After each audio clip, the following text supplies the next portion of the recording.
on, we explored food security challenges in Europe in the context of the prolonged Russian-Ukrainian conflict and also looked ahead toward Nutrition Security 2030 and Viksit Bharat 2047. And of course, the day ended on a wonderful note with an engaging session where many interesting ideas and perspectives were shared by the participants. Today, we have another insightful lineup of lectures that continue to connect sustainability, innovation, and nutrition in very meaningful ways.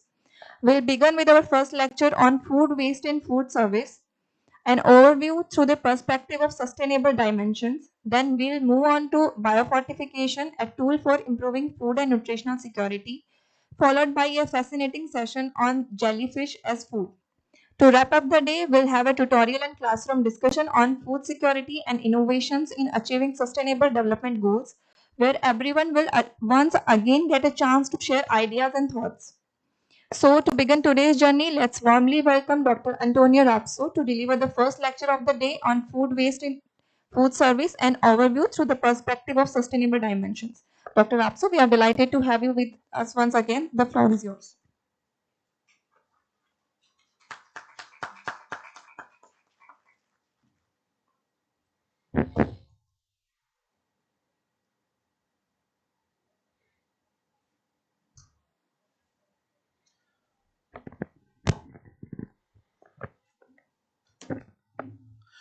Good morning, and I wish you a great third conference day. And we will have this first session, and we will talk about perhaps one of the greatest challenges we have nowadays as food scientists, health professionals, but most of all as citizens of the world. And this is the food waste. We should think that every day, every meal, we in all over the world are wasting food that could be used to feed up thousands and millions of people that are suffering from hunger, that are stunned. And if we should find an homeostasis between these, it would be great. And if we decrease this quantity of food that is wasted day to day, meal every meal, this would be wonderful. At least if we could decrease this quantity of food we waste in our day to day life, it would find strategies to the populations do the same. So the title of our first session of today is Food Waste on Food Services, an overview through the perspective of sustainable dimensions. This waste that it can be considered at one point of view food loss, but also as surplus food, and food loss regarding the post-harvest losses, as the name mentioned, the loss of food, whether it is safe or not safe for human consumption, that is discarded by some defect or the unintentional food disposal that occurs before the meal's production. When we are talking about the surplus food, this is regarding the excess produced but not ingested by any human, even under correct conservation conditions. Okay? So, the Food and Agriculture Organization estimated the worldwide cost of food waste to be close to $2.6 trillion of losses per year. Considering the sustainability dimensions, about $700 billion in environmental costs, a trillion of the economic scope, and 900 billion in the social scope. 60% or more than 60% of food is discarded in consumption, and food services are responsible for more than 30% of these discarded. This data, I think, should all of us think on the topic and reflect about how is it possible when we have in this world the food waste generation and impacts. We have meat losses and waste worldwide around 5%. Make the transposition to monetary terms, this waste is over 20% equivalent to $122 US dollars per capita per year. Regarding $80 US dollars per capita per year. Cereals, the value is 78 US dollars per capita per year. Oh, the amount and costs of wasted food in the world today will be sufficient to feed up to 2 billion people.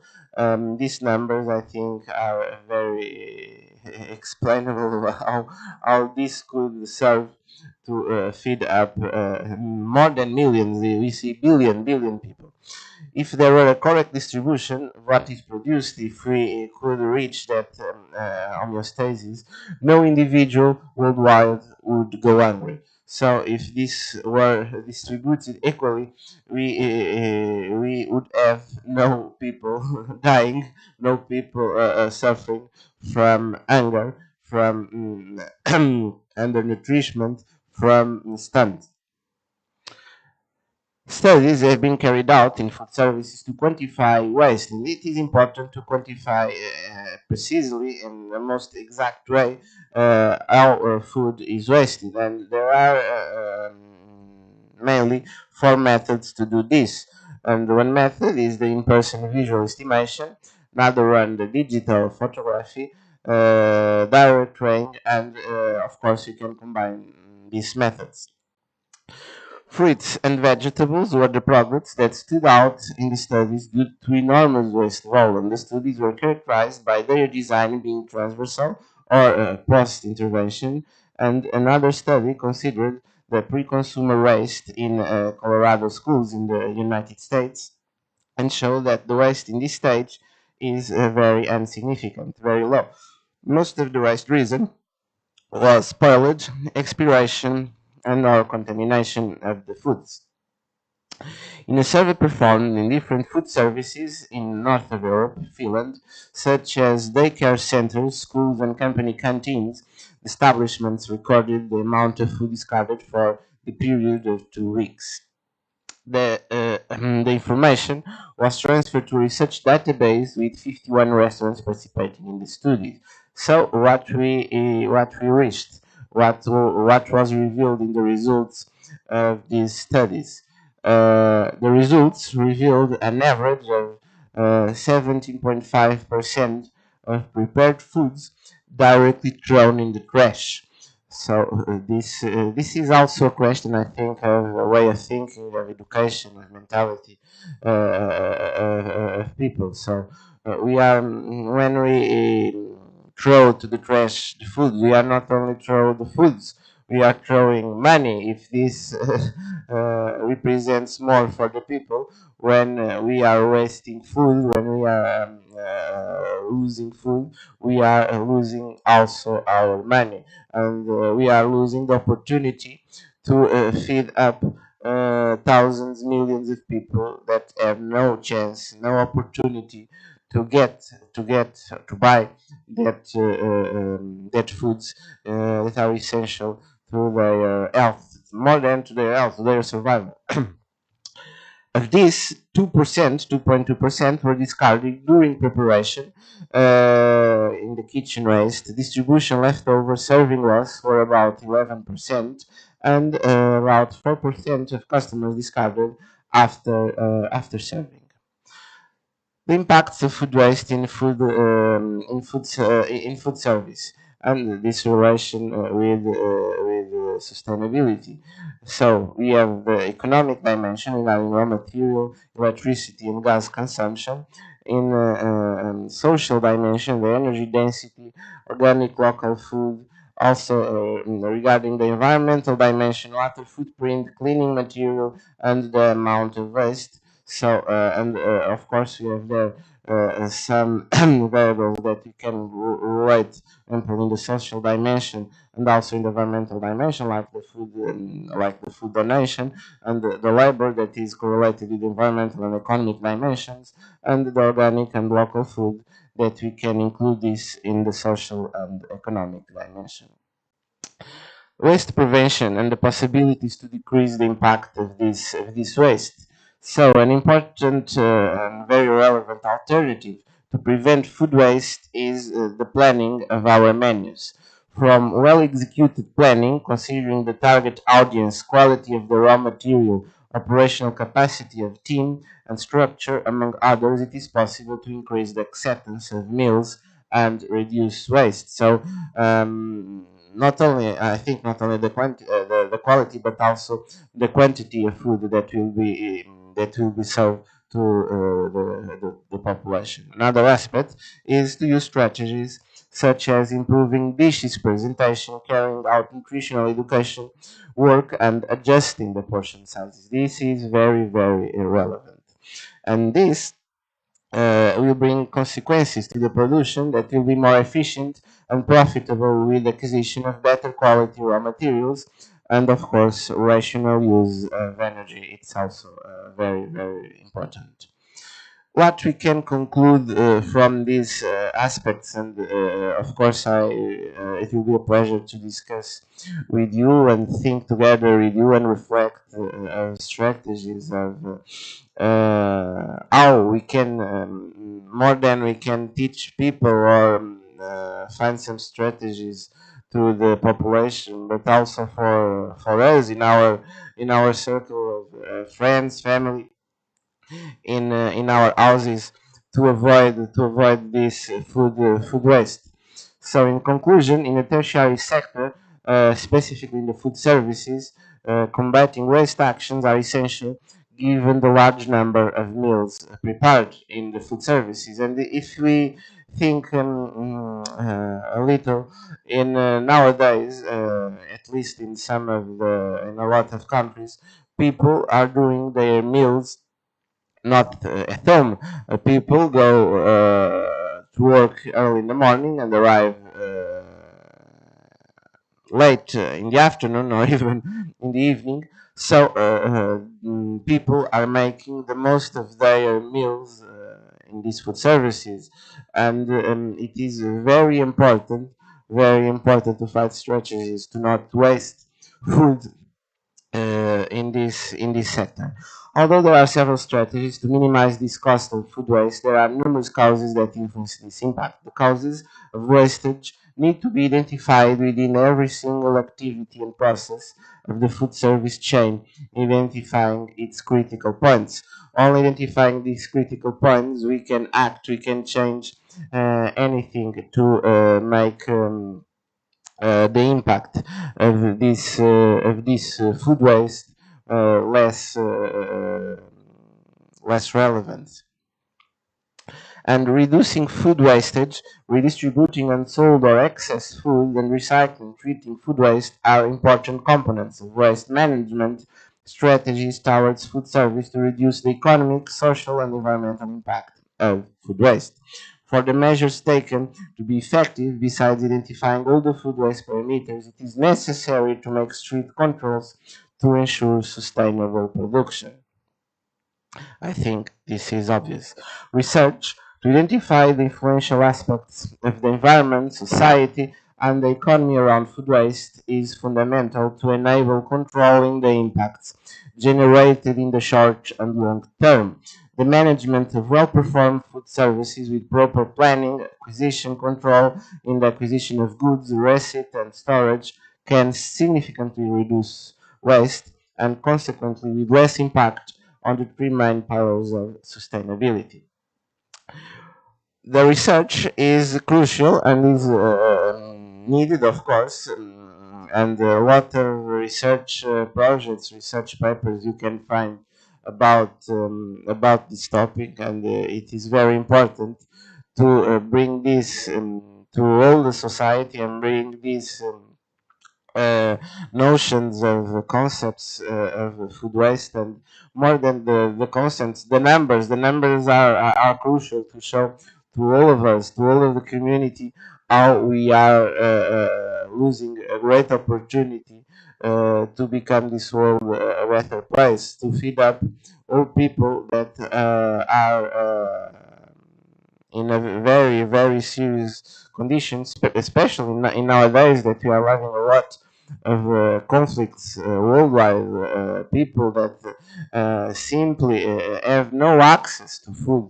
They can't can't assure their basic conditions for survival with access to innocuous food in a quantity, in the amount needed to survive, and some of us are wasting food in every meal. So this is an opportunity to reflect on this and work together to change all the things. So more research is needed to address procedures for monitoring food waste generation in each type of food service activity and more than food service activity also in all the environments, and find out methods for reducing it in any single situation. This is fundamental and crucial, not only as health professionals, as I said, not only as food scientists, but as citizens of the world.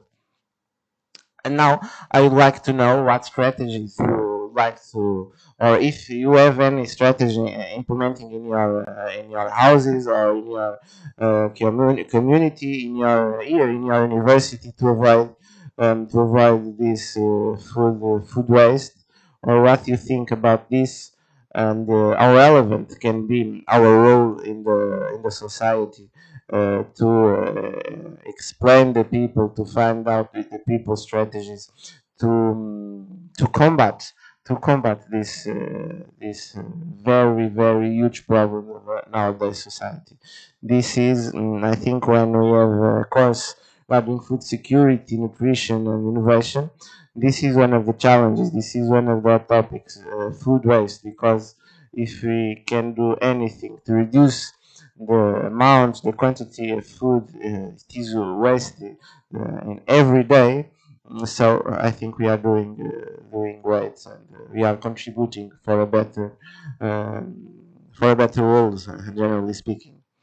So please let me know your thoughts, let me know your questions, and let's discuss a little on this relevant topic that I believe, of course, in future sessions we will also discuss, because this is also related when we speak, we address this topic. Of course, it is impossible to separate it from the other topics of this course, mainly sustainability, food security. So let me know your point of view of this topic. Who wants to be the first to participate?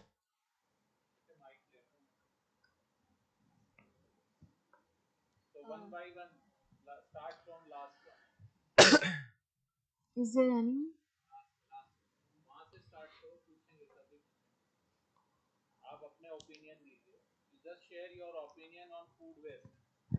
And strategies. Yes, I want to know your strategies to decrease the food waste. Sir, I have a question. Yes. Good morning.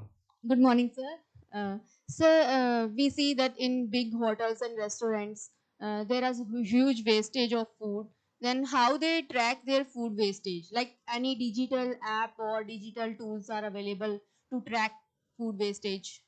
Yes, that is one of the challenges to monitor, to evaluate, to assess the food waste and find strategies to reduce that waste. It will depend on the where the food is wasted. So it will depend the point of the food chain that we have that waste, and then when we identify where we have that food waste, find strategies to avoid it or make some utilization of that waste for other kinds of foods, for other kinds of utilizations. Here, the important thing is that the food will not go to the trash and with any kind of utilization or reutilization.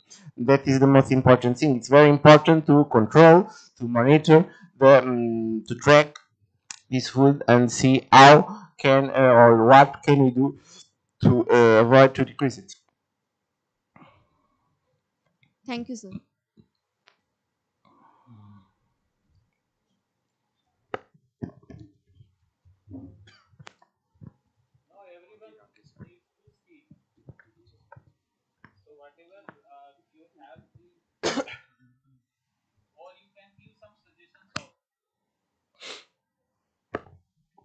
Yes, it can be your idea. Not it is not need to be a question. Okay, it can be a comment, your idea, or what you do.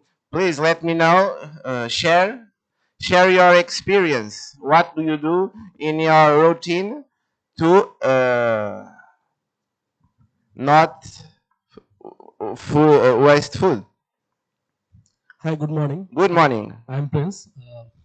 Actually, people are focusing the food wastage. Generally, they count 3R. Okay, 3R concept, no? Reduce, reuse, and recycle. But can we add in the 4R or 5R concepts to minimize the food wastage? 3R is the common, no? Yes, yes. Reduce, reuse, and recycle. Okay, and we can And add. you can explain, please, those three concepts? I've just. When we talk about them here in the presentation, reduce, you are talking about Yes. the portions, right? To adapt the portions to the needs of the people. So if I don't give more than the people needs or more than the people will use, so we can have a good benefit from that, and food will not be waste. Reutilize is regarding just this we have ended to talk. So find some strategies that the food doesn't go directly to the trash. So it will depend on the point of the food chain, but find something how to utilize that food. So and recycle, of course, also important. But you are talking about two new concepts. Yeah, yeah. We can add two more R in that. Three are already known. We can Yes. add one more R, just like recover. Recover. Yes. Yes. How you recover? Recover Please just explain me. we can see we such like dog feed pedigree. Okay, this is the complete waste food, na. I didn't understand. Sorry. See, recover means see, dog feed is called pedigree. Some types of food is available for which is feed by dog. Okay, this feed is generally what is happening. This is the slaughterhouses meats or chicken. It is the convert into the form of just like a small ball pieces. Na? So Yes. this is the also recover, na. Yes, yes, it's also important. Yes, one thing that we must do, and also as researchers, as academics, is to find new strategies to use the food, to not waste it.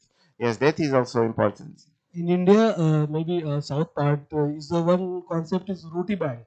Roti bag, Yes, roti bank. Bank is a bags. bag. Yes, So if someone have a extra food, they can just store in that. A particular fridges are also there. They kept in there. With need for this, they can take over from this. interesting, interesting. For example, in Portugal, we have some programs, and especially in this sector, in food services, that in the end of the day, in some cafes and restaurants, some food that was not sold in that day, and it is in good condition, it is safe food, but they don't want to sell in the day after. They sell in a very reduced price to people that can't have access to the food in its normal price, and sometimes they even offer that food to people that has no conditions to prepare their food, or even that hasn't a house to live. So there are these kind of problems, I think, also important, because other times this food probably went to trash, so it was waste food.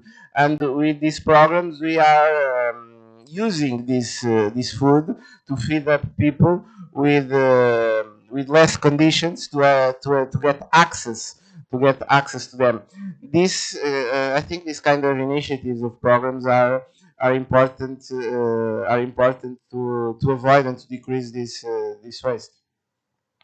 Yes, but that idea of the bags are also very interesting. Yes. Thank you.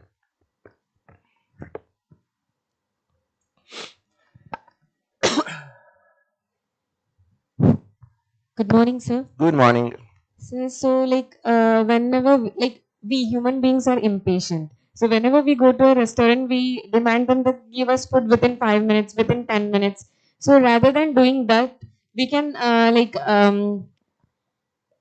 what to say, like no, say everyone that be patient. At least Yes. whatever you're ordering, whatever quantity you need, like for a one person or for a two person, you wait for half an hour or 1 hour. So he'll prepare only the food which you need.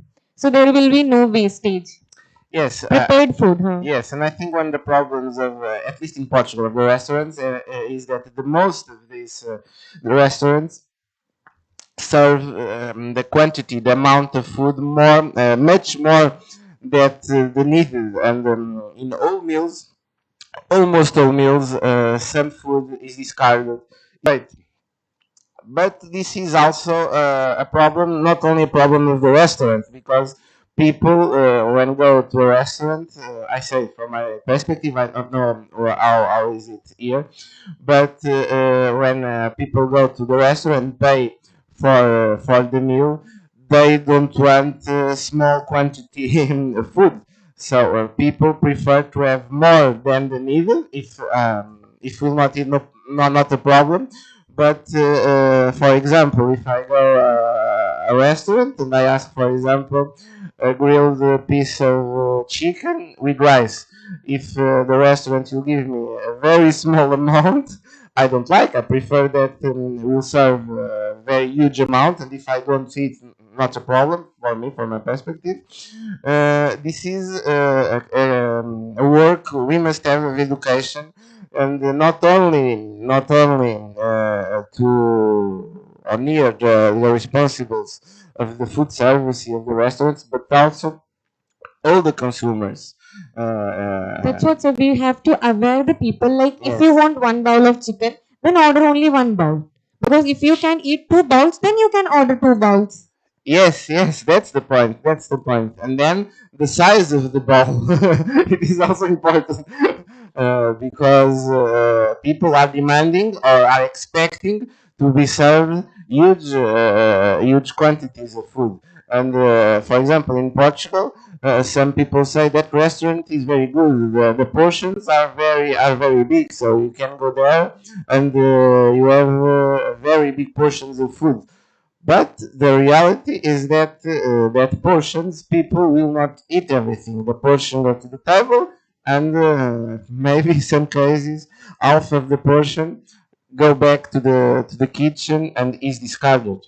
So this is a question of mentality, of education, and not only a problem of the restaurant. Because if the restaurant reduces the portion size, people will prefer to go to another establishment, to another restaurant, and doesn't go more to that restaurant. It reduced the portion. So I think this is easy to understand. I think this is easy. It seems easy to implement, but it's not easy. One thing it is what we are talking here. Another thing is doing it practically in the field. Because if you simply reduce these portions, people start to go to another establishment, and that establishment will lose clients, so we'll have problems. First, and so much important as the act of adequate these portions is to educate people, and that should begin from the beginning in the schools with these notions of equability, of nutrition guidelines we have talked. So the notion of portions, we don't need to eat so much quantity of these food groups and the others. So we don't need to eat 300 grams of chicken in one meal. But we are expecting from the establishment, from the place we go to eat, to be served in a quantity of food that perhaps it could be adequate for three, four people, and we are serving only one.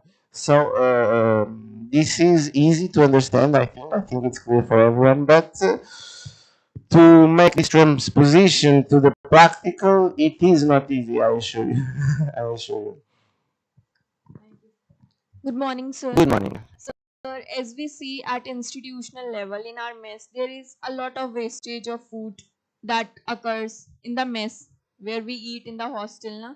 So instead of throwing that food or wasting that food simply, they can prevent the wastage by giving the surplus food to the food shelters or the NGOs, Yes. so that their wastage is also not occurring, and plus the needy and hunger, there is a lot of hunger nowadays, people even can't afford the Yes. food, so it is fulfilling the Implemented a program to the food that is not used, that is not consumed, and even leftovers. At the end of the day, we will sometimes sell it in a very reduced price, or even to give them to charity institutions, to people that have no house, have no home, have no possibilities to get access to food. That is very important. That is very important to think on it. Yes. and that was the thing about the large scale food wastage at Yes. our homes. In the small scale, we need to educate the people, like uh, read label. They should understand what is the read labeling, so that they can people used to buy the food in bulk, and when they used to buy the food, that food in bulk, obviously that expires and that is Yes. not used, so they should know how to read the labels of the food, so that they can buy only that much of food, that they can consume that food, Yes. and not throw if it is expired. That is first in and first out. They should buy that much only food that they can consume within a limited period of time, so that there is no wastage of food at small scale at our homes. So Yes. education is necessary for read labeling also. First they will know about the nutritive value, and they will know about that, they should see the label and then buy that, what is the expiry date, they are able to consume it within that period or not. Yes, and buy only the needed quantities, not to buy excessive Excess. food that then will expire. But I don't know what is the point of food legislation here in India. But in Europe, in Portugal, in Europe, the legislation changed a little, or more than a little, regarding the food labeling on 2016, and much more information was mandatory to be present in the label of foods. But the problem is that the population has no literacy to understand that information. So the question is, if you give a text to a people with a lot of important things, important notes, but if you can't read, what is the interest? That's the point. We have to give education to people. We have to be close to the people and professionals to explain what is in the label. So the information, to introduce information in the label, it's the same if you have a lot of information or nothing, because people can't understand what is in the label, and this is another of the challenges, is to educate people regarding health literacy, food literacy, to understand and to interpret the information, the content that is in the label. And as you said, of course, that is also very important regarding food waste, not only regarding also the nutritional needs, and but people must know what and how to interpret the information that is in the label. So the legislation advanced, that is true. It is mandatory, at least in the European context, to inform much more the consumer than years ago, a couple of years ago. But there aren't specific programs or specific strategies to explain, to educate people what is important when I go to the supermarket. Because when I go to the market, to the supermarket, I will not spend 10 minutes, 15 minutes reading each label of food. One day it wouldn't be enough go to shopping, to the market. So and people will not read the information, especially when you have a lot of information with small letters. So it is not true that when you have more information, you have a consumer with more knowledge. This is not a direct relation. It is very important to find strategies and programs to educate people. that is another important point, and thank you very much for your comment, for your question. Thank you, sir. Because it's related to the previous question. Yes. The thing about this food being given to these shelter homes or agencies or needy people, like most institute, we also have an outsourced agency that makes the food prepared by an outsourced agency. At the end of the day, what they do is they send all this food to a farm where it is fed to the pigs. Send to? Sent to a farm. To a farm. Yeah. Farm where it is fed to the pigs. Perfect. It's another possibility of usage, of course. So we are reusing it in one way, but now when we ask them whether they can give it to shelter homes, he has to hire one extra staff. He has to pay salary to that extra staff who will collect the food, go to that particular home. So 3 times in a day, breakfast, lunch, dinner.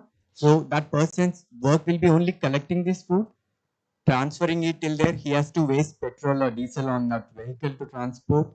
Then he needs those big utensils because it has to be served in a very decent way. He just cannot send it because it's our waste, but it is to be fed to someone else.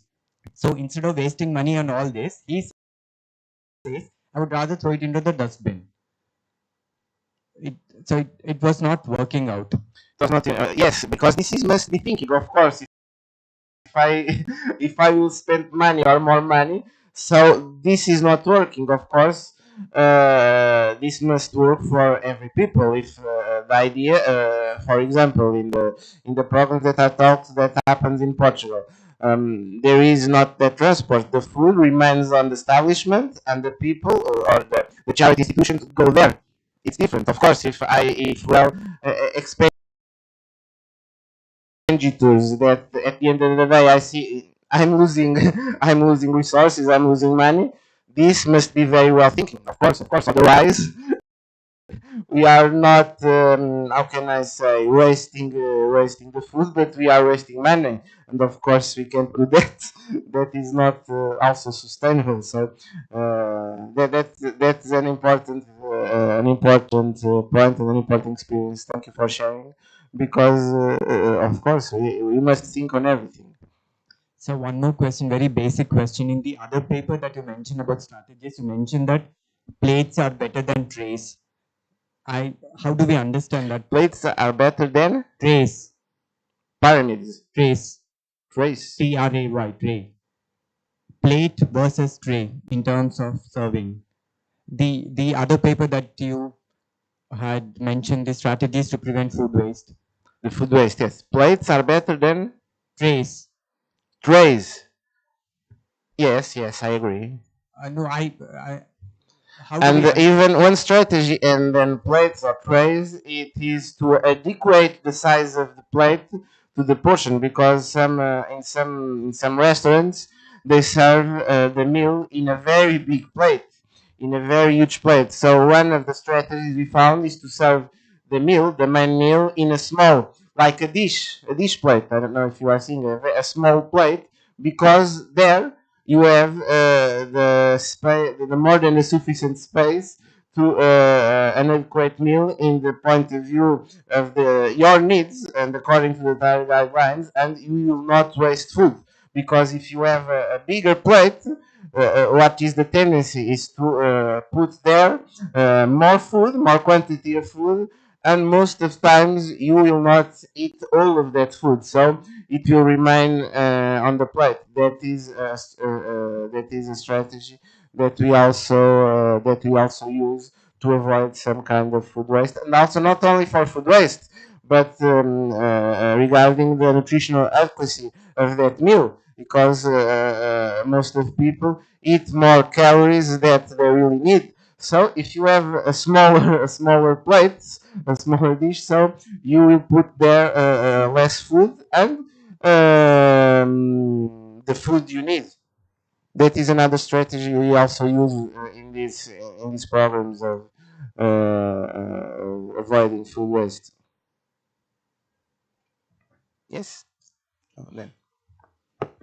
Okay, so considering that the food waste starts from our home, As you said, Yes. we won't waste 10 to 15 minutes reading the label of a product in our mouth. That is for sure. So, what technological or educational tool we can use to educate the consumer so we can prevent this food waste activity of ours? And also, I want to know if there's anything special that Europe people do so we can learn from them as well. So, please educate us about that. So we can make a conference only about that, and I believe it would be very very interesting. There are a lot of Interest. things. There are a lot of things we can think and we can do. We can plan to decrease this food waste, and just starting from our homes and more than our homes, our behave when we go shopping, food from the market, from local stores, to bring them to our homes and then to prepare, to storage, to prepare and to utilize that foods. So first is the quantity of food you will buy, and be attention if you are buying food to consume it fresh or to storage them in the fridge or everywhere. To adapt the quantity of food to the utilization you will give to it. That is very very important, and most of people maybe don't do that. That's the reason another colleague was saying that the expired date. You see that some of the foods are not in conditions to be eaten, so it will be discarded. So this is one of the most important things. No, not to buy more than the necessities, the needs you have. And of course, if you buy small amounts, when you finish the food you have, you go, it's preferable, you go again, you consume even more fresh foods, and you are not wasting food. I think this is one of the main points. Another one is, of course, when you prepare the foods, prepare only those you will eat, and then again the notion of portions, the number of people that will eat the food, and of course, even if you do all of that, perhaps we will have leftovers. We will have food that will not be eaten, and then we can see the environment. For example, if we live in a city that we can have the possibility to give that leftovers to people that have difficulties to access to food, perfect. Or if we have a farm and some of that food can be used to feed up some animals, it will depend. But the idea is not to discard food. Give always an utilization to the food. For example, when you are preparing some kind of food, you can reutilize some of it. For example, if you are boiling a fish, the water that you use to boil the fish, you should not throw to the trash or to the stink the water you boil the fish or the meat, whatever you want. You can reuse that water, for example, to make a sauce or preparation for another dish or for a sauce. Give the utilization. If you will boil the vegetables, the same thing. You can make a soup with the water you use to boil that vegetable. So because in that water it's not only water, you have other soluble vitamins, you have nutrients. So you can give some utilization to that. So this is only some examples that you can teach people. Most of people perhaps don't know that and are wasting nutrients, are wasting foods, and this is a very important point. And of course, we could be talking here and give examples for the way, but this message should go to the population.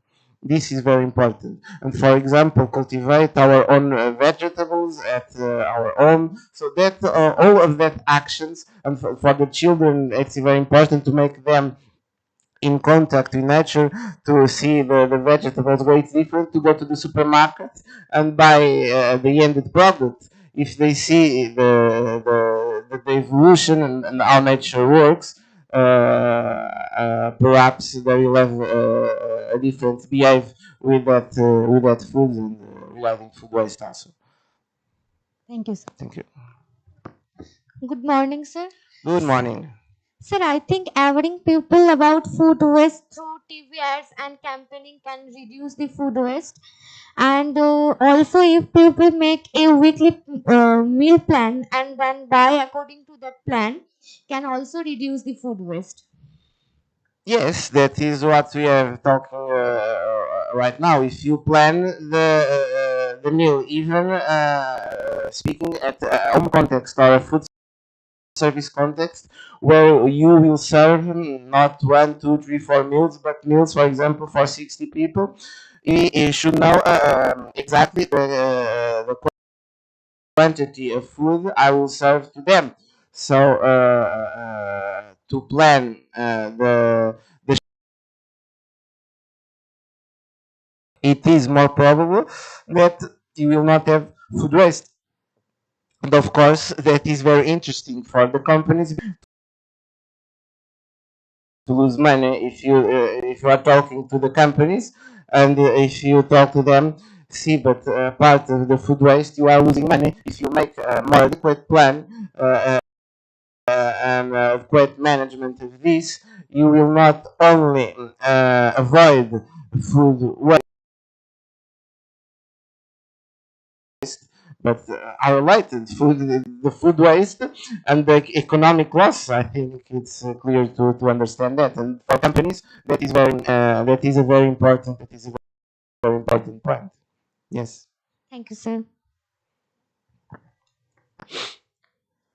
Good morning, sir. Good morning. So, I think it industry or supply chain well, better forecasting can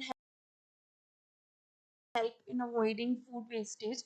Like on supply level, people can estimate, like can use data analytics to estimate the demand more accurately, so that they can avoid food wastage. And by product utilization scheme should be applied on industries where the food, like food processing waste, in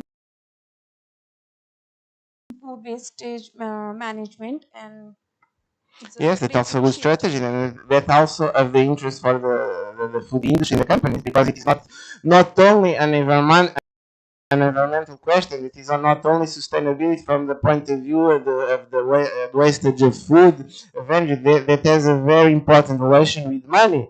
The industries, the companies will earn money or will not discard the money to the trash. And if they see that, they feel that, for sure, they will change their actions, their behavior. So of course, that is very, very relevant, because I'm not saying that the companies are not interested in the food wastage or energy resources or a better rule from the point of view of the environmental, but the economic point of view is very relevant for the companies, because with not affordable economics, so they will not survive, they will close. So for them, of course, the money is very important. If they have significant profit, if they see they will spend more money on that, of course they will change. They will do everything to do that. When we think on companies, on industries, that is a very relevant point, and it is connected. You can separate one thing from the other. The food waste from the economic point of view. Yes, I guess. Yes, I guess. Like, can you repeat what you asked? The macro. Sorry, can you repeat the last like line? Can you repeat, please? Sorry, Can you repeat, please? if I can repeat the Sir, what you have asked, can you repeat that, please? my question. I didn't make a question. I was affirming that the food industries are very, very concerned about the economic point of view, because the strategies you mentioned, that usage, of course, has the, has the relevance. And when we think on food industry, everything they made and all changes they made on their supply chain, on their actions day to day, they will have an impact not only on the environment, not only on the food that is discarded or not, the energy they can also change the kind of energy source. For the environment, of course, it is better opting for one or another, but they will see that it will have an impact in the economy. It will have an impact in their finances. So, and what I was saying is from all aspects and even at our homes, this has a relation. When we discard food, we discard money. We bought that food or we spend time in cultivating that food. So if we will not give the proper utilization to the food is discarded, the money is discarded. This is a small scale in our homes, but larger scale in the industries is also the same or even worse because larger quantities, larger amounts, of course, larger quantities of money are discarded. And of course, companies, industries don't want that. So, thank you.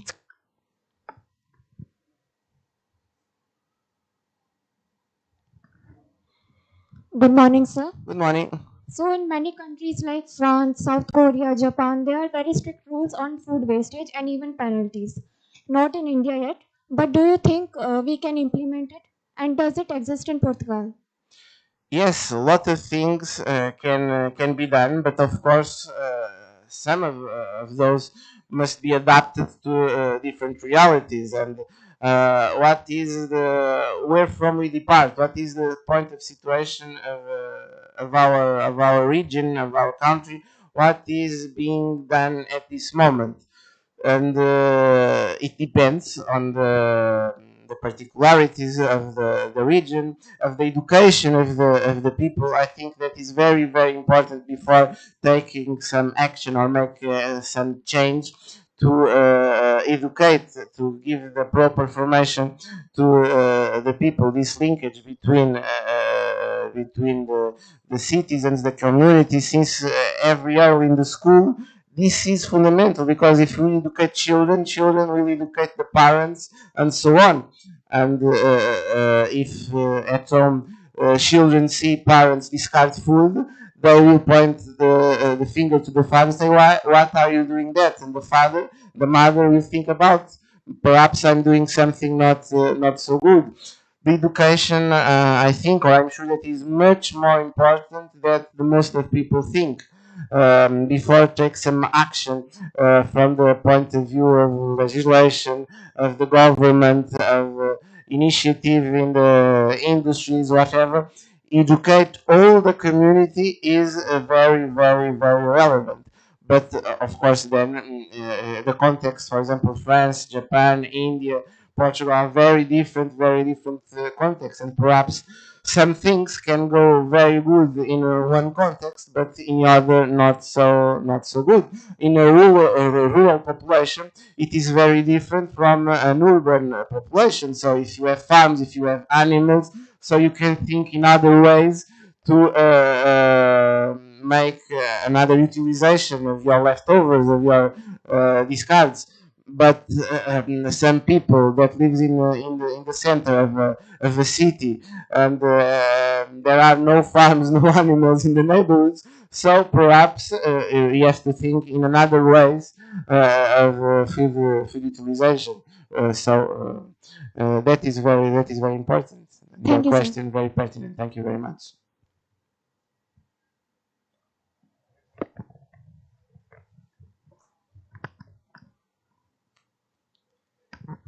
Good morning, sir. Good morning. Sir, we can promote apps video or conduct a workshop to showing how to turn left. Sorry, can you speak to the micro because Okay, sir. thank you, thank you. Am I audible now? Yes, now yes, perfect. Okay, sir. We can promote apps, videos, or conduct workshops showing how to turn leftover food into new meal instead of discarding it. How can we transform a leftover in a new meal? Is that your question? Yes, sir. Who wants to answer? how can we make a leftover, a meal that in theory it would be discarded? How can we make it a new meal for another person? Some ideas. Who wants to give some ideas? Let's hear the colleague on the top. Be creative. Hello. In India, at household level, we minimize the leftover food. Say, for example, we cook rice, and if rice is leftover, then we ferment it, and we consume it on next day. Next So day. by doing that, not only its nutrition value increases, but also we minimize the leftover food. Yes, of course, that question is important, but will depend a lot of the food, of kind of meal we are talking about.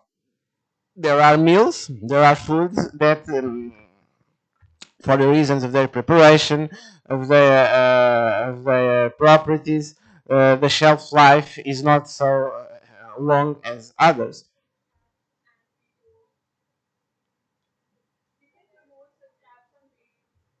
Yes, yes, yes. Of course, that is the idea. But some leftovers ourselves cannot discard and use in the next meal. I don't know how is in your homes, but some people, for example, in Portugal, don't like to eat the same at lunch, at dinner, and the other day. And what occurs when people make a preparation of a quantity of food more than they needed. So I eat, for example, rice with chicken at lunch, but I cooked more than I and my family will eat. So we have the same for the dinner. That is a leftover from the lunch. Okay, dinner. But even there are more chicken rice because at dinner we didn't eat everything. Tomorrow, lunch, the same. And people, oh, I don't want more this. So discard, don't care. I discard this rice and this chicken. I will do another thing.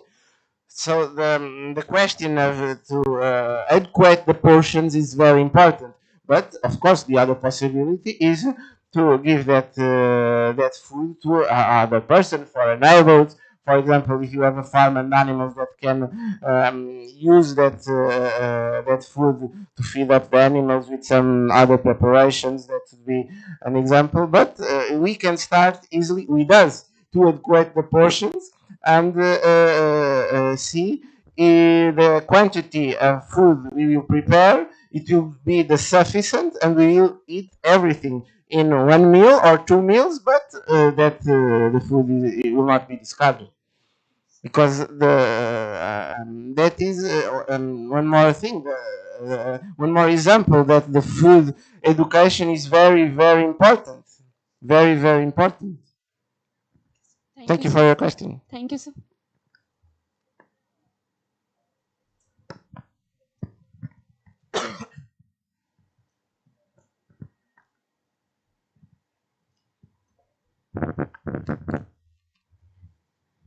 Good morning, sir. Good morning. My point has already been covered in all these queries, but Sorry?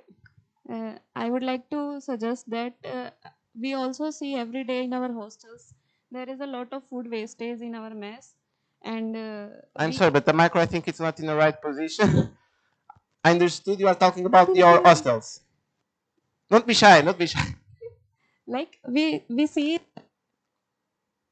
Now I think a technical problem, no?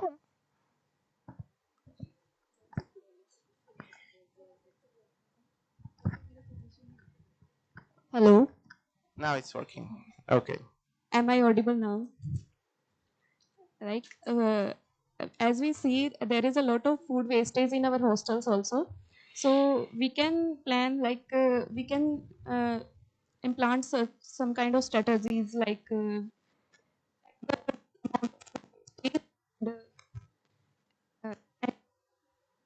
like use the food waste. I didn't understand what you said last, but I think I catch the idea of your question. You are saying that in the hostels here you see a lot of food being wasted, right? And you'd like to think on a project and a kind of program to implement on there to avoid this. Is that right? That your question was about it? Yes? I think that is perfect, and I think also in collaboration with your mentors, with your professors, you could think on a program to be implemented on the canteens of your hostels to avoid it. I think that is very, very, very interesting. And regarding the planning of the menus, the number of meals that are serving day by day, the portions that are serving, I think, and then the usage of the leftovers, all of that can be think together with of course with the professors, also with the responsible of providing the foods to the hostels, and of course the managers of the hostels. I think that would be great, and at the end, if the program would be correctly implemented, it would be very useful from the point of view, of course, of food that will not be wasted, but also from the point of view of economical losses. Because once again, if you see everyday food being wasted, you see or you should see a lot of money also being wasted. So perhaps the hostels could buy much less food that they are buying, and people being equal satisfied or even more. So I think it's a great idea. And of course, another important thing that I think I spoke in the beginning is this, because one thing is you saying that food is being wasted, but perhaps if we speak with other people, or for example, the responsible of the canteen, he will say no. So first, it is to quantify this waste, and we can use these methods to see in a more exact way how is or what is being wasted. But that is a very a very great initiative, and I support it a lot, of course. Good morning, sir. Good morning. My question is that what are the ethical and safety concerns in donating leftover food in your country? I didn't understand. Sorry. What are the ethical and safety concerns in donating leftover food in your country? Regarding the ethical and yes, that is an important point you touched, the safety regarding the use of leftovers. Is that your question, right? We must assure that meals that will be given to, for example, the charity institutions that will give to other person, or even that we will use in the tomorrow meal, that must be safe. The safety conditions must be the same as the meal that is served at first time. That is important to be clear. No doubt must be posed regarding that. Another thing is quality, and of course, the taste, the flavor, some texture properties can change, and with one foods, one meals that will be more notorious, and with others no. There are even some kind of foods that the flavor will be more intense if you cook today, and you will eat only in the next day. But that is another question. It is a question of quality, of sensory organoleptic properties. That is not the point. But from the point of view of safety, of contamination, the food left over must be innocuous. Yes, that is no doubt about it. Otherwise, we can't give to people to eat the food if it is not in proper conditions, hygienic conditions, safety conditions. We cannot use it. That is clear. Thank you, sir. And thank you very much for that question. Very interesting point.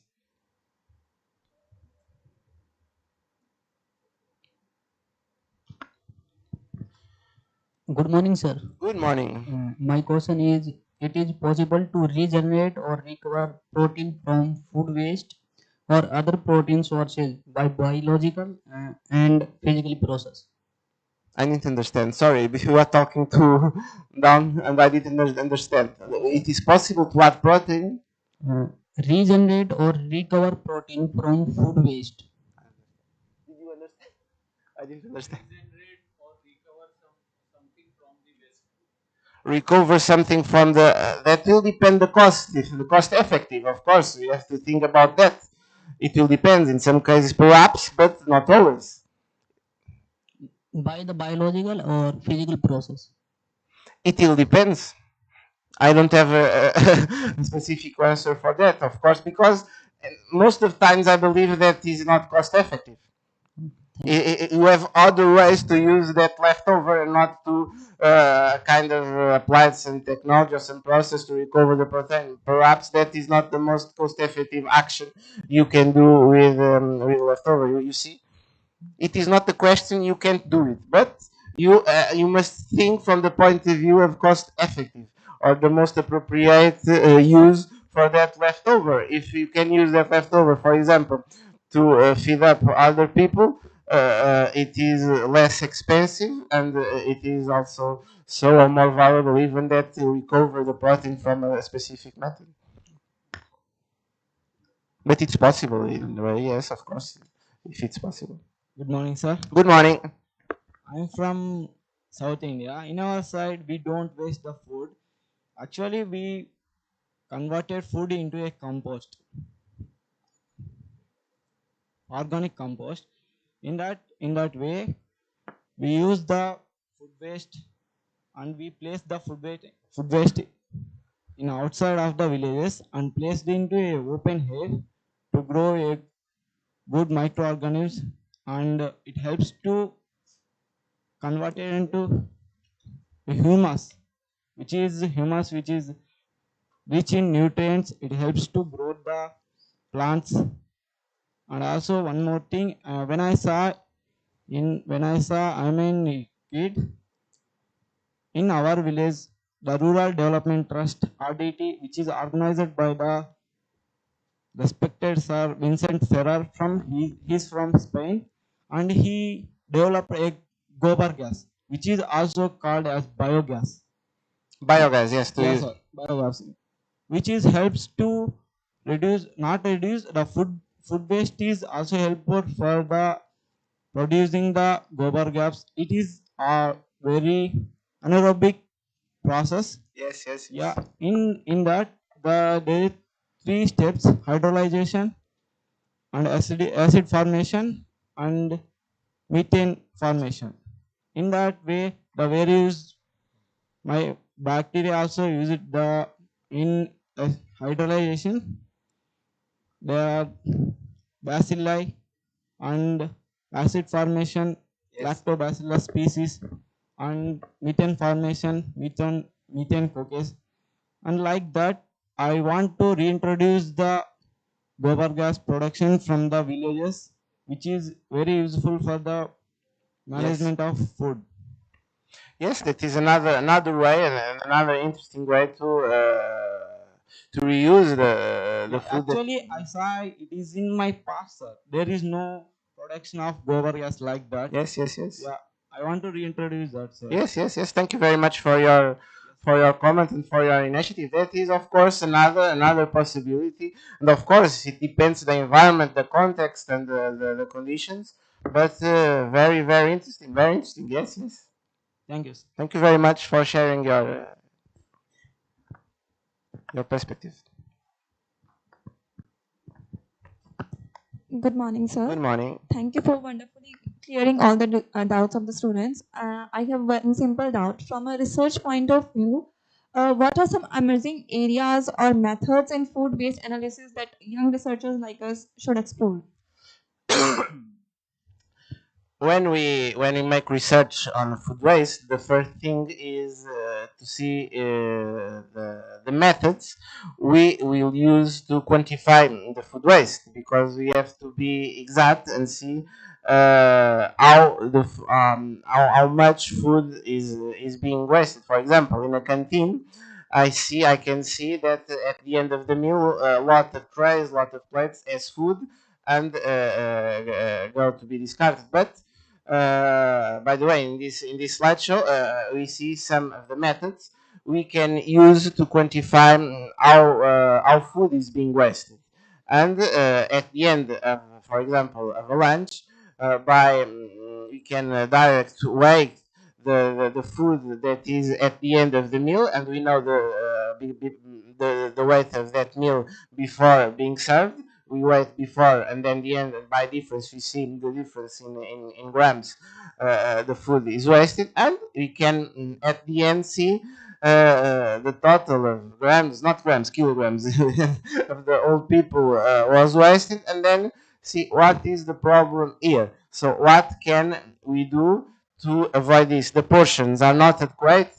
The quality from the point of view of ergonomic sensory quality is not good, because sometimes this is not related to the quantity of food that is serving is too much. Because if the food is not good from the point of view of sensory properties, people will not eat, and perhaps food is discarded, people will not lunch or lunch very little and go to buy food to other place.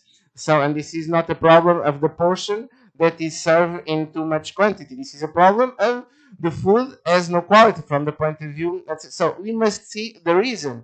We must see what is in the basis of this food waste. This is because only if we catch this, then we can make some action to make some change. But quantify is the first step, and find the most affordable method to quantify this food that is being wasted, that is being discarded.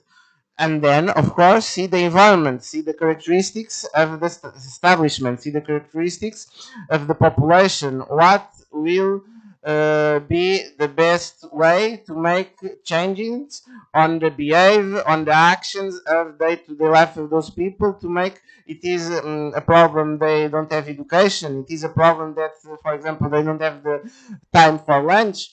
I don't know here, but in some place, universities, some classes are one next the others, and people have 20 minutes to have lunch. So not so much time to make his meal, and a lot of people's waiting to be served for meal. So 10 minutes to have lunch, is this enough? So you have to see the reasons of that discard.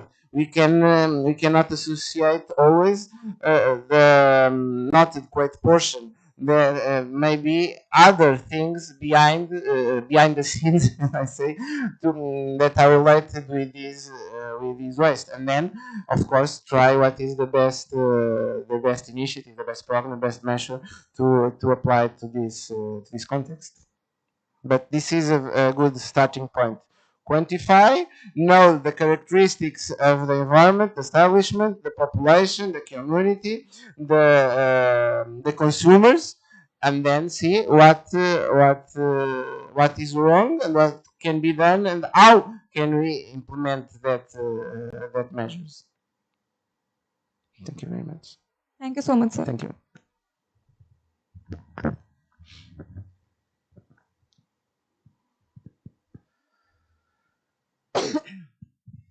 So I just want to add on to his, like, as he said that the food which wasted can be converted into biogas or bioethanol.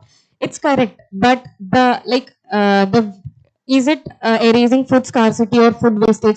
Because how much ever the food is being decomposed or utilized as a biogas, we are not getting that much product. Like if it is 10 kgs of food wasted, only 1 liter or even 500 ml ethanol or like bioethanol or biogas we are getting. So I don't think, like, yes, at the end we can utilize it as an energy source, but not at the first glance, because it's like the value which has been throwing out, the food value rather than getting back is like a very huge difference. What do you say about? Yes, but it will depend on the context. It is the same. If you have no way to give that waste or leftover for people. Of course, if you ask me what is preferable, to use it for biogas, for produce ethanol, another source of energy that you need much more quantity of food, or to give that food to a people that has no food to be satisfied or to be healthy.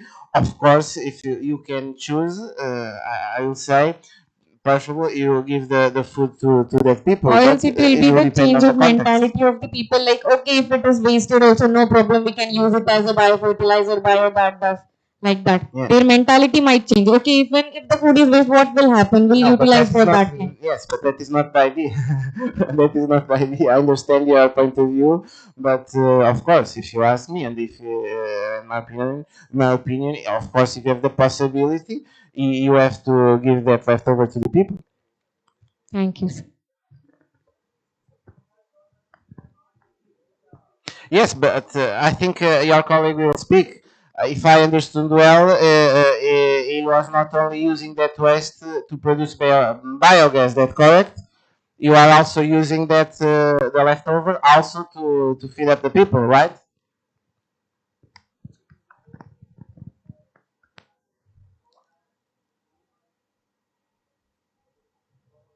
Yes. Done. Thank you very much.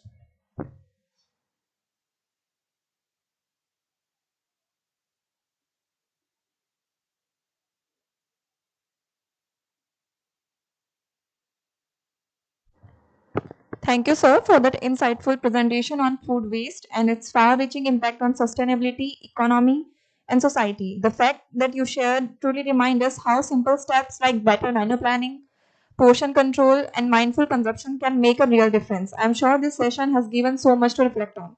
With that, we'll now take a short tea break to refresh ourselves before the next session. Please be back on time so we can continue our discussions again. Thank you.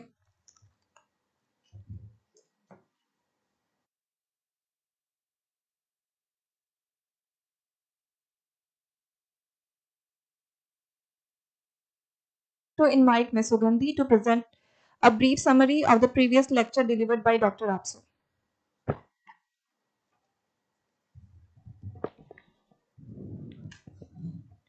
Good morning to one and all present here. I, Sugandhi, would like to present a short briefing on today's lecture given by our foreign faculty. Um, a brief overview of food waste in the food service sector and its implication across the three main pillars of the sustainability, environmental, economical, and the social.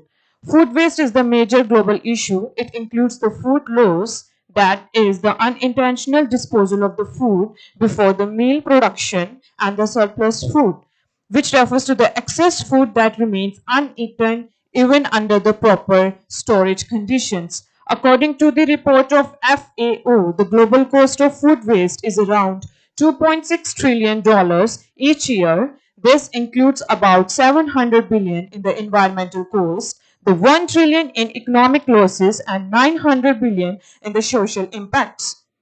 60% of the food waste occurs during the consumption, and the food services like restaurants, schools, and the canteens are the responsible for about 34% of this discard.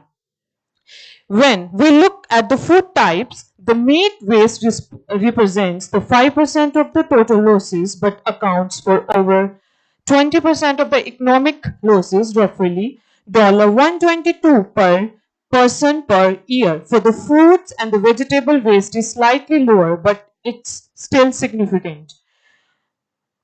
If all the wasted food in the world were properly distributed, it could feed nearly 2 billion people. That's more than the double the current number of hungry people worldwide. And the studies in the food service settings have used various methods, the visual estimation, photographing, weighing, and the combined approaches to measure the waste. This study shows that fruits and the vegetables are the most wasted items. In the Finland, a survey of 51 restaurants revealed that about 17.1% of the prepared food was thrown away. Of this, and 2.2% was the kitchen waste, 11% was distribution waste, and 3.9% came from the customer's plate leftovers. Now, how can we prevent this waste? One of the most effective strategies, as mentioned by our faculty members, is the menu planning and considering the target audience, raw material quality, and the kitchen capacity. Other strategies involve improving meal presentations, nutrition education, and the portion control. These measures not only reduce the waste but also improve the efficiency and the profits. To conclude, compacting the food waste in food services is essential due to the large number of the meal prepared daily.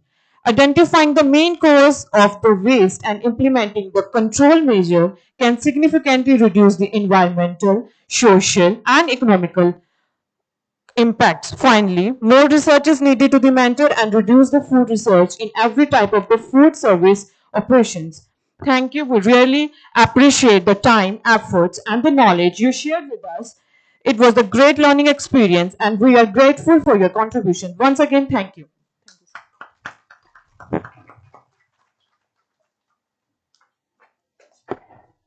Thank you, Sugandhi.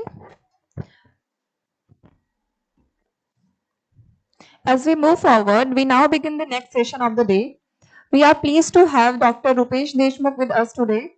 Dr. Rupesh Deshmukh is a professor and head of the Department of Biotechnology at Central University of Haryana, Mahendragarh. He leads a dynamic research group that has made significant contributions to our understanding of the aquaporine transport system in plants. Dr. Deshmukh's group is also at the forefront of the genome editing research, tackling several challenging projects aimed at translating genomic insights into practical applications for crop improvement. With over 200 research articles published in reputed peer-reviewed journals, his scholarly output reflects both depth and breadth in plant biotechnology. His article got cited over 11,000 with H index 57. He serves as an associate editor for several prestigious journals, including Journal of Advanced Research, the Plant Genome, and Journal of Plant Growth Regulation. His outstanding contributions have been recognized through numerous accolades, such as the Ramalinga Fellowship, the NASI Scopus Young Scientist Award. He is a fellow of the Maharashtra Academy of Sciences and currently serves as secretary of the Society for Plant and Agricultural Sciences. His name has been consistently featured among the top 1% of scientists in the Clarivate list, one of fewer than 10 from India. It's now my pleasure to invite him on the stage to deliver the next lecture of the day. Dr. Deshmukh will be sharing his insights on biofortification, a tool for improving food security. We are truly looking forward to learning from his experience and expertise. Over to you, sir.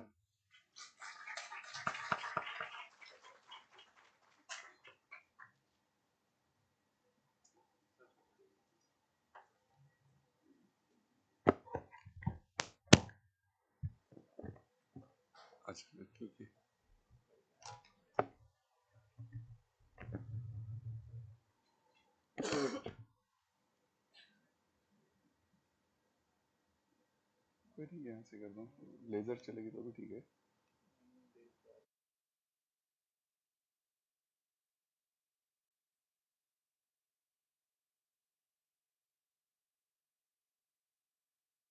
Thank you very much for such a wonderful introduction. Already you have attended several classes, so it is pretty much clear for you to how nutrition is important for everyone's life.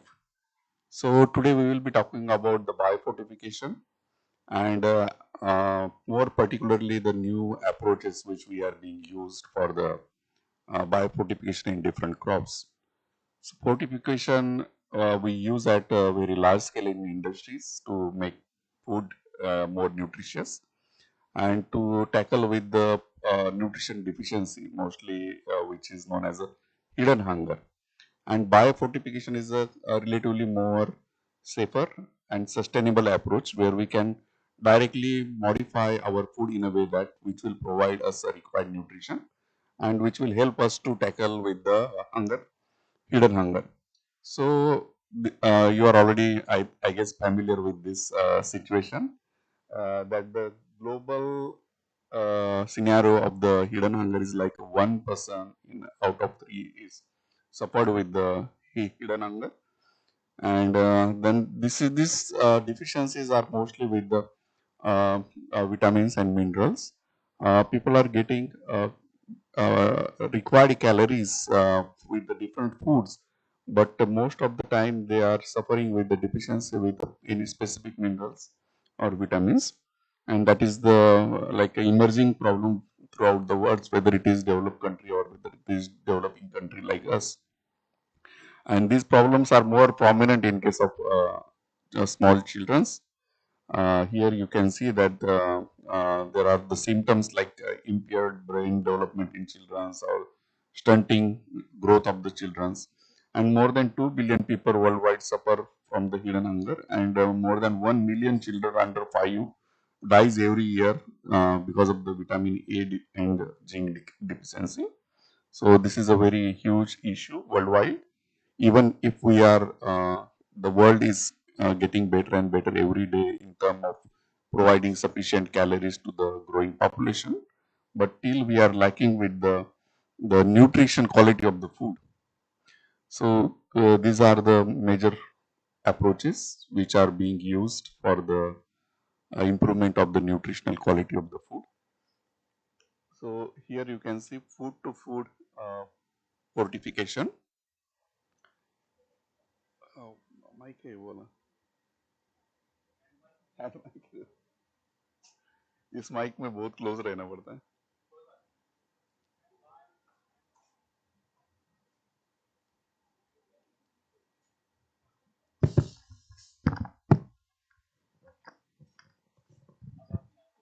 हाँ, फिर change करने में दिक्कत हो जाएगी। अच्छा अच्छा ठीक है।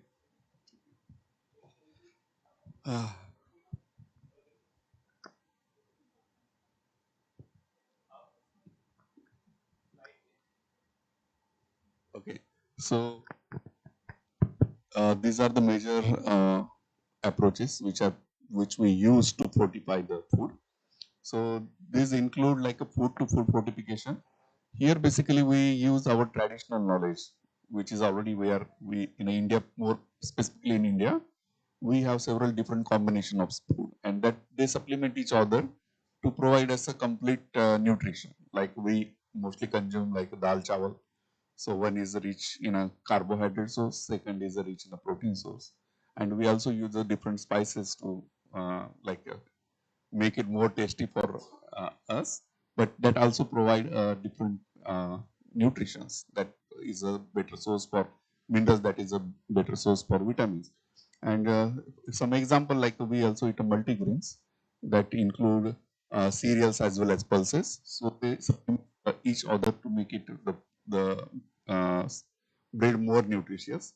Second approach is like a conventional fortification, where we use fortification at the industry level. Like food industries, they use different fortifications, like they use calcium to supplement in the milk, they use iron to supplement in different type of flours. So this happens at the industrial level. And then the dietary diversification is also a good approach to tackle with the hidden hunger. Like if we include a diverse food in our daily diet, that will also take care of our nutritional requirement. And then the uh, approach like a biofortification, which is the main focus of today's talk, that is one of the sustainable approach, and that is also a safer approach. For example, when we do fortification at industrial level, the the amount of required minerals or vitamins, those are not very precisely monitored, or there could be mistakes or errors happens at the industrial level which will affect a large population. Second important thing, when we do fortification at the industrial level, there is always concern about the bioavailability. Like when we take such a nutrition of vitamins or minerals through the fortification and industrial products, we that is not guaranteed that that will provide you a sufficient nutrition, because the bioavailability of such products are not very high. And that this concern we can easily rectify with the approach like a biofortification, where we basically develop new varieties which are more nutritious. We can feed our dairy animals with the better minerals or vitamins so that the dairy product will get a better, or even we can have this fortification at the different level but through a mean of biological agents. Like if we use fertilizers in crops, the crop will get a better amount of zinc or iron, and then that will enter into the food chain, and that iron or zinc has a better reliability compared to the fortification at industrial level. Oh,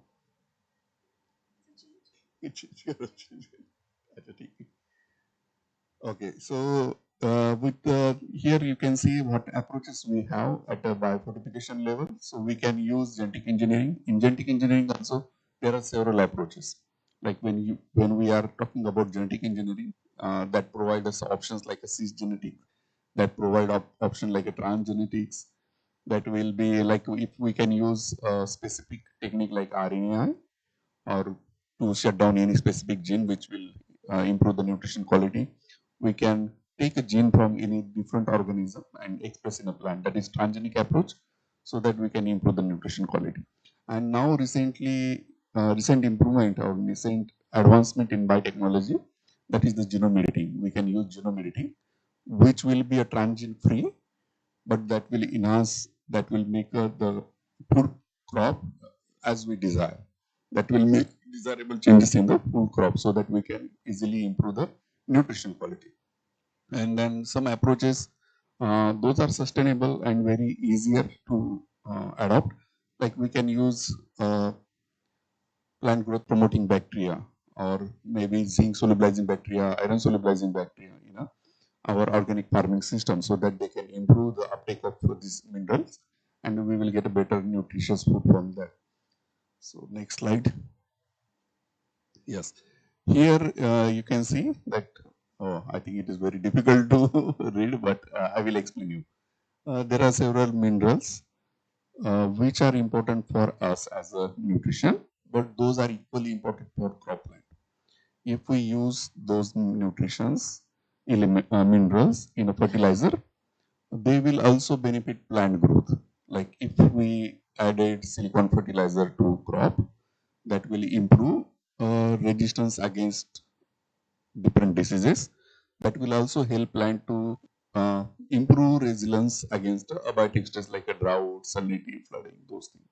So it is like a double benefit. If we use such minerals as a fertilizer, that will also improve our crop, and then this will also produce a good nutritious food. So that's why it is very important to tackle to at the cropping level in agriculture. So here I have highlighted the silica, because we know that the different minerals like zinc, iron, boron, those are very important, and we have already talked about it. You can find it in your textbooks also, that highlighted how zinc, iron, boron, these are the very minerals. But silicon is relatively new element. We classify silicon as a quasi-essential element. Basically, in terms of the plant growth, we categorize minerals into two categories. One is essential minerals and another is non-essential. So to make these categories, one simple trick we use, like whatever mineral is important to complete the life cycle of the plant, that is we categorize as a essential element.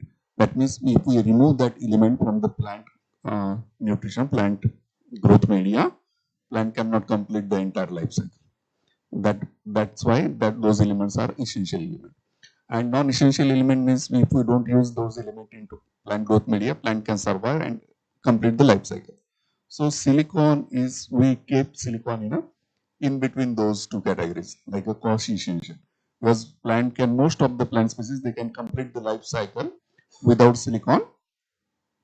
But if we provide silicon, plant grows better. They have a better resilience under stress condition.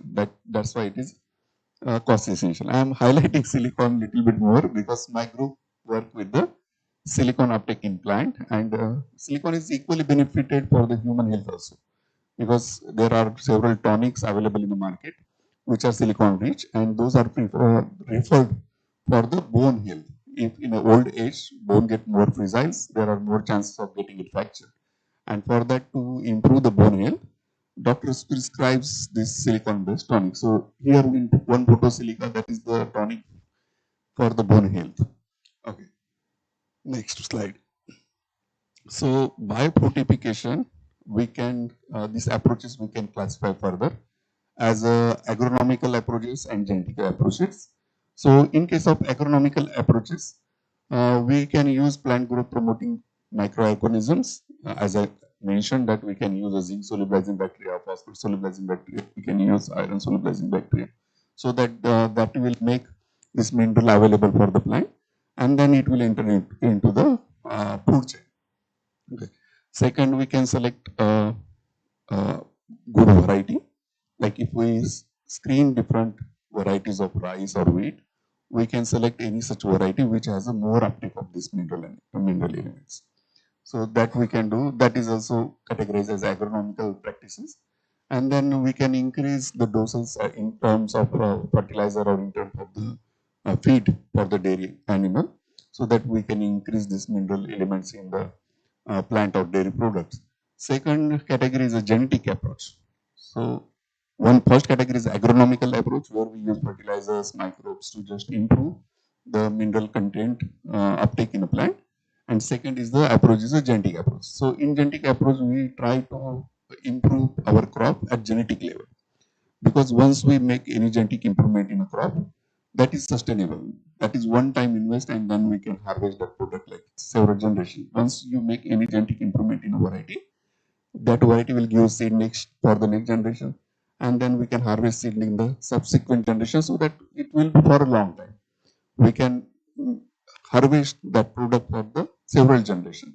That's why it is more sustainable.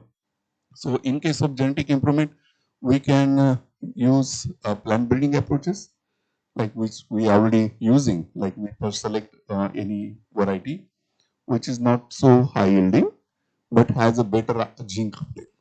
Then we cross that variety with our high yielding variety, so that we can transfer that gene uptake trait from that variety to our high yielding variety. Now our in that way we can develop a new variety by breeding, so that the new variety will be high yielding as well as that will have higher gene content. So that is a breeding approach.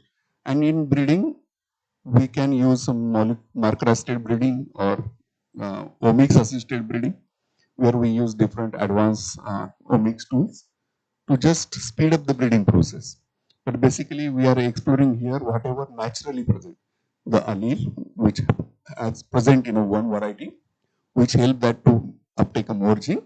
We are using the same gene, just we are transferring that same gene to the another variety using the natural process. That is like we make a cross pollination and then crossing, and then we follow the normal breeding process. That is the conventional approach, right? And second approach is a genetic engineering. We can make the genetic changes using advanced biotechnological tool, and then that improved variety we can use for the better nutrition.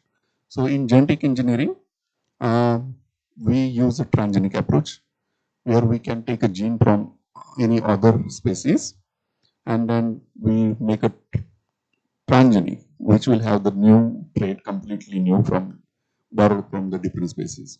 So this is not the like a conventional thing, or this is not a natural process. This cannot happen naturally, right? So this is like a completely man-made thing, which we develop for our purpose. And already worldwide several transgenics are being grown. We will discuss this in detail. So whether it is really required to make a transgenic or not, what are the alternative approaches? Like for transgenic, we have one recent alternative approach, that is genome editing. So in case of genome editing, we don't use any transgene. We just change few nucleotide in our crop with genome editing tools, so that they will be a better crop. Like we can make a desirable genes. That could be for the better nutrition, that could be for the better resistance against drought or resistance against different diseases. Okay, next one. So these are the major biofortified crop varieties in India. So basically, these are the three main crop where we have made significant progress. That is the pearl millet, where we have several varieties for higher iron content in pearl millet. Second is the zinc rice and zinc wheat. So these are the three crops where we made a significant progress. And this slide is from the Harvest Plus. So Harvest Plus is such a program where the different government organization as well as a private partner, they come together and they are trying to employ efforts to improve the crop varieties for the biofortification purpose. So Harvest Plus is basically focusing on the biofortification, and their major area of work is in South Asia, which include a largest population of the world. That includes India, Pakistan, Bangladesh, Philippines, Vietnam. These are the countries where this Harvest Plus works. Okay, next slide. This is very interesting. This is biofortification priority index that is created by Harvest Plus, and this shows that which country has required more priority on this biofortification. So at the top, this is particularly for the rice. So at the top, that is Bangladesh, because Bangladesh is in Bangladesh their major diet is rice. Right, entire country with almost 100% population eat rice daily. That's why their bioproduction priority index is very high. And India is also in the high priority countries. For India also, bioproduction in rice is very important because in India, almost two-thirds people eat rice daily. And the coastal population, like a highly populated state like Bangladesh, West Bengal, Kerala, Tamil Nadu, Bihar, those are the more rice consuming states. So it is very important for India as well to improve the rice. Next slide. Okay, so these are the major biofortified rice varieties in India. So in this table you can see DRR Dhan 45. So that has parentage IR 7307 crossed with IR 77080. So these are the parentage of that variety, and that is having high gene content. So all these varieties, they are developed by a breeding approach. Like we first selected one variety with the higher zinc uptake and cross that variety with the elite genetic background, the high yielding variety which farmers are already cultivating. And then this new trait was incorporated into the high yielding variety to have a variety with a high yield, high production as well as a higher zinc content. Right. So these are such varieties. So there are many, but these are the significant varieties which has a significant cropping area. Next slide. Okay. So this is just to give you an idea how this breeding works, right? So first we identify a donor variety. That means whatever variety which has a higher zinc content in their seed, and then from donor variety we cross that variety to a recipient variety, which is high yielding variety. And after that, it takes several years to just fix that trait to make a homozygous line so that that can be released. If it is open pollinated, self pollinated crop, then we need to make it homozygous. So that also takes a couple of years, and then it will enter to the different trial programs. Like first, that will go to the preliminary yield trial, then that will go to the advanced yield trial, and then it will go to the national level trials where it need to bid to the different check variety. Then only we can release our variety. So it time taking process. Usually it takes say 8 to 10. Like here, this is the different steps. So it will take 8 to 10 years to get a variety. So there are two approaches. This is first approach where we cross one variety with another one, and then we take every generation we advance it further or make it homozygous and then evaluate at different stages. And finally, at the 12 to 13 year, we can release that variety. Another approach we have that is induced mutagenesis, right? One approach which is using already available genetic resources. Like first find out one variety which has a better trait, and then cross that with the highly variety. This is one approach. Second approach is a mutation breeding. In mutation breeding, we use a induced mutagenesis. So we take for example, in rice we take a seed, rice seed, and then we treat that seed with a chemical mutagen like EMS that create a point mutations, or we can send that seed to the facilities like a bark, where we can radiate that seed with a gamma radiation, and with a mutagen that will randomly create a mutations, and from that randomly induced mutations we need to identify a line which has a better trait, like for example better gene coverage. That means at least we need to have 30-40,000 such mutant lines, and then this 40,000 mutants we need to screen for the gene coverage, because it is a random process. We don't know whether that 40,000 mutant, whether any of that has a higher zinc or not, but we need to screen those 40,000 and then first identify if there is any such mutation, and then use that mutant to develop a variety. So it is also time taking, and it is completely based on the chance, right? So both the processes are very time taking. There are several different approaches, but these are the major two approaches in a breeding. One is a breeding with the biparental population, or second is a induced mutagenesis. So second, next slide. Okay, that's why people started thinking about the genetic engineering. Second thing is here very important. With the conventional breeding approach, we can explore only those traits which are naturally exist. If any gene is already present in a natural germplasm, then only we can have that. Otherwise, we cannot use conventional breeding or mutagenesis to get a completely new trait. But genetic engineering provides us a flexibility which is not naturally present in the genome of rice or wheat or any crop. We can bring any new trait from any other species. That we can do with the genetic engineering. Next slide. So the process of genetic engineering is very simple. Or I think most of you are already at master level, so you might have already know that the process.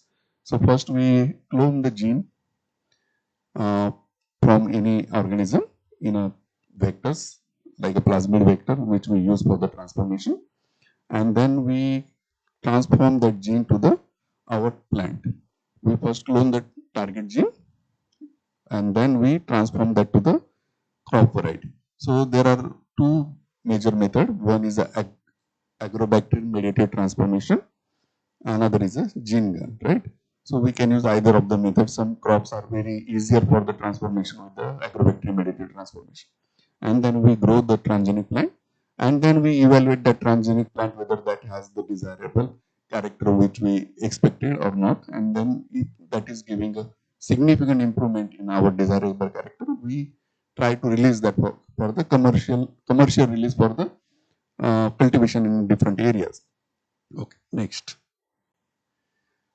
Okay, so these are some examples which are already commercially released, like a flavor saver tomato, 1990s, that was released as a first transgenic food crop, and for the flavor saver tomato, RNA technology was used, and then this PPO gene is also used in a potato or mushroom or apple that reduce if we reduce this PPO, that will reduce the browning in an apple or in mushroom. So thereafter, now the new era started with the genome editing, and several products are already in the market with genome editing technology. So in a subsequent slide, we can see some of these products which are created with the genome editing. So next slide. Okay, so this is just a difference like transgenic and cisgenic. We call transgenic because whenever we take a gene from any other species and transfer to the different species, that is transgenic. But sometimes we also need to take a gene from the same species and just overexpress it. So that is cisgenic. So at a commercial level, there are several transgenics, but at this point, there is no cisgenic in a commercial market. So that is at an experimental level. So transgenic is more common compared to cisgenic, because in cisgenic like RNA, where we are using the same gene sequence to make it knock down, but we also need some selection markers with it. That's why it is also called as a transgenic. It cannot be considered as a cisgenic. Okay. Next slide. Okay. So here just a comparison of different approaches. In conventional breeding, we use this is high yielding elite variety crossed with the donor one. And then after several generations, we will get a high yielding variety with this desired breed. Second approach is mutagenesis, where we use mutagens like gamma radiation or EMS, and then from the thousands of mutants, we select a desired. Then this is the tissue culture approach like protoplast fusion, where we can make a hybrids different.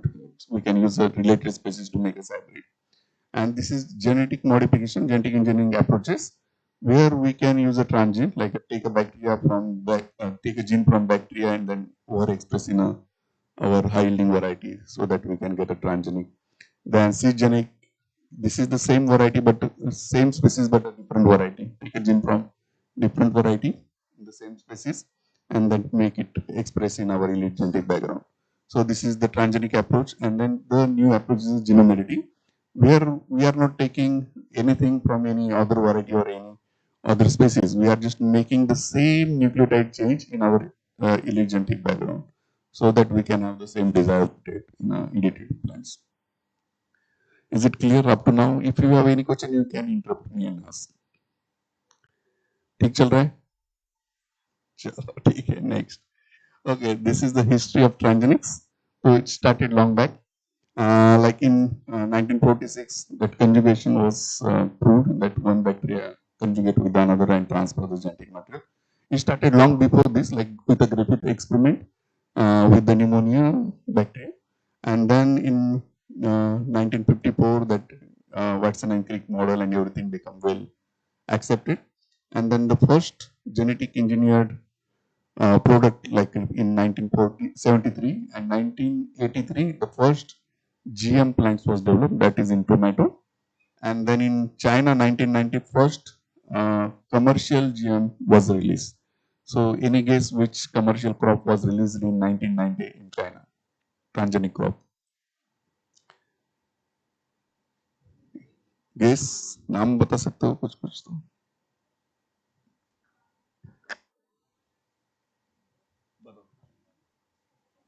Golden rice, okay. BT cotton or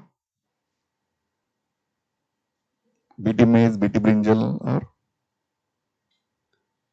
anything else? Beans, okay. Beans. Okay, that was the tobacco. Because first genetically engineered product was also tobacco, and then China released tobacco as a genetic engineered first transgenic crop. That was a tobacco.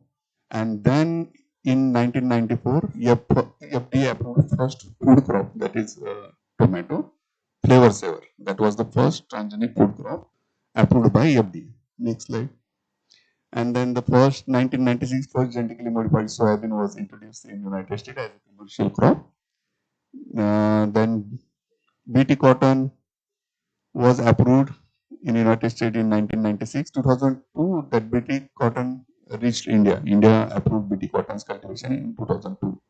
So you can imagine that already we passed almost 3 decades with the transgenic crops. And the recent, we can say like a DMH, that is Dhara mustard hybrid. BT brinjal was also approved by the Indian government, but later on that was on the hold because of some concerns. And Dhara mustard hybrid, that is very recent, like that was approved by the Ministry of Environment and Forestry, but because of the concern about its yield over the chicks and also concern about the use of the herbicide, that is on hold. Because Dhara mustard hybrid was first tried to release for its ability to make a hybrid crop. Because mustard is a self-pollinated crop, and if you wanted to grow a hybrid crop, then we need male sterility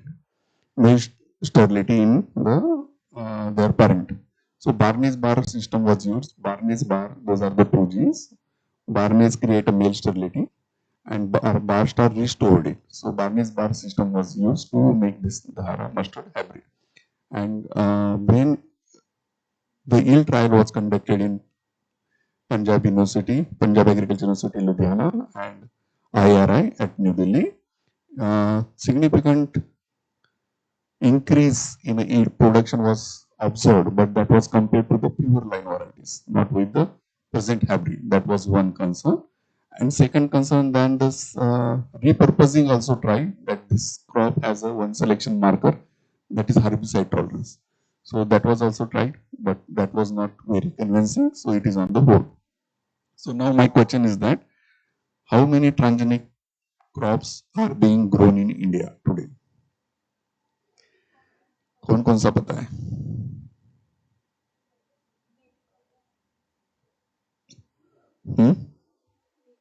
At present, which transgenic crops we are using? BT cotton, anything else? और दूसरा कोई? BT brinjal और बस golden rice और दूसरा कुछ? Okay, so today in India we have only one crop, that is BT cotton. We don't have golden rice, or we don't have BT brinjal, or we don't have the barnet bar mustard. At present in India we have only one transgenic crop, that is BT cotton. And in India more than 1000 laboratories, they are working with the transgenic technology, and that too from the last 3 decades. So you can imagine 1000 labs are working on transgenic from last 3 decades, and we have only one transgenic crop, that is BT cotton. And that is also not from the Indian lab, that is from the Monsanto, right? So why this is happening? Any guess? नहीं, आप लोग नहीं बोल रहे, आप लोग already class कर चुके हो, नहीं?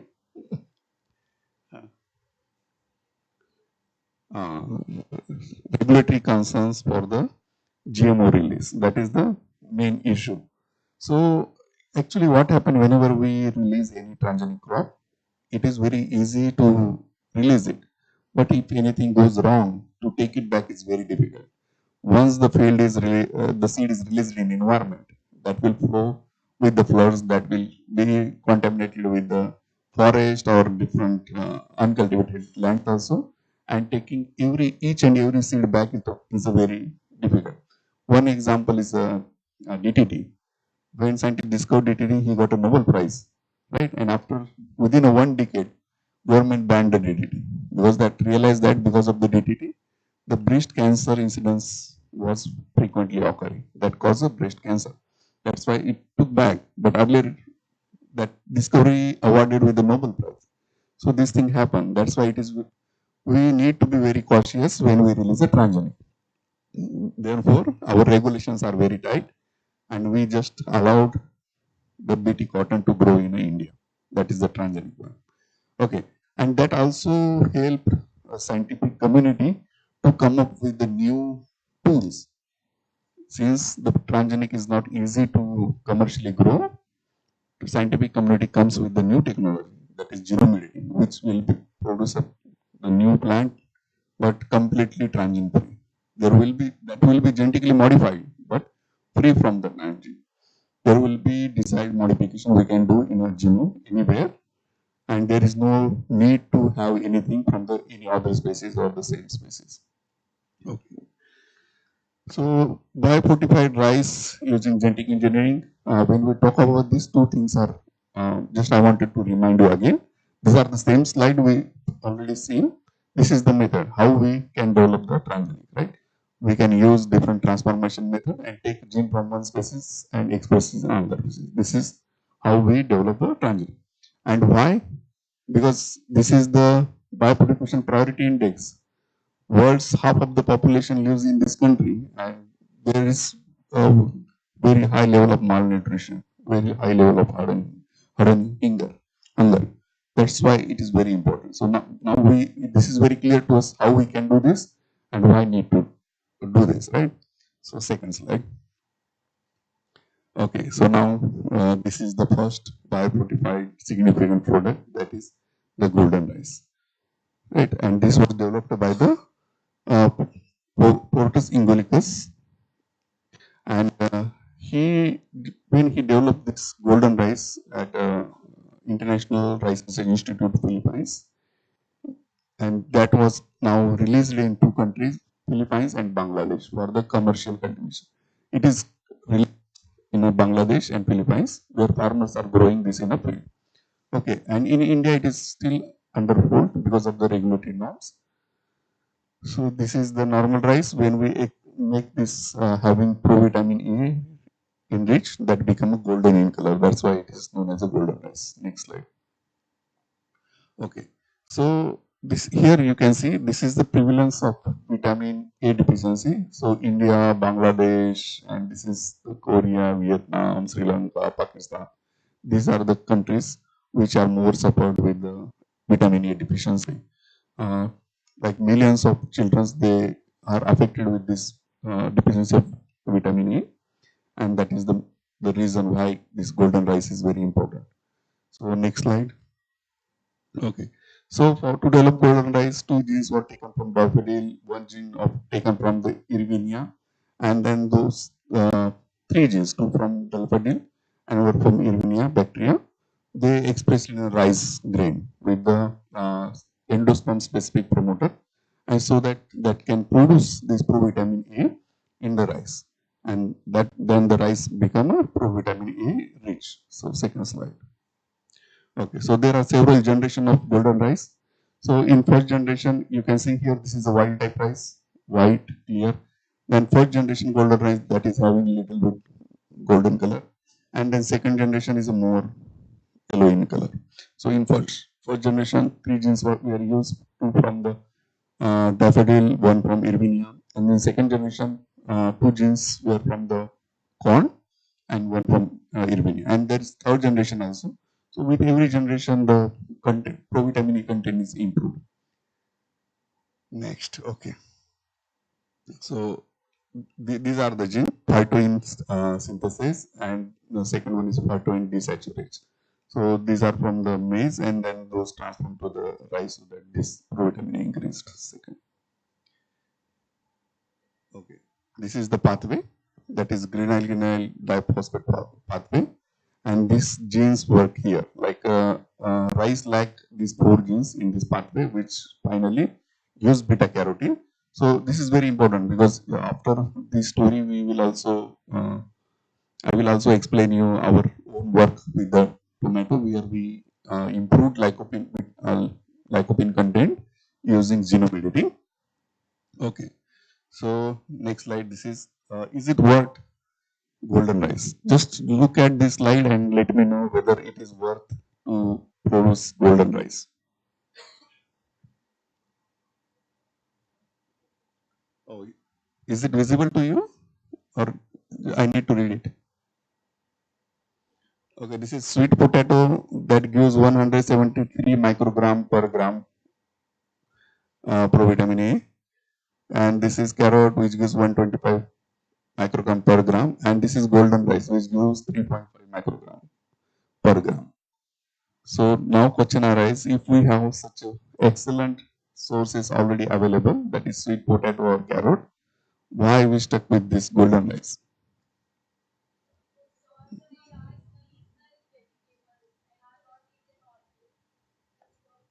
Mm-hmm. Mm-hmm. Mm-hmm. Yeah, if people eat daily, right? The uh, the target population that eat rice daily. And second important thing, if we have golden rice, that is one time, right? Once we created golden rice, we can harvest several generations. The seed will be there. Right? It is sustainable solution. And this is not something like a uh, replacement. This is complementary. If you are eating golden rice, you can also eat sweet potato, or you can also eat carrot. It is not something not like a replacement. It is a complementary. That's why it is very important to have a golden rice. Okay. So we have another example, that is golden banana. Right. This technology was developed in Australia, and now in India also we have several labs working on golden banana. So Rajiv Gandhi Center for Biotechnology in Kerala, they are permanently working to produce a golden banana. So now the same question, is it worth to have a golden banana? Is it worth to have golden banana? Because rice is a staple food we consume daily. So what about golden banana?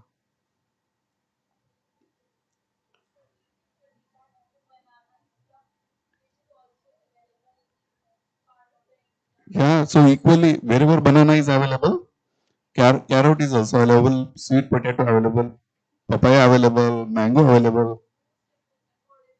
Okay, the list which I have shown in an earlier slide, banana is a costlier than sweet potato, right? Banana is a costlier than the carrot. Banana is a costlier than the papaya. So whether it is worth or not. So I need a valid argument to support the golden banana. If we talk about nutrition, we cannot say that the banana has a more nutrition compared to sweet potato or papaya, right? Because when you compare the provitamin A content, here golden banana has a 5 microgram per gram, or sweet potato has a 173, which is almost like 50 times more.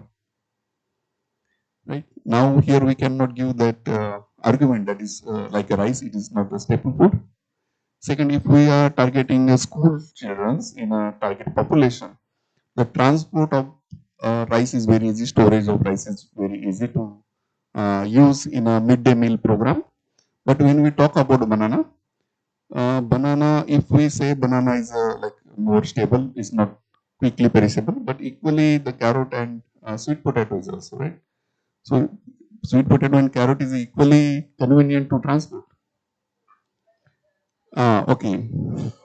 Banana we don't need to cook, right? Banana we don't need to cook. We can just distribute in a school and they can eat, right? But it is not a valid argument because carrot also we don't need to cook, right?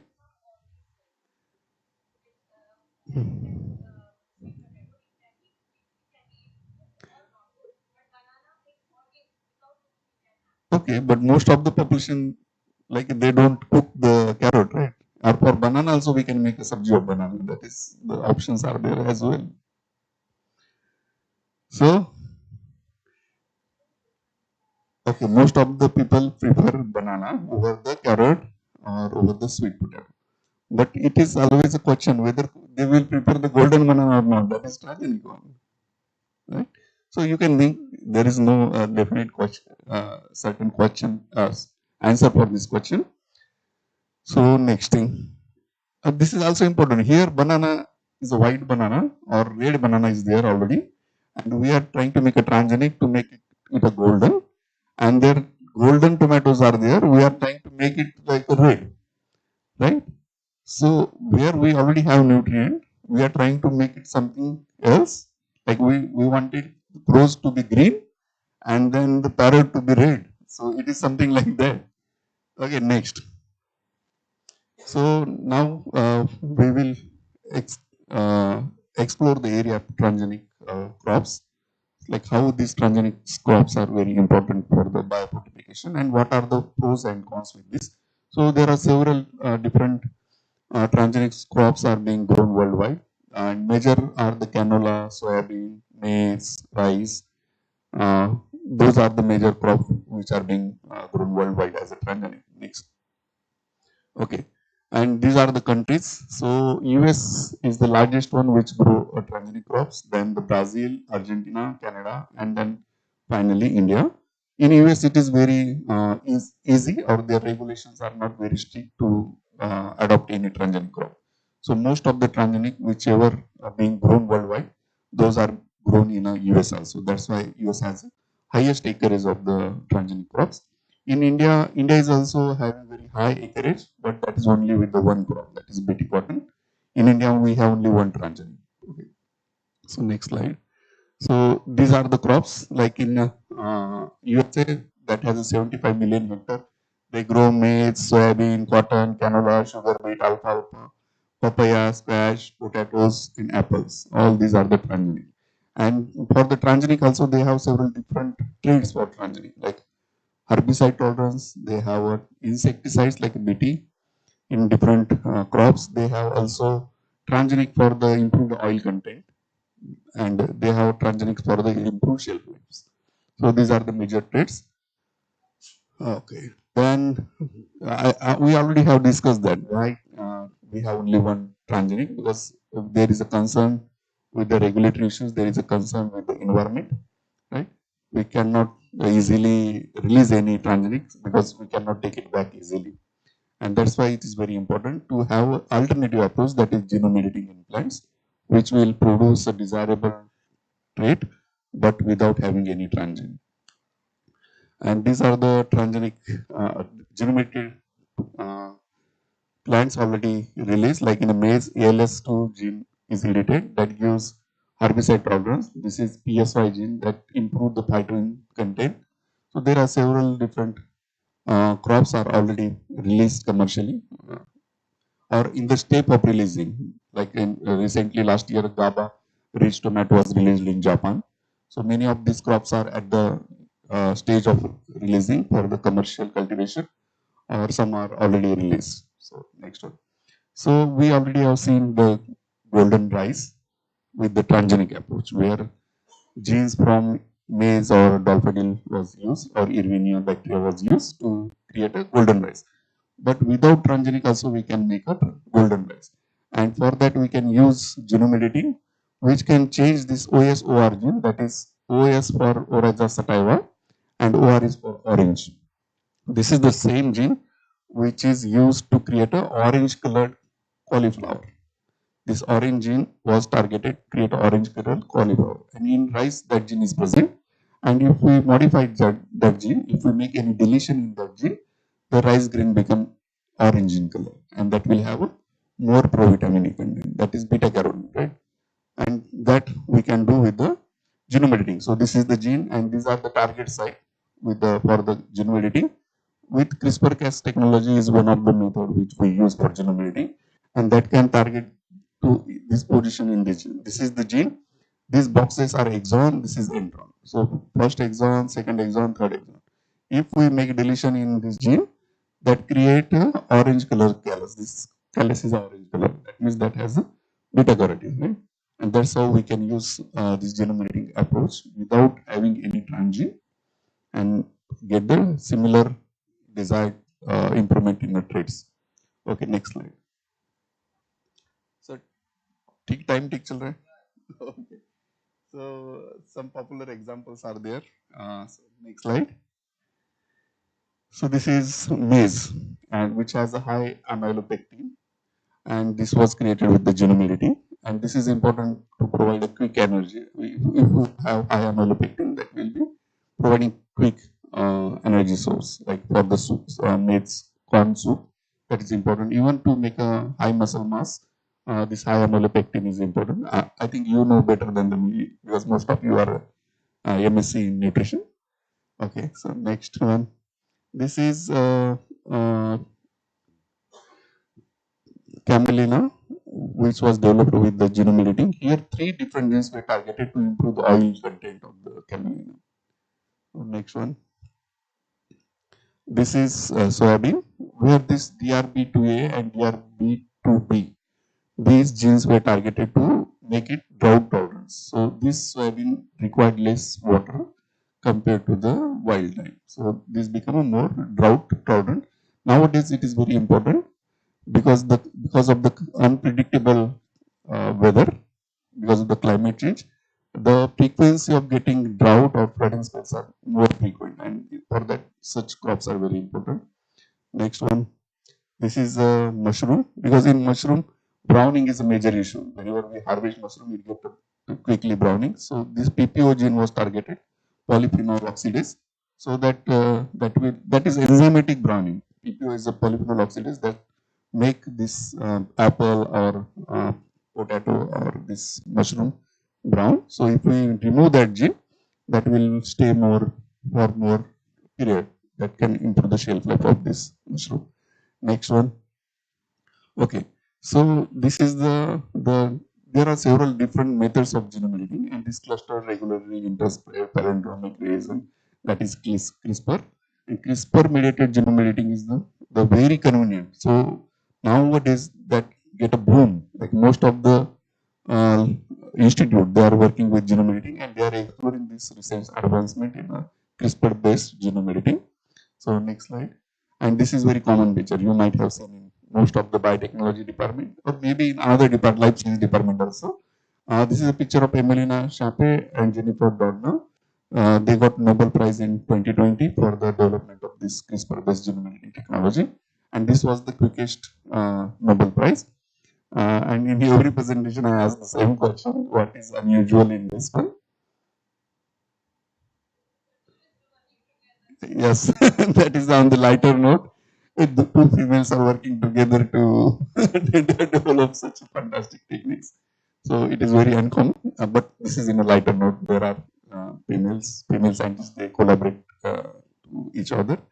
This is not that much that unusual to highlight. Okay, next one. So this genome editing story started long back.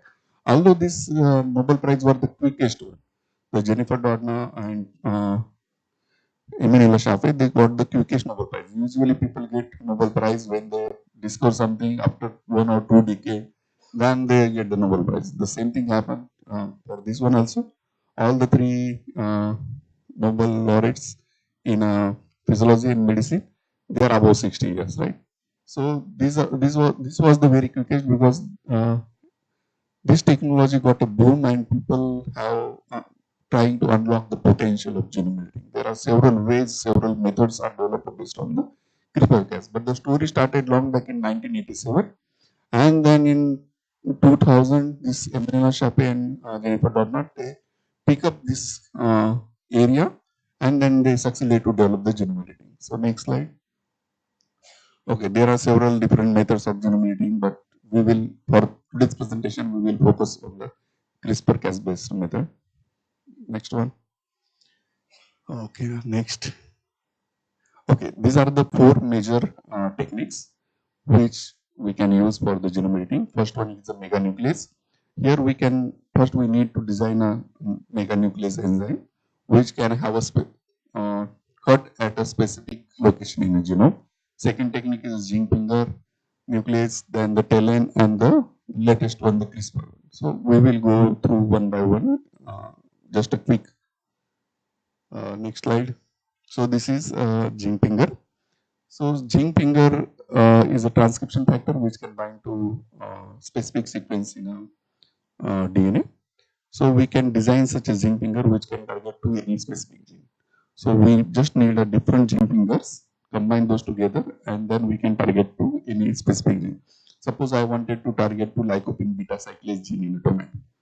So this lycopene beta cyclase gene in tomato is very important. That gives a red color to the tomato. Right? The red color in tomato is because of the lycopene. That's why we call it as the Solanum lycopersicum, right?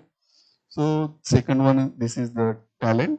TALEN is also the same, where we design a TALEN which can target bind to a specific sequence.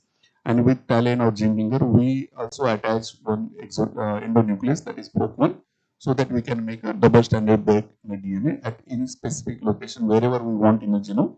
We can design that, and then this fork can make a double stranded break. Okay, next one. Next. Next. Okay, now this is CRISPR. So what is CRISPR? CRISPR is a clustered, regularly interspersed, small palindromic repeat. So here you can see in the bacterial genomes, these repeats are present. Like this is palindromic. You can see CAATAA from this side also, CAATAA, CTT, this side. The sequence is same here also, and in reverse complementary direction it is same. That's why it is a palindromic, right? And this is very small sequence. And why clustered regularly? Because those are present at a regular interval. That's why we call that as a clustered regularly small palindromic repeats, because they are completely repeated one after another one, right? So next slide. So the question was that these repeats are present in a bacterial genome, sometime in a thousands in number. So scientific community, specifically working with microbes, they were focusing, trying to answer the question why these repeats are present in a bacteria. And because the prokaryotic genome is compared to more compact compared to eukaryotic genome, and having such a repeat was surprising, right? If such repeats are present in almost more than 1% of the total genome, that was surprising. And then Francis Mujica, he started working on these repeats in 1980s, so early. He did his PhD on this CRISPR repeats, then his labs worked almost 2-3 decades on the CRISPR repeats. Next slide. And he first discovered this CRISPR repeats in a bacteria. Then he first showed that there is a PAM domain, protopisser adjacent motif, which is required for the functionality of this CRISPR system in a bacteria. So next one, I will not go deep, but this is important to understand the CRISPR mechanism. So this is in bacteria. So in bacteria, the bacteriophage whenever infect the virus, which can infect to bacterial cell, whenever that infect to bacteria, that release the genome into bacterial cell. And this genome get chopped into small pieces, and some of the pieces will get incorporated in between these repeats. These blacks are the CRISPR repeats. And in between two repeat, the unique sequence that is from the different virus. So this blue one from this virus, this one greenish one is from the another virus, this sky blue is from the another virus. So basically, these repeats are present in bacterial genome, and in between this repeat, there is unique sequence that comes from the different viruses, right? And once this fragment is inserted into this repeat, that get transcribed in a long RNA that we call as a polycistronic RNA, right? In prokaryotic system, the different genes can get transcribed together as a polycistronic RNA. In eukaryotic system, most of the gene are like single promoter, single gene, single RNA, right? Only tRNAs, those get transcribed as a polycistronic RNA. So once that get polycistronic long RNA, every single unit gets chopped separately. Single unit means this fragment from this virus and one repeat. This is one unit. Second fragment from second virus and this repeat is second unit, third unit. Likewise, thousands of units. They get chopped into single piece. After chopping into single piece, there is one another gene present in bacteria that is known as a Cas, right? CRISPR associated protein. This Cas9, there are several Cas, so this one is the Cas9. Then this Cas9 make a complex with the single unit. Single unit means this unique sequence of virus and repeat, that they make a complex. And then wherever this small RNA1 unit has a complementary sequence, that will go and bind there. For example, the same virus infected the bacterial cell again, this sequence has a similarity. So this unit will go and bind to that virus genome because of the complementary sequence. And then this Cas9 enzyme will make a double stranded break. Since this Cas9 is making double stranded break to the viral genome, the virus genome will not replicate, and that will provide immunity to the bacteria. That means if any virus piece is get incorporated between two CRISPR repeats, next time the same virus cannot infect to the same strain of bacteria. That is exactly like how immune system works in our body. Whenever we get a COVID vaccine, then the COVID virus will not infect us, right? In the same way, in a bacteria also, this CRISPR system work as an immune mechanism. And once this mechanism get understood by Emilina Chappé, Jennifer Doudna, then they use that mechanism to create a tool. This is exactly the same how we use EcoR1 enzyme as a molecular scissor, right? Most of you already know EcoR1, right? That is from the E. coli R1 enzyme, which is a endonuclease, right? And that can make a double stranded break at GAATTC. That is the site, recognition site for EcoR1. But in case of CRISPR-Cas, we cannot change recognition site of EcoR1. That will always get at GAATTC. But in case of CRISPR system, if we change the sequence of this single unit RNA, this Cas9 and this complex will bind at that same sequence. That means in a genome, if we take any sequence from any gene, we can target our Cas9 at that location. Suppose I am working with lycopene beta cyclase, I will take a 20 nucleotide sequence from lycopene beta cyclase gene, and then I will use that as a guide RNA for this Cas9. And then this Cas9 will make a double stranded break in a lycopene beta cyclase gene.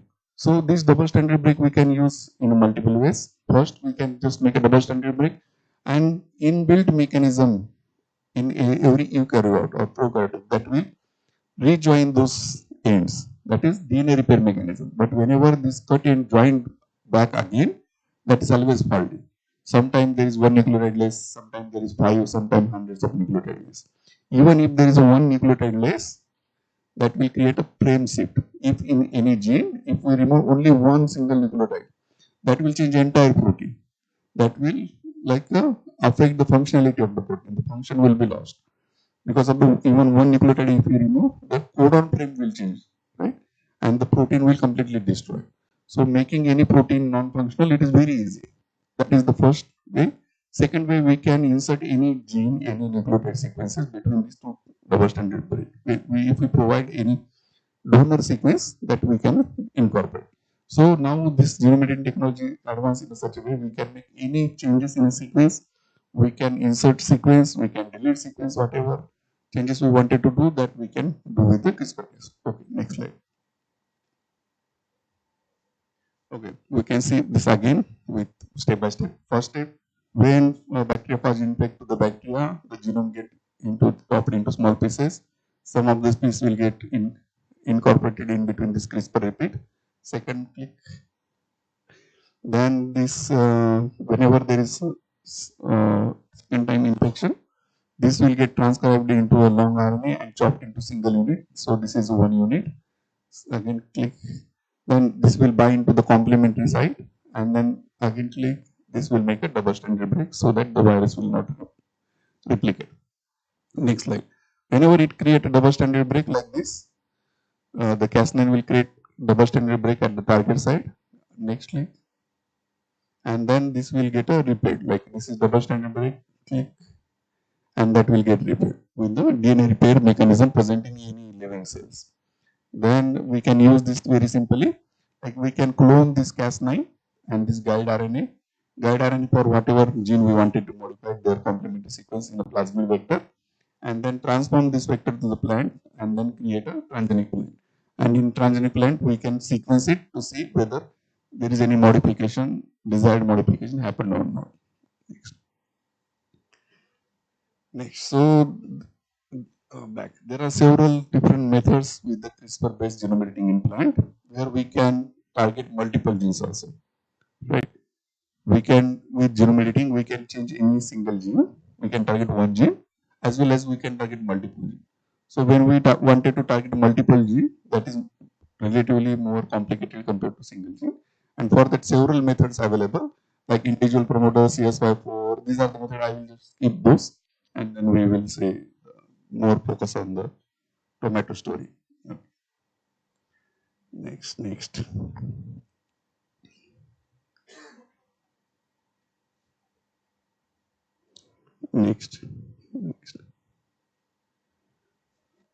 Okay. So why multi-target genome editing is important? Because specifically in some crops are having polyploidy genome, like wheat is a hexaploidy, right? And several brassica species, they are having different ploidy levels. So if the ploidy level is more, that means every gene has a multiple copies.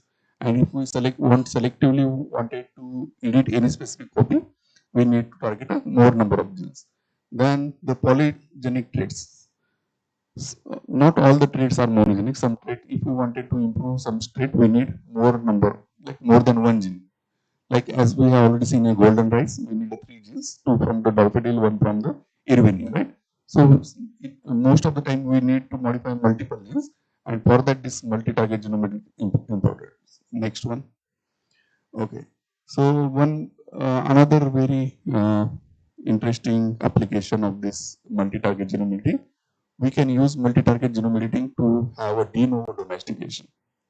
Okay. What is de novo domestication? Usually, how domestication happens? Like for rice, whenever first time someone found out that in a wild forest or wild habitat, one rice has a bigger size of grain, and then someone collected it and started growing it. That's how crop get domesticated slowly, right? But if we wanted to domesticate a new crop, we can use this multi-target. For example, here, this is Solanum lycopersicum. And for the conventional breeding, if you wanted to bring salt tolerance, cold tolerance, drought tolerance, we need to cross this Solanum lycopersicum with the wild tomatoes. And then we can have this all tolerance in a high-yielding variety.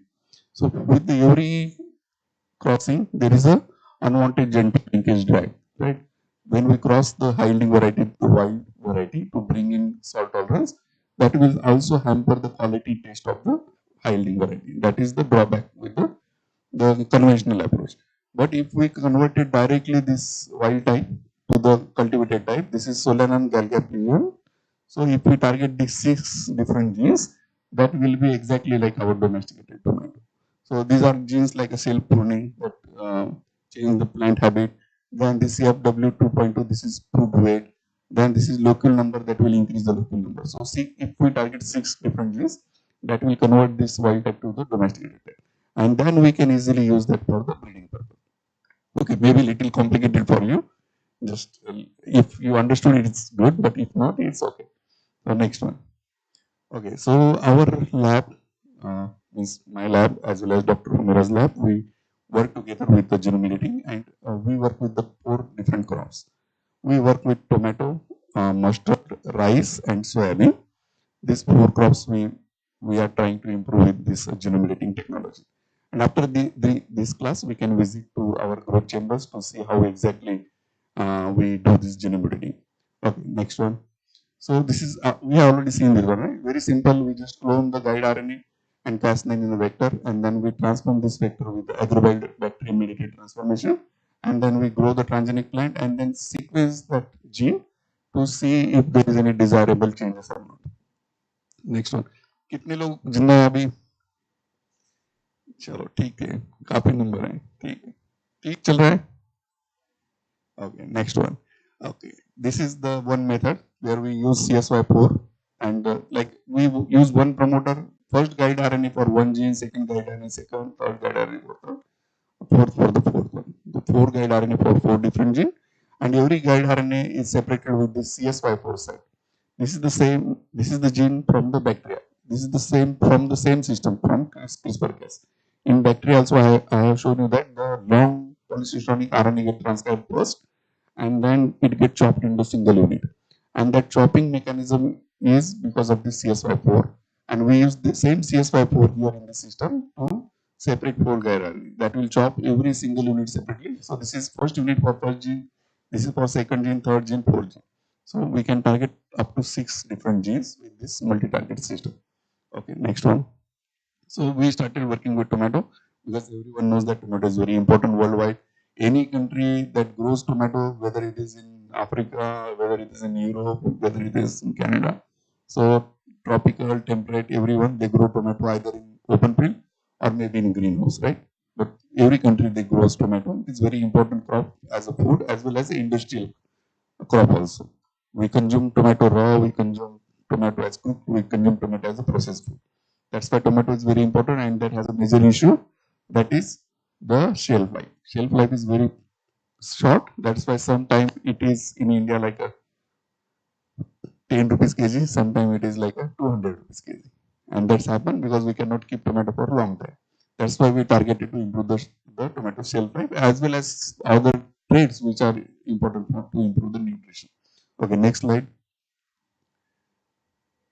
Okay, so shelf life is a problem. Next one. Already several gene people tried, but we selected peptide liase. Next one. Next one. Okay. So in this project was in a 2-step. In first stage, we targeted 3 genes. The self pruning 5, that is peptide liase and lycopene beta cyclase. This self pruning, this gene help to change the plant architecture. So this is indeterminate plant type. If we mute this gene, that will create more compact plant that is determinate. Or we can make a double determinate also. Okay. Second is pectin liase that improve the pectin content in tomato so that fruit cracking will reduce and we can keep tomato 2-3 weeks more than the normal tomato. The edited line, the tomato with the edited line we can keep for 2-3 weeks more. Then this is lycopene beta cyclase. This is beta carotene pathway, and if we knock out this lycopene beta cyclase, that will improve the lycopene content. I have already shown this pathway to you in a golden rice, right? We will see it again in concern with the tomato. Next slide. Okay, so this is carotenoid biosynthesis pathway, and here actually in golden rice also, and in case of tomato also, we are targeting here. The next slide. So this is the lycopene converting to beta carotene. And if we knock out this gene, lycopene beta cyclase, that will stop the conversion of lycopene to beta carotene. Right? We use this lycopene beta cyclase in case of golden rice, where we produce this beta carotene. In golden rice, we wanted to improve the beta carotene because it is a provitamin E. But here, we stop the conversion of lycopene to beta carotene. So, is it worth doing this or not?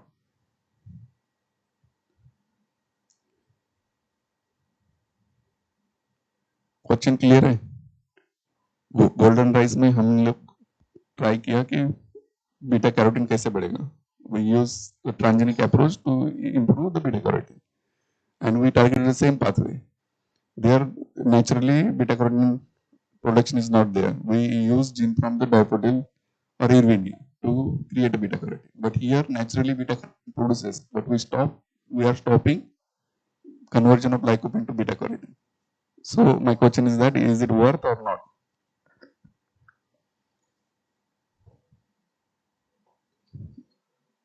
Exhaust हो गया या अभी जिंदा है सब लोग?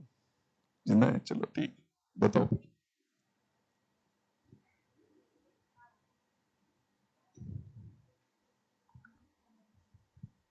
Because sir आपने target lycopene को किया है, तो फिर बीटा कैरोटीन को इनहिबिट कर दिया. Sir I think it's a good idea. Any other opinion? For time, save time for what?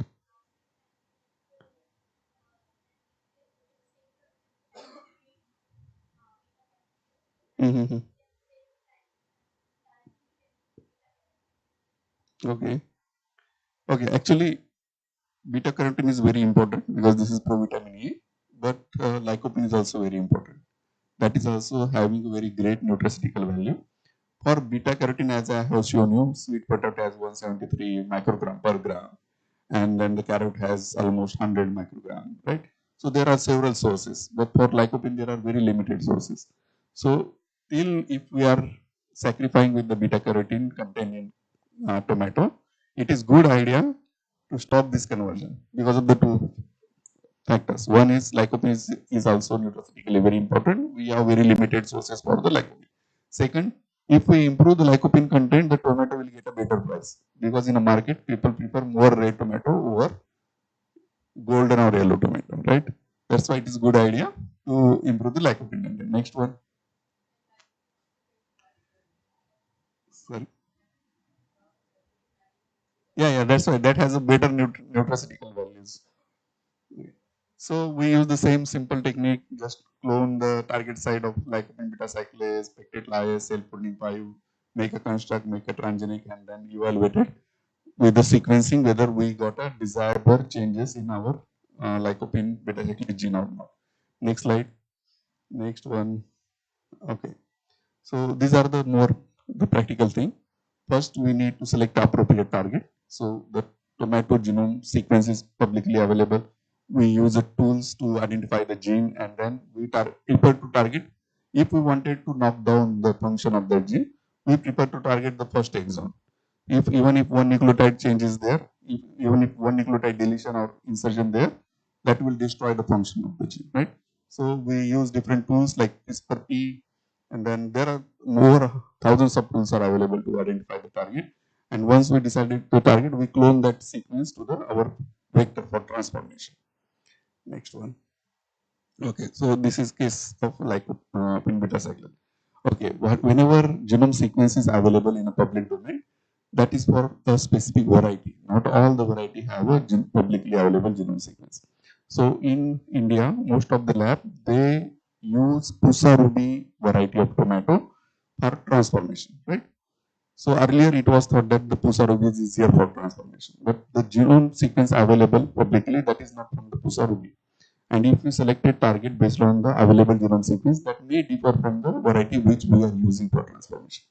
And for that, we need to sequence gene in our variety, and then the confirm the target sequence is the same, right? Second one. And then we prepare construct like use one promoter for Cas9 gene, and then we have second promoters, or sometimes with the same promoter with the cleavage site. we use a guide RNA and selection markers. Okay, we will just skip the more biotechnological practical details. Okay, next one.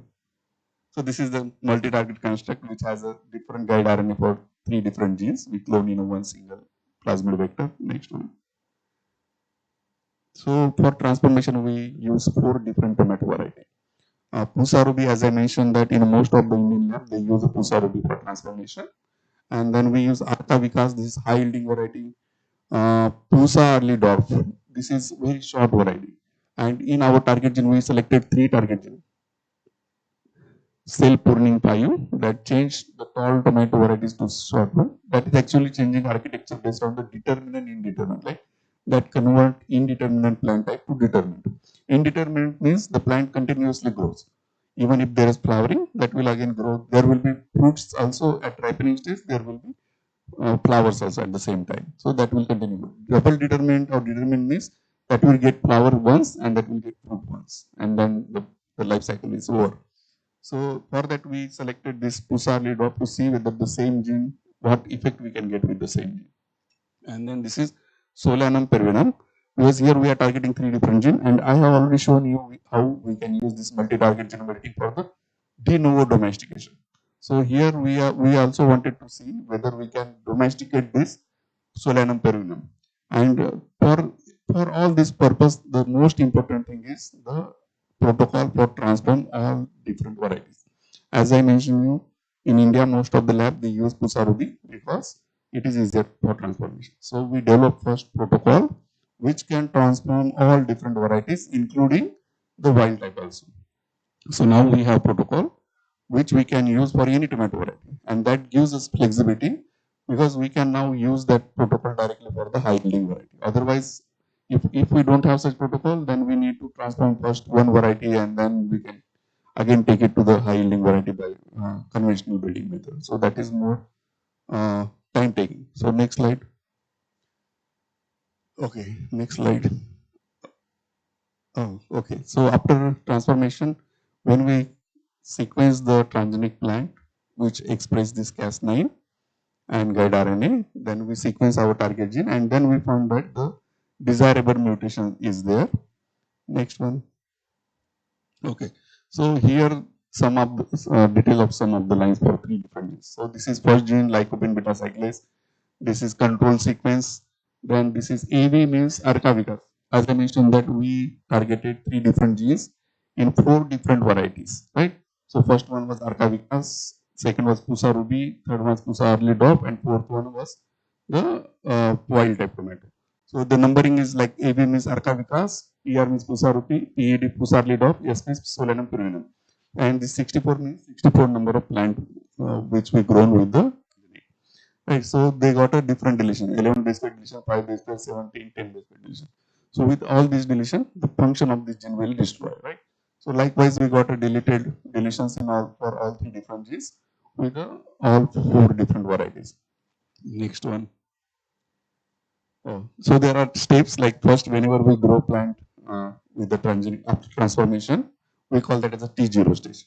And when we get a fruit to the T0 plant, when we harvest it and then plant it again for the next generation, that is T1, right? So in T1, we again confirmed it with all different lines. So at present, we have about 200 genome edited lines in 4 different backgrounds and with 3 different genes. So there are lines with all combinations. Like some line, like for example, in Pusa, Arcavicas, that is variety, that has some line with only one gene mutated, that is lycopene beta cyclase. Some line has a lycopene beta cyclase as well as SP5G. Some line have all 3 gene mutated. So when we use this multi-target genome editing, that help us to create a catalog of lines. Catalog of lines means that will have all combination of mutations. Some line will have mutation in only one gene, some will have 2, some will have all 3. So all possible combination. That help us to select more desirable line in terms of production, in terms of nutraceutical value. Okay, so next one. Just we will skip this. Next. Okay. So this is how what phenotype we achieved with this is example for only one gene, that is sp5 gene. So here this is Pusarli drop sp5 gene. That means this is Pusarli drop. When we mutated this sp5, that becomes this one. This is Pusa ruby. Naturally, the wild type Pusa ruby is an indeterminate plant, so that grows very tall and that grows continuously. When we mutated this sp5g, that becomes very short and determinate, right? So that provide advantage when we grow tomato in a field. Like if we are growing determinate variety, that will get flowering at one time and we can harvest once and the field will be vacant for the next crop. But in case of indeterminate, we need to continuously pick the tomato fruits every week. So that is more labor intensive, as well as we need to take those tomatoes to market every week. So that is not advisable to use indeterminate variety in a field. But if you are growing those tomato varieties in a greenhouse, then usually people prefer to have a variety which gives continuously fruit, like indeterminate, right?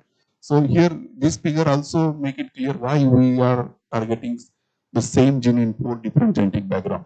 Like suppose in case of Pusa ruby in wild type, normal Pusa ruby variety, there is typical pattern. We get a flower first, then first internode leaf, second internode leaf, third internode leaf, and then flower. So flowering will be always like first flower, one leaf, two leaf, three leaf, and then flower. So three in between internode. When we mute this gene, that become flowering become like a first flower, one internode, second internode, and flower.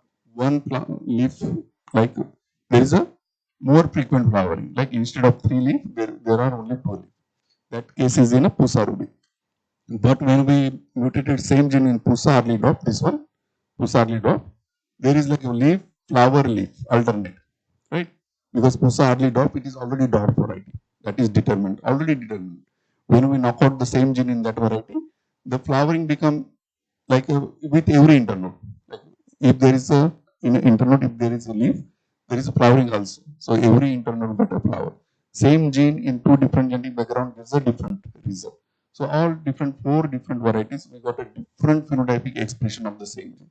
That's why it is very important to also consider the genetic background. We cannot expect the same result with the every genetic background. Okay, next one. Now we can speed up. So this is the result with the pectin lice. The bottom line is edited, the top line is for the wild type. And that improved the shelf life by 2 weeks. Next one. So this is the fruit cracking. If pectin lice, we need more pectin lice, that will improve pectin. That will also reduce the fruit cracking, because whenever we transport tomato from field to market, we need to go with the truckload, and that damages many fruits. So that also improve the fruit firmness. Okay, next one. So this is lycopene beta cyclase. When we knock out this lycopene beta cyclase, lycopene content improve. And to like we can directly, it is visible. You can directly see through the edited tomatoes, those are more red. But to have a quantifiable data, we use HPLC. Here you can see this is the edited one that has almost twice lycopene content compared to the white. Okay, next one. Apart from them, when we edited sp5 the gene which make it determinate, that also improved the root architecture. This is wild type tomato. You can see the shoot size in all these conditions are almost same, but the root is almost 3 times longer in case of edited lines, right? So when we modify the plant architecture, shoot, whenever we modify shoot, root will automatically get modified. Okay, next one.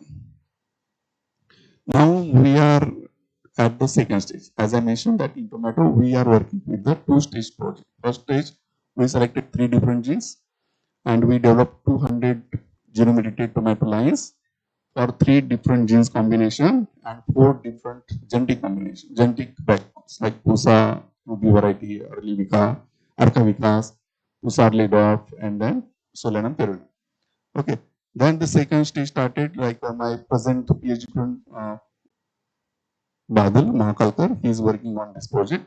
So here we are trying to incorporate GABA and provitamin D. So we wanted to improve GABA content in tomato and provitamin D also, because GABA is important to regulate the hypertension, and in India it is very frequent problem, right? Almost everyone above 45 age, half of the population is taking medicine to control the hypertension, the blood pressure, right? And for that, this is GABA rich food is very important, and there are very few food crops are available which provide us GABA. And among that, tomato is there.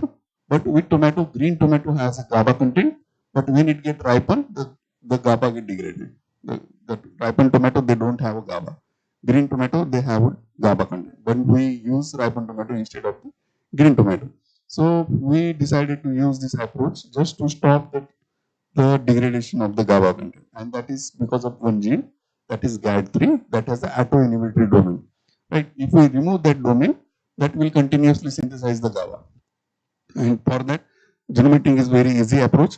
Instead of selecting first exon, here we selected last exon just before the autoinhibitory domain, just to remove the autoinhibitory domain so that the GABA production will be continued in a ripening tomato. Next one. So this is the GABA shunt pathway, and here you can see this is the GAD3 gene, and this is autoinhibitory domain. So we targeted here just to remove this domain so that the GABA will be continuously produced. Next one, is it okay or need to speed up? भूख लग गई? 1 बज गए? Okay, चलो speed up कर दें. And then we targeted this 7D hydrochlorosterol just to improve the vitamin D. Next one. Next one. Next. Okay.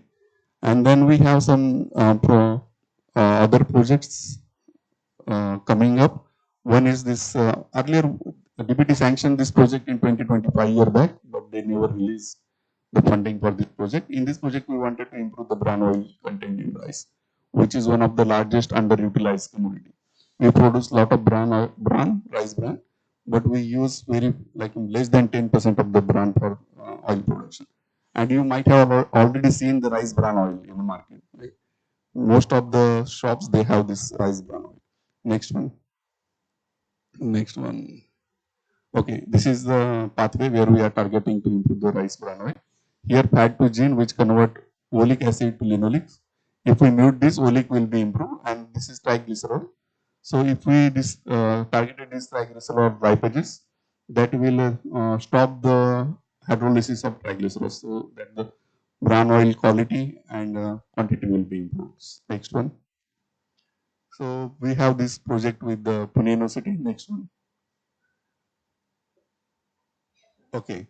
Another project we have to improve the rice breeding, because rice is a self-pollinatory crop. And if we wanted to grow hybrid rice, like in China, they are about like 50% of rice area is with the rice hybrid. In India, it is less than 10%. In India, we don't have hybrid varieties of rice. And to improve that, we have this project. Next one. Next one. Okay. In this project, we are trying to make a rice line which has a two male sterility system. For male sterility system, there are two options: photoperiod sensitive male sterility and thermosensitive male sterility. These are two options in rice. So we are trying to combine both options with the genome editing, so that will be more sure, more I think stable male sterile lines. Next one.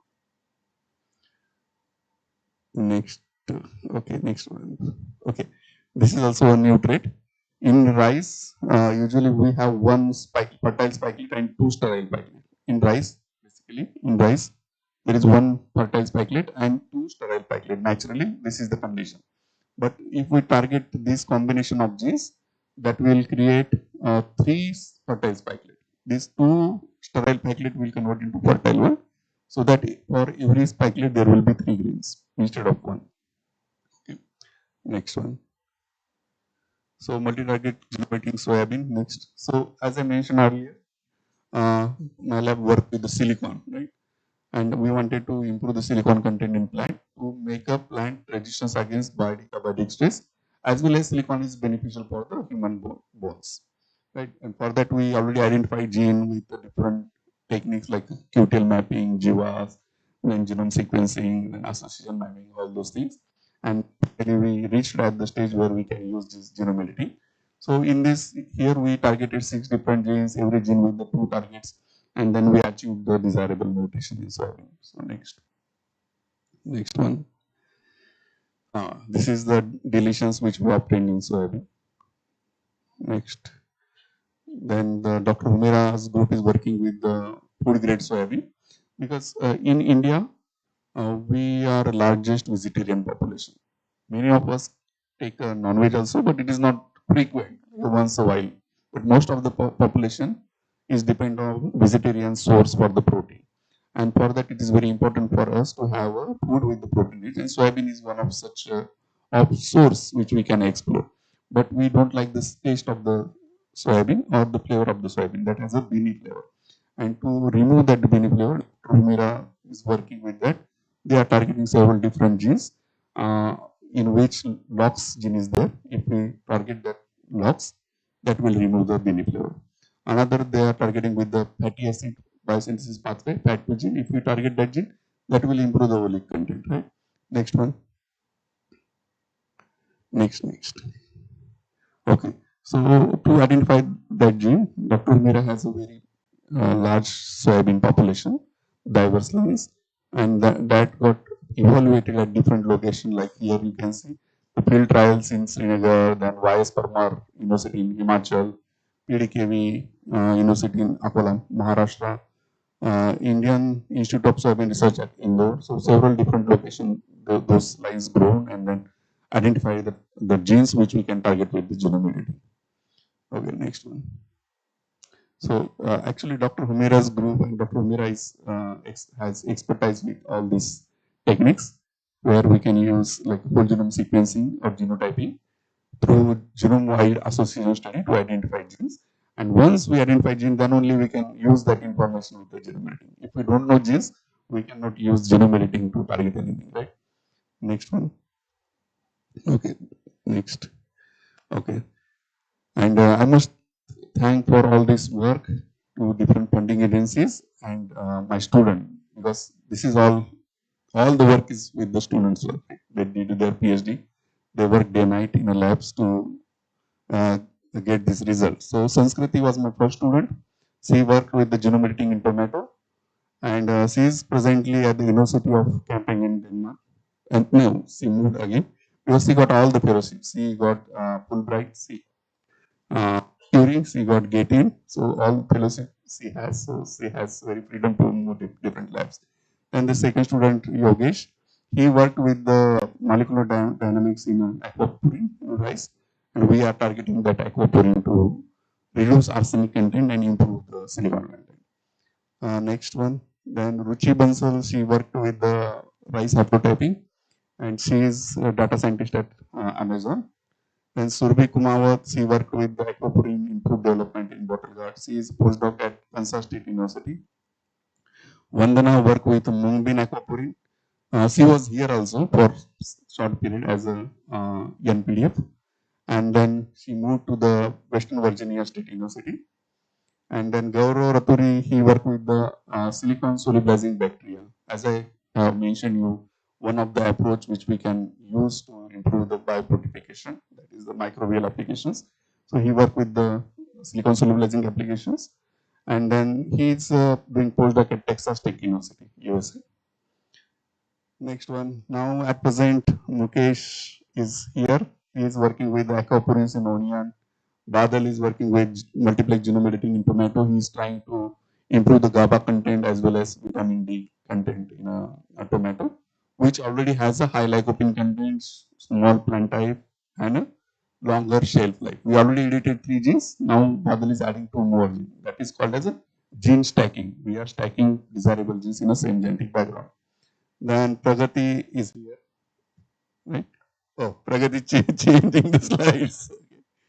Pragati is working with one of the subfamily of aquaporin, that is G, uncharacterized interstick proteins. Then Pawan is working with the, Pawan is actually working with so many different projects. He is working with the genome sequencing of insect. He is working with aquaporin. He also working with developing a microbial consortium. So he isolated more than 200-300 rhizobium, and he is looking into rhizobium having a different characteristic. Some rhizobium they fix nitrogen as well as they solubilize phosphate. Okay. So Gitanjali is here. Gitanjali is working with the metalloid transporter selenium basically, and Akash is also here. He is working with the metabolic transporter aquaponics. Okay, thank you. Any question?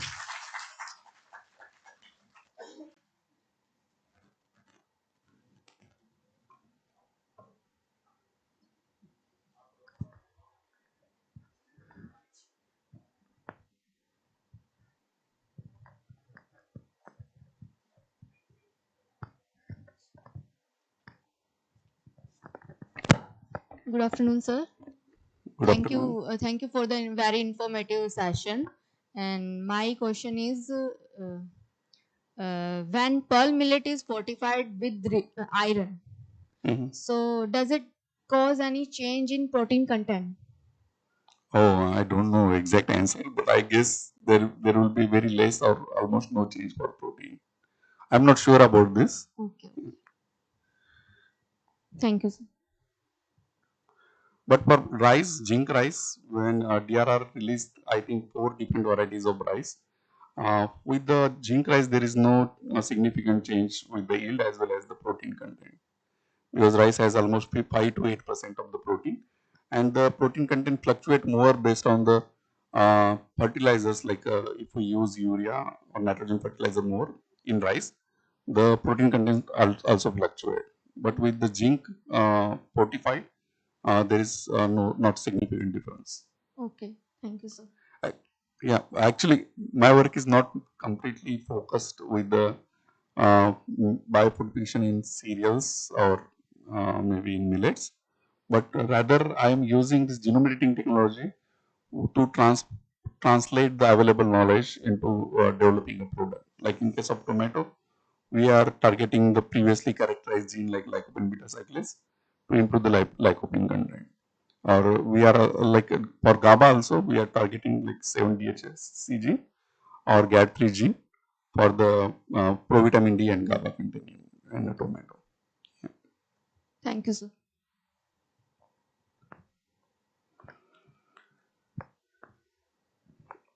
बस इतना ही question नहीं है कुछ thank you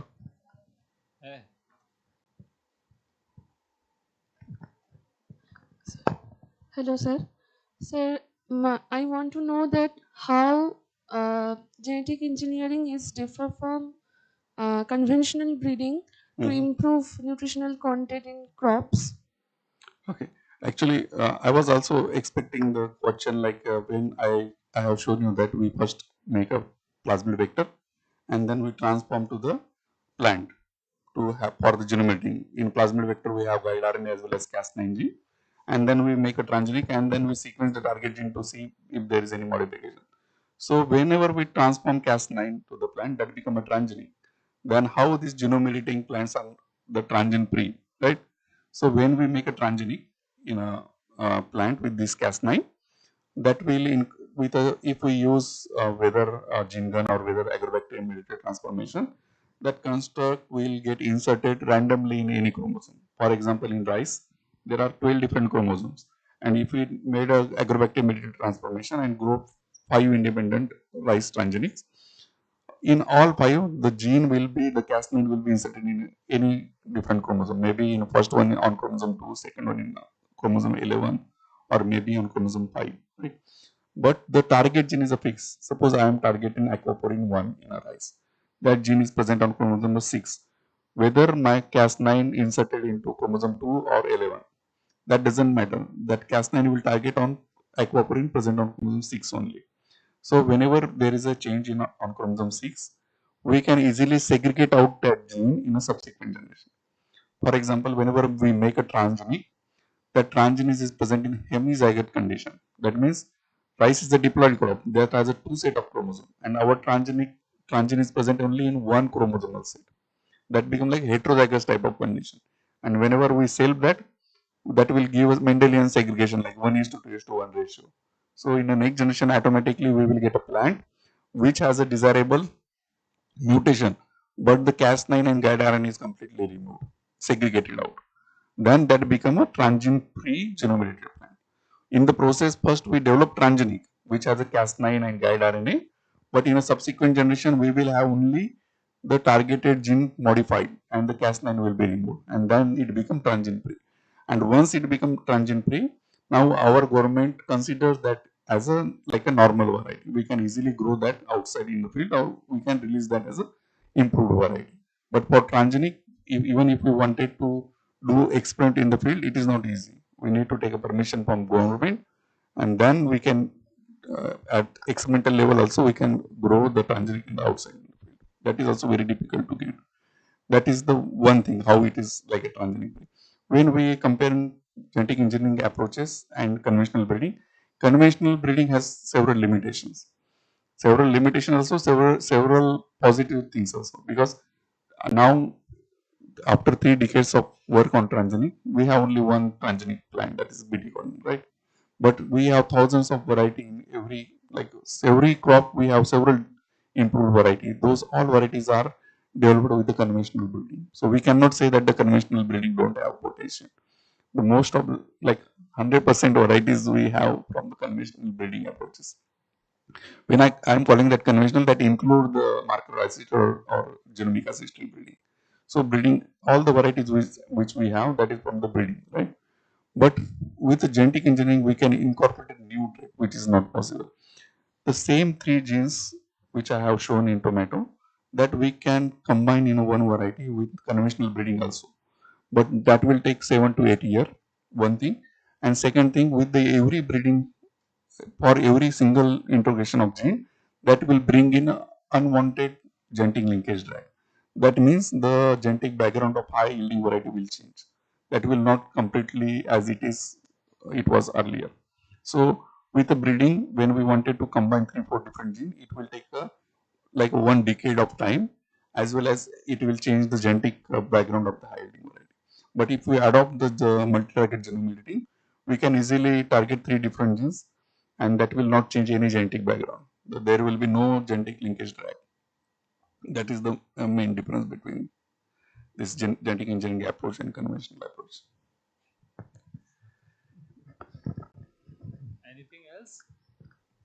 Okay, so thank you very much, Professor Rupesh. Thank you, sir. We are delighted that you have shared your practical experiences on this biofortification, and he has nicely explained that the experimental work and the present work, future work, and even past work also, and the students are the testimonial of the same, that they did fantastic work. So, sir, we congratulate on Thank you that very much, sir. aspect, and again we'll thank you, give thanks a lot for your time, and we give thanks to Madam Humira also, so to sparing the time, and we request you to you, sir, if the time permits, in the afternoon tomorrow. Today we have some packed schedule, so tomorrow afternoon we can have a short visit to sir's lab, and we'll try to show some experimental work, and you will see some reality of the uh, plant growth, and you will definitely enjoy that visit also. So, sir, we can plan that also, Sure, if sure, sir. Thank you. time permits. So, thank you very much again. Thanks a lot. Thank you all. Thank you.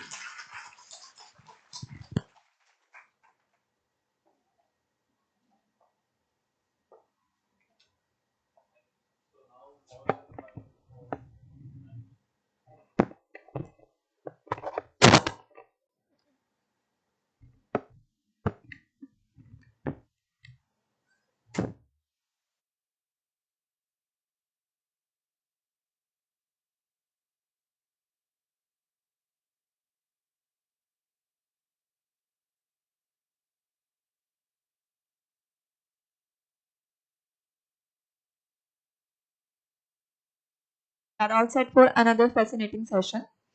But before commencing the next session, let's have a brief of the previous lecture. For that, let's invite Ms. Uma on the stage.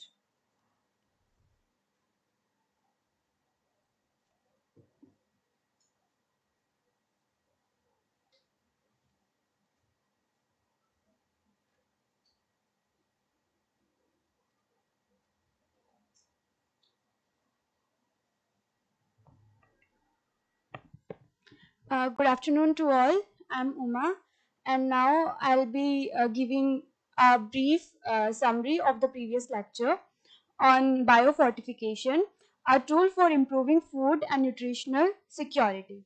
We begin by understanding a very important global issue, which is hidden hunger. It's surprising to know that nearly one third of the world's population suffer from it. Hidden hunger doesn't mean lack of food, it means people are eating enough to feel full, but their diets lack essential vitamins and minerals, and which leads to poor growth, weak immunity, and lower productivity. To overcome this challenge, scientists have introduced the concept of biofortification. Unlike food fortification, which adds nutrients during the food processing, biofortification improves the nutrient content within the crops themselves. This makes it a sustainable and long-term approach to improve nutrition, especially in the regions where people depend heavily on staple foods. There are several ways biofortification can be achieved through traditional plant breeding, mutagenesis, and many more advanced biotechnological methods such as genetic engineering and genome editing tools like CRISPR-Cas9. These methods help scientists develop crops that are rich in essential nutrients while maintaining the yield, taste, and quality. In India, we already have some success stories such as iron-rich pearl millet, zinc-enriched rice, and pro-vitamin A sweet potato. The government and research institutes are also using something called the Biofortification Priority Index to identify the crops and regions where biofortification can make the most difference. The presentation also discussed the role of transgenic and cisgenic approaches. A famous example is golden rice, which has been enriched with the vitamin A genes from the maize. Golden rice has already been approved in Philippines and Bangladesh, and India is in the process of regulatory approval. Other innovation examples include golden banana, soya beans with improved nutritional traits, and tomato enriched with GABA and vitamin D through genome editing. With modern tools like CRISPR-Cas9, scientists are now can target the multiple genes at once, making crop improvement faster and more precise. In conclusion, biofortification is not a replacement but a complementary approach to the existing nutrition programs. It provides a sustainable, affordable, and science-based solution to combat the micronutrient deficiencies among vulnerable population. Overall, biofortification beautifully connects agriculture, health, and technology, proving that innovation in crop science can play a powerful role in ensuring better nutrition and food security for everyone. Thank you.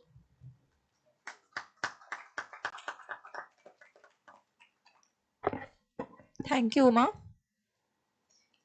After an engaging set of lectures in the morning, we are back with something truly unique, a topic that might sound straight out of a marine documentary, but has remarkable implications for the future of sustainable nutrition.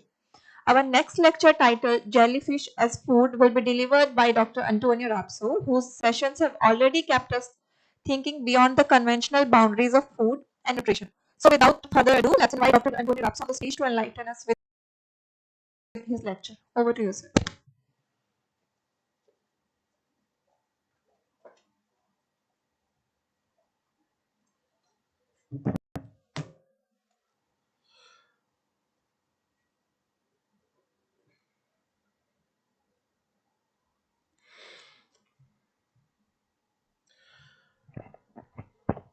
Good afternoon.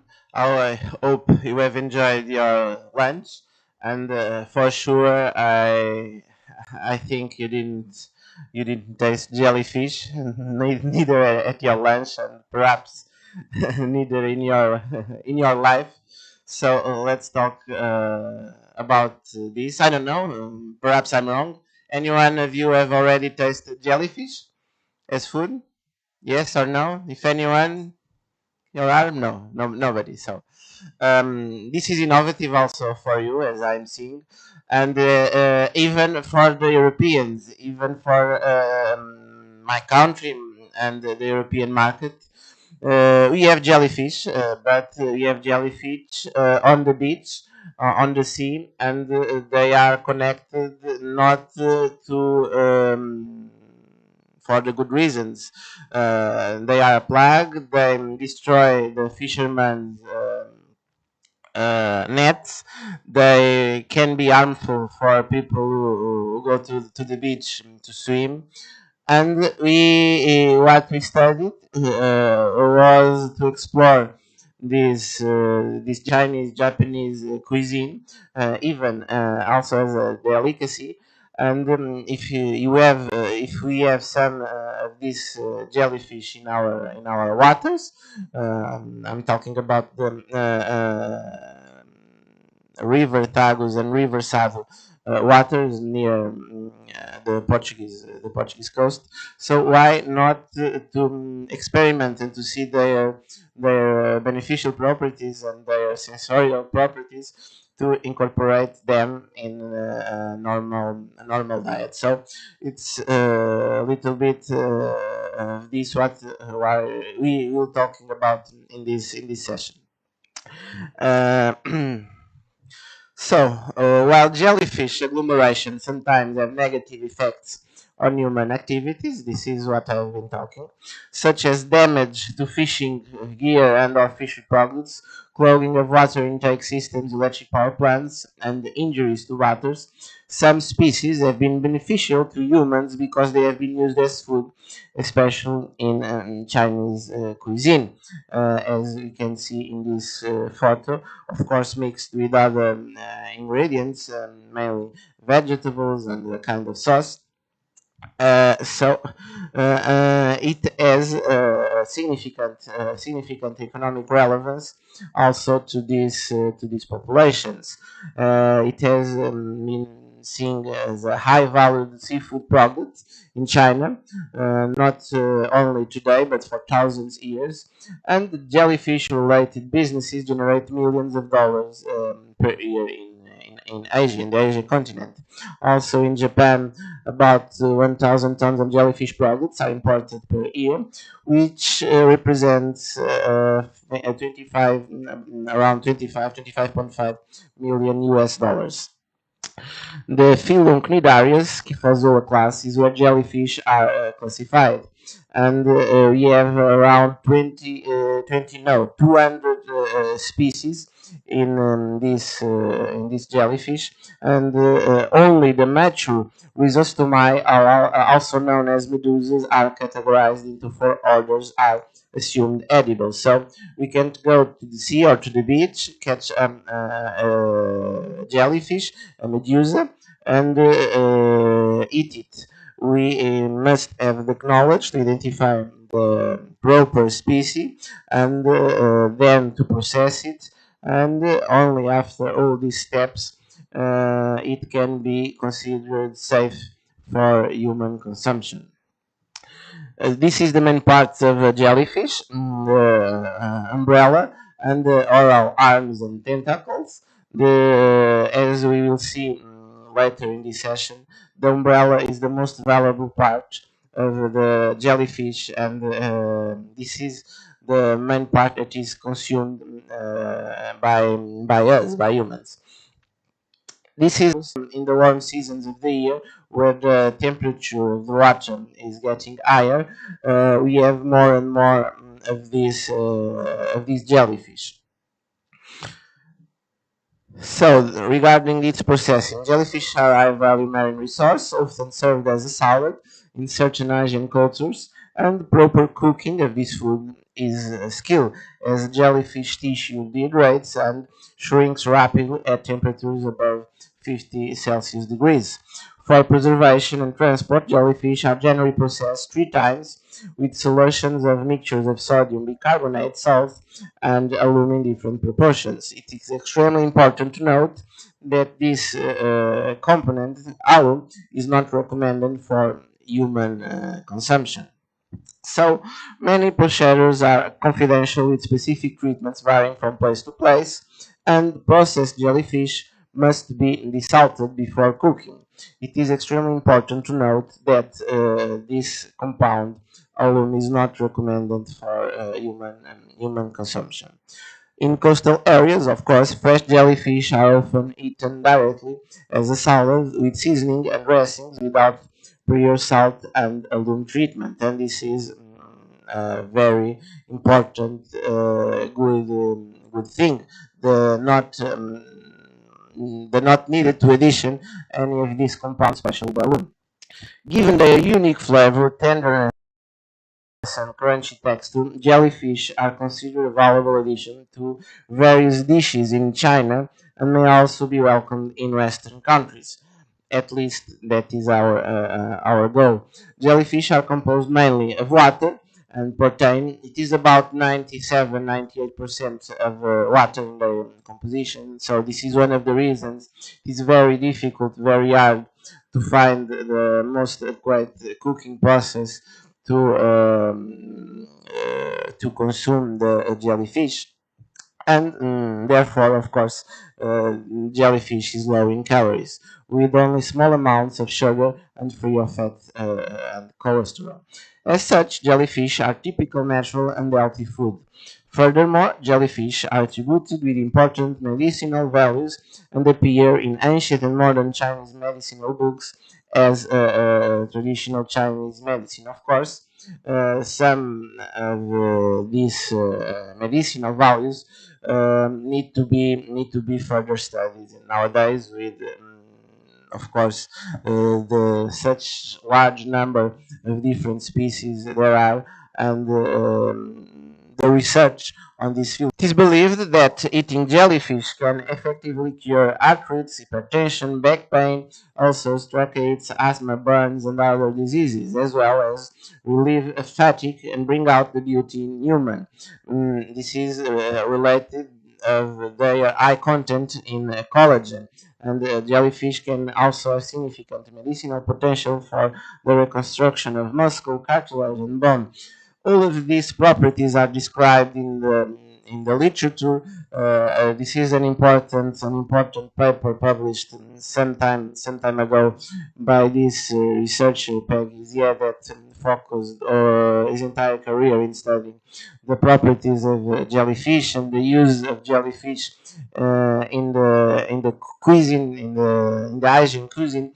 So, but since then, a lot of other studies, special in Asian countries, special I think in China and Japan, Thailand, they have important research in jellyfish and in jellyfish as food. But in Europe waters, we also have edible jellyfish.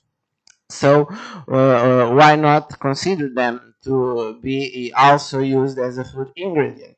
If they are a plague, if they make destruction on the fisher materials of the fishermen, if they can be harmful for the bathers. So we have a resource that is a plague. Why not to make some profit with it and take some advantage also from the healthy point of view, and also from the sensorial and organoleptic point of view.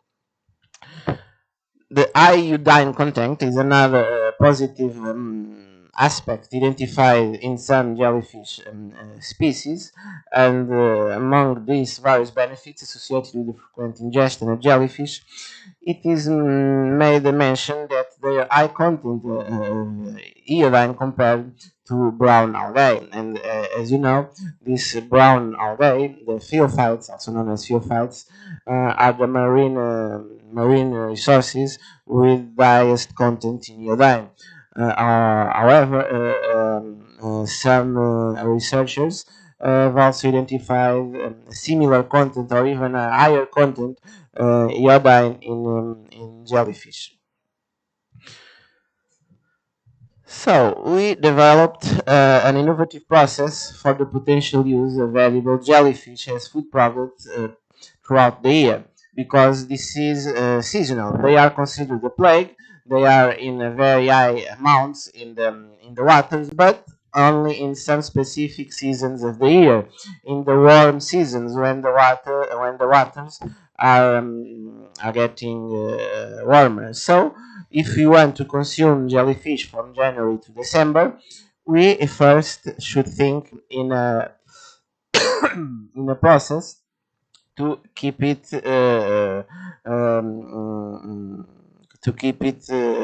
preserved along the year. And what we think was to develop this process without the needing of include adding any compound during the process, especially those ones that are considered harmful to our health, especially aluminum, but also salt. So this process mainly consisted in freezing the jellyfish, of course, after being catch from their natural environment, and when you want to use them to consume, must be defrosted, and then the cooking process. And now I will talk a little bit of this project, of this study, where we studied the safety properties, but also the chemical composition and the sensory attributes of jellyfish. In this image, in this figure, you can identify the jellyfish as food already after being frozen and defrosted and cooked. You can see it in the letter A in the first image.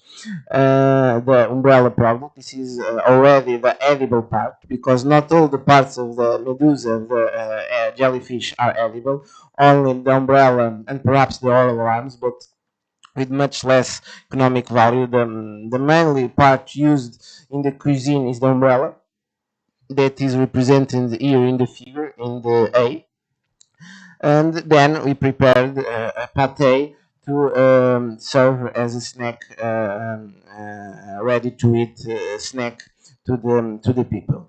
And here we have the results, because first we applied a survey, a questionnaire to the consumers to see if they are available to taste the jellyfish, because this can be very interesting. But if people even don't want to taste, so it is not needed to study the chemical, the safety properties. First, you have to know if people are honest to taste jellyfish. And of course, we have found that people were not interested. But incredible, the most of the people revealed that was able to be interested. About more than 60% were interested in taste jellyfish, and in which form want to taste jellyfish. And the answers were as pate in sandwich, or in cookies, or as a salad. So based on these answers, we prepared the pate. We also asked the people why you are interested, or why not. In the case of the answer was negative. The reasons to answer the positively was curiosity and the interest for new experiences.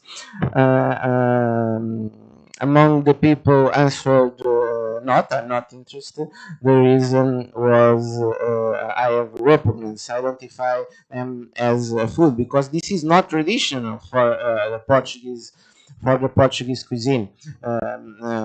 People are not accustomed to see jellyfish that the salty flavor, the salty oysters. I don't know if you have already tasted oysters, or some clams, some shellfish, but it has a very salty flavor, and very related to sea. So you don't need a large amount of jellyfish to feel that taste. It has a very strong taste, and normally people will like it, or not. So it is difficult to have a medium term, to be neutral position. Or you like it, or you don't like it. And we already make sensory acceptance of this product between allergical individuals. and this of course was prepared in collaboration with the hospital and in a clinical environmental to see of course if there is any positive response to the compounds of jellyfish. Everything was assured, but no allergic reaction was identified, and allergical, even for allergical individuals, and its organoleptical properties were accepted by the study population. The general utilization of jellyfish can contribute, of course, to the blue economy due to its nutritional and health benefits, and jellyfish can help to sustain our growing population if adequately supported by the right policies. It can also promote waste reduction and the biodiversity of marine resources by employing local underutilized resources, at least to this end. As it is a novel product, especially in the European continent, it is imperative to guarantee that any food products developed from jellyfish are of good quality and accepted by consumers. And of course, they must follow all the food legislation. And about that, and about the recommendation of use jellyfish as food, was not only an idea that came from the sky. Since 2013, the Food and Agricultural Organization recommended the utilization of some other protein sources to be included in the human consumption, and they gave the example of jellyfish and the insects. Perhaps in some region of the world it is normal, the consumption, especially of insects, and other regions the consumption of jellyfish, but not in the European perspective, not in the European countries. So it is very strange for us to see the inclusion of these ingredients, new ingredients, you can call new ingredients, to our day-to-day diet. It's like to introduce something that you never know that could be used as food. From this moment, you start to include it in your cuisine and to add it to some traditional dishes you have. It's more or less similar to seaweeds. I don't know how is the consumption of seaweeds here in India. I know that, for example, in Japan, in China, are very consumed, much more than this, because this jellyfish, even in Japan, in China, is considered a very high value dish. It's not cheap. It is only consumed in special meals in special restaurants. But seaweeds, no, seaweeds are more consumed often and on the daily routine. However, in Portugal, in Europe, the consumption of seaweed since some years ago, it was not very common. So until we start to research, to investigate their beneficial attributes, the sensorial properties, and now a lot of places we can find dishes in restaurants that serve dead seaweeds as an ingredient. I have also a project in collaboration there in Portugal to see the benefits of the introduction some specific seaweeds in recipes from the traditional Portuguese cuisine, with the main goal in this case was to reduce the content of salt, because some of these products, as we saw with the results of sensory analysis, they give the perception of a salty flavor, but we do not need to add salt to the product. So at the end, the extra salt that at least we in Europe use to do with other foods, to fish, to meat. In this case, and it occurs the same with some seaweeds, we don't need to add extra salt. This is very, very important. So the idea of that project is to include seaweeds and to mitigate the need or to exclude even the need to put extra salt in the condimation of that dish.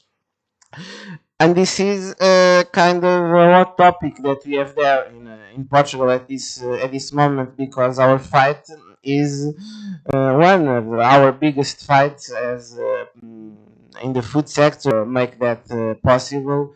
It is very welcome. So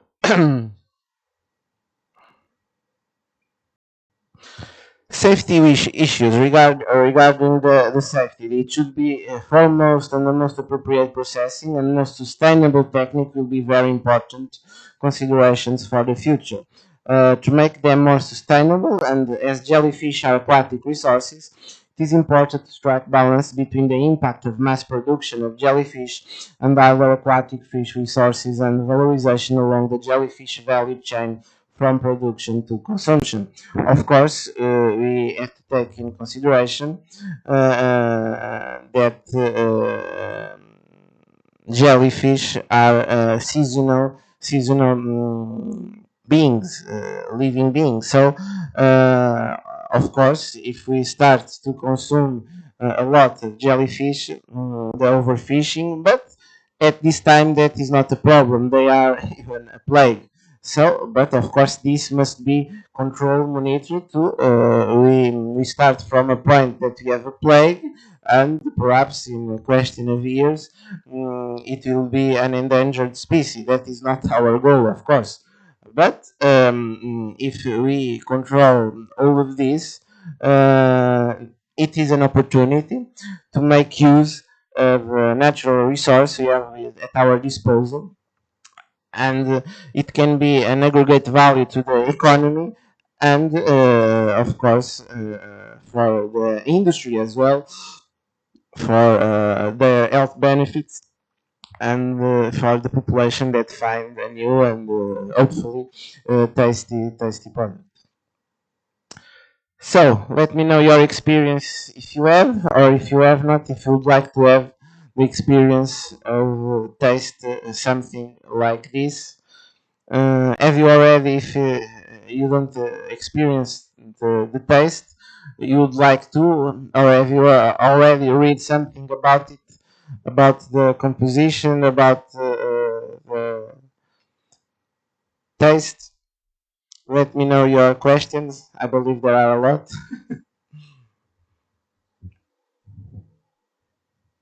Good afternoon, sir. Good afternoon. Sir, as an Indian, it's quite difficult for me to accept jellyfish. So, are there any alternatives present which taste exact same, like or similar to it, or any vegetarian alternatives of jellyfish with same nutritional value? Let's see. I believe that it's a very. That's not only your problem. That's the one problem of most of people when have their first contact with this idea, with the idea of incorporating good jellyfish as food.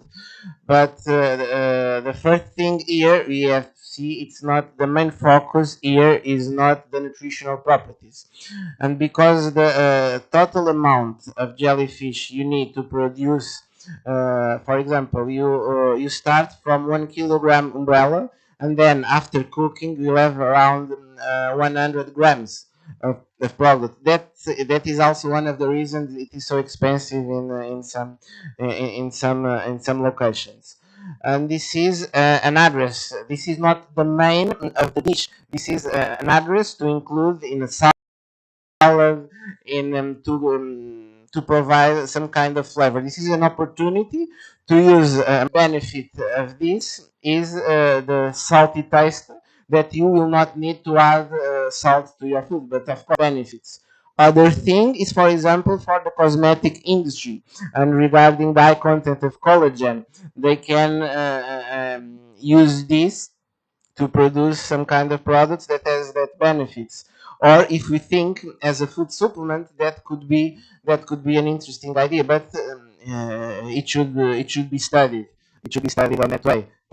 Perhaps but of course the cost effectiveness should also be studied. The quantity we have need of processed jellyfish to incorporate in that supplement to make the desired effect. This is a good question. I have no answer. I didn't study that, but perhaps. Okay, sir. Thank you.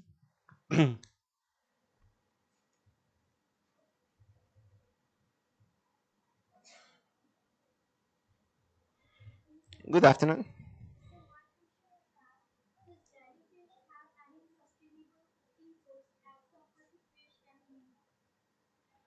If jellyfish is sustainable. Sustainable protein source as compared to fish and meat. Yes, but it is the same answer I gave to your colleague. The quantity of jellyfish you eat is too little. You will not eat jellyfish for the protein. You can compare or substitute the meat or fish by jellyfish. Impossible to compare. Jellyfish will give you a special flavor, and it will be added in very small quantities to your dish. And the meat, the fish, it will be the main element of your dish, and you will consume much more quantity of meat and fish than jellyfish. So jellyfish, perhaps in one dish, you'll have 5 grams, 10 grams. Same answer, I guess, to your colleague. So we eat jellyfish for a salad, for a just a taste, not for nutrition value. Yes, we can say that. We can say Thank that. you, sir. We can say that. If we explore their benefit, for example, iodine content and work on the elaboration on a food supplement, that can be interesting. But we need to study. But as food and after cook, we can recommend that people eat jellyfish because it is a good source of protein, and you can substitute the meat or the fish and eat jellyfish. The price, the same, not only the price, the flavor is so intense. You can't eat, for example, 100 grams of jellyfish, and to have 100 grams, perhaps you should have 3 animals, and that would be very expensive because these processing techniques are expensive. And I didn't say, but this processing that we developed when we are talking about freezing to maintain all all their properties at the first moment, they must be freeze at temperatures less 80 degrees, and you need to have that kind of equipment, and that is very expensive. So it is not the end product, the final product. It is not cheap. It is expensive. So, and we can't compare it with fish, with meat, because it's not. That's not the goal. That's not the goal. I understand your question, and that is the most of the question when we talk, when we speak of this the first time is that question: is it affordable to substitute fish, meat with jellyfish? No, that's not the goal. Hello, sir. Hello, good Um, afternoon. as my point of view, I'm Yes. totally agree with her that jellyfish is not considered as a traditional Indian cuisine. So, and people have a lot of lack of acceptance about this as food. So, my question is, uh, now suppose you are in India and you are leading a campaign to aware people about the acceptance about the acceptance as jellyfish as food. So what will be your first step to The in case first, of this? the first step is simply asking your willingness to try jellyfish. I can make that question to all of you. If now I go outside and enter again with a jellyfish dish, which one of you would be able to taste it? Just to taste it. 1, 2, 3, 4. Don't be shy. 4 people. 5, 6, 7. The same. I think I've already counted you. So it depends on the population, and there are another kind of study that it is related with this that we make is to evaluate how neophobic are the population. You know what is a neophobic population? More neophobic, less neophobic. Neophobic. This means people that has fear, phobia, a fear of taste new foods, and this is a kind of personality. But it's important when you are developing new foods and to arrive at a different country, a different culture, a different place, where, or however, if you go to Central America, to Mexico, or to China, it is perfectly normal, or even in Africa, it is perfectly normal, and a lot of years, but in Portugal, no. And the insects in Portugal are related to dirt. So it is very difficult, even worse than jellyfish, because jellyfish we associated as a marine resource from fish. And there in Portugal, we eat a lot of fish. We have coast from north to south. So it is not supposed to be so strange to try jellyfish as food. Insects is totally different. Our relation, our mind relate insects to dirt, to something impossible to eat insects. It's very much difficult. But the first step, of course, is to see the willingness of the population even to try it. Because if you don't want to try, how is my work in the lab catching the jellyfish? For the simple reason that you tell me that dish has 1 gram of jellyfish, I don't want to taste it. This happens. This can happen. So all the work you can make behind the scenes, it is not working. So that is the first thing to see how willing are the population even to taste, and then if they want to taste, we can work on the basis of that, and of course then we can work to include, for example, jellyfish in a traditional dish you have here in India, and the collaboration with chefs, with people that have that knowledge. You have that collaboration with chefs, with the School of Tourism and Restoration in Portugal, to work with them to make these preparations, because I don't have that knowledge. I can study it in the lab, but the other thing is to make the recipe, and from the organoleptic point of view, make it tasty for the people that will eat. Next step will be, I think, will be exactly that, to make the incorporation of the jellyfish in a traditional dish you have in India, and of course the connection would, should be good.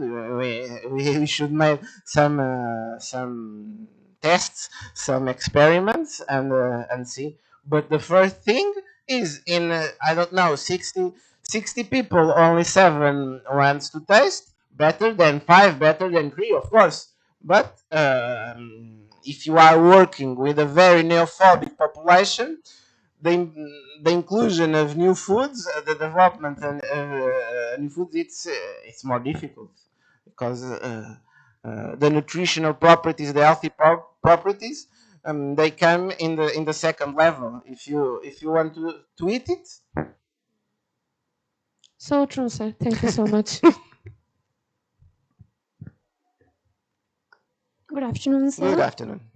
So, what are the specific components in the jellyfish that make it beneficial for the individuals with the arthritis and hypertension? uh, Interesting. They some colleagues have studied the effects also of the toxin. This is other research field, but we talk about the cardiovascular disease, and this is very important because pharmacists of my university studied the effects of the toxin and compared with captopril. I don't know, it is a medicine specific to hypertension, and found very interesting results. But that is nothing related with the consumption, okay? It's from the pharmacological essays. With the consumption of jellyfish, I can tell you can have that benefits because the quantity, the amount you will eat, it will not be enough to say you have this benefit or the other. As food supplement, perhaps yes, but we must study. It is a wrong idea that I say no. You can eat jellyfish because this is very benefit, very helpful, very beneficial to your health. The most benefit I have already mentioned is to reduce the quantity of salt because yes, if we study the profile, nutrition profile, we can find interesting values, especially in zinc, in iodine. But the quantity of jellyfish you will incorporate, you will eat, it's very little. It's not like a portion of meat, a fish. And of course, if we can design a food supplement, but the cost effectiveness of that, we must study. I don't know. But as food, it is complicated to talk about health benefits or advantage from the point of view of health, the consumption of the jellyfish.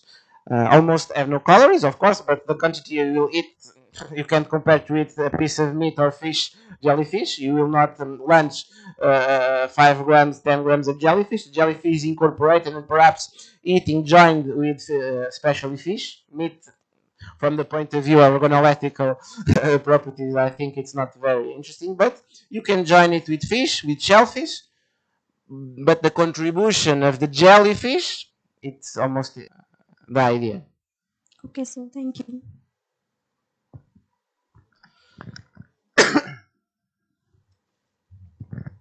Good afternoon, sir. Good afternoon. Sir, in your slide, you mentioned that alum is being used in processing of jellyfish, but sometimes alum is not recommended for human It's consumption. not at all. Any alternative? Yes, and the umbrella. Let me. The image, it's easier to. Where I have the photo. Only the umbrella and the oral arms are edible, and the umbrella much more valuable and with better taste, better composition. So in this project, we only use the umbrella. All the other parts removed in the lab. We need to wash to remove very well the other parts.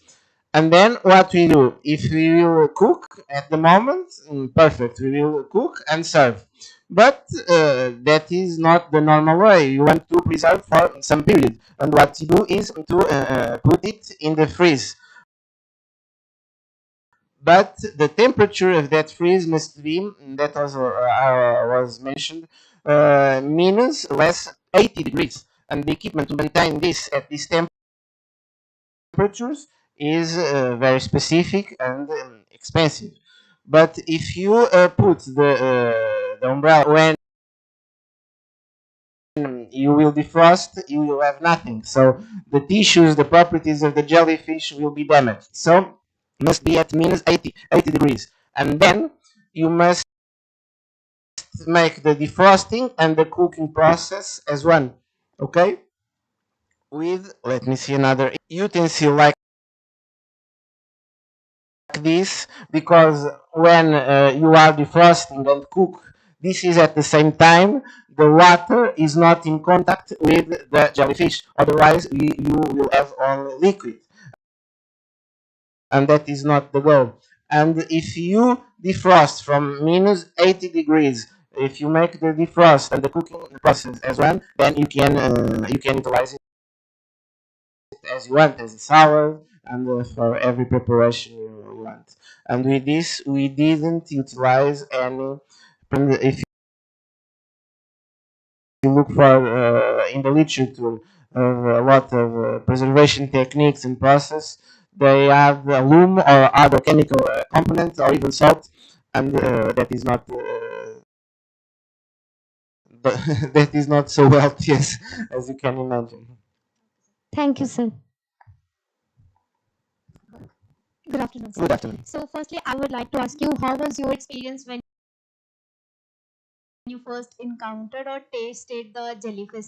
Like, Sincerely, I appreciate it because I like very much the taste of the sea, the strong taste of salty of the sea. I like clams, I like oysters. To be little, you don't need too much jellyfish to feel that flavor. Because if you have too much jellyfish, the flavor will be very very strong. It's similar to the spices, okay?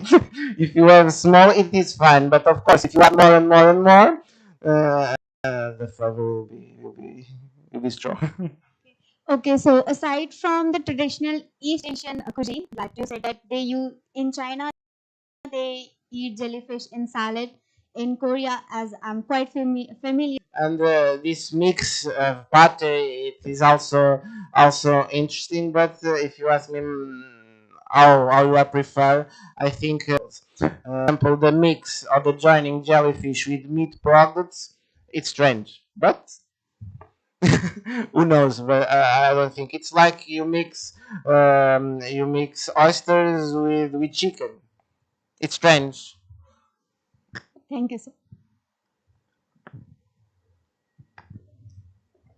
Good afternoon, sir. Good afternoon. In your research paper, you have mentioned that jellyfish can have a direct negative impact on farm fish stock through venom injection. Could you elaborate on that? Yes, because they are also harmful for the fish nets of the fishers and the small fishes. They catch the small fishes.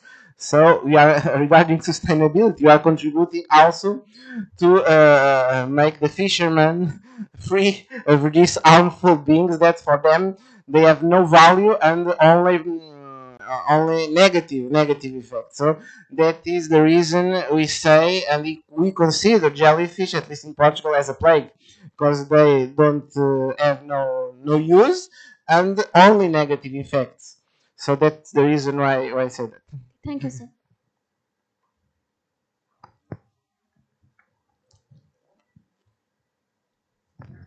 So, what is the iodine content of this compared to the Japanese nori seaweed? What is that? How does this iodine content of this compare with the Japanese I seaweed? found in a patent from a Chinese or Japanese author that told. That's why I include this in this slideshow. He told that it was more than 10 times higher than in field fights in the brown algae. And then I write him to ask how did he measure it, how did he find, but I didn't have no answer and no more data on that. That is the problem. There are no much data on that, and I did measure the iodine contact the content on my jellyfish, because I'd like to make it with the CPMS, and it took so much time, and we have two institutes in Portugal to make that, and the equipments sometimes are not working. Sometimes a lot of people make analysis of them, so we didn't measure the real iodine content of jellyfish for ECPMS. That I think it's the most feasible method to see. So, regarding the salty taste, that is also from sodium chloride, which is because it's from the sea. Is from the sea, exactly. It's not related with the salt content. Okay. So, it is basically the salt. We call salt because it's similar, but it's different from the salt that is becoming from the salt you are. Okay. I don't know if you have in mind the taste of oysters or some mussels or some, but oysters I think it's the most similar because it has a very strong flavor. When I see salty flavor from the sea, is that it's quite different. For example, you add salt to the fish or to the meat or whatever. So, like in India, probably the similar example will be these small dried prawns, which are partly Yes, crusty and and partly. dried jellyfish is also common, especially the Chinese. One of the techniques they use to extend the shelf life is to dry it and salt, of course, and to add salt. But in this process, we intend to avoid that. So, one more thing, you had shown the sensory profile, which you have collected from those so many participants. But how did you actually ask them to give results on cohesiveness, adhesiveness? How did you? No. That was a trained panel specialized in marine resources. That was in collaboration in a research center dedicated only to research in marine resources, and to make that this sensory profile. Where is it?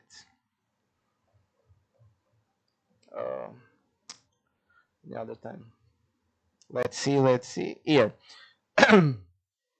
This was made in 2 sessions in IPMA. This is the research center dedicated to marine resources in Lisbon, and we make this sense not an acceptance test. Okay, this is not a liking if you like more or no. This is this is made from trained panelists that, of course, have the capacity to evaluate these Right. parameters. Right. So one last question that uh, is there any risk of heavy metal toxicity like we see for other marine food resource in this? Regarding safety, it follows the same thing as the fish products.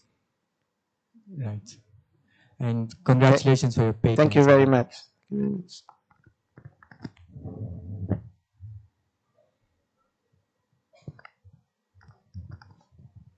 Sir, I have a question.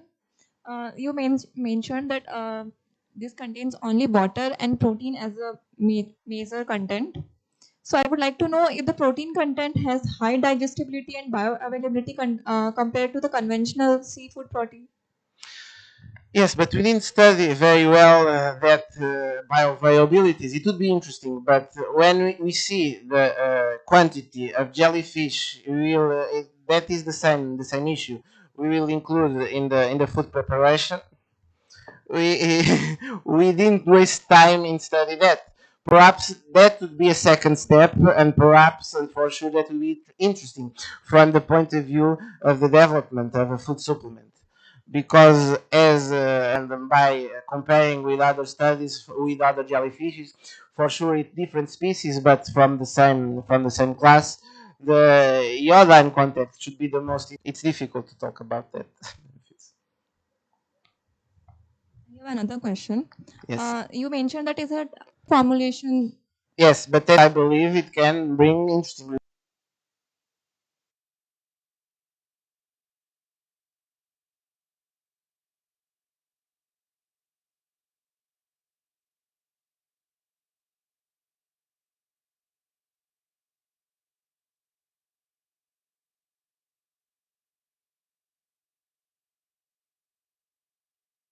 Welcome back, everyone. I hope you all had a relaxing tea break and some good conversation in between. Before we begin our final session of the day, let's take a quick recap of the previous lecture to briefly summarize the key points from that fascinating session. I'd like to invite Sugandhi to share a short overview.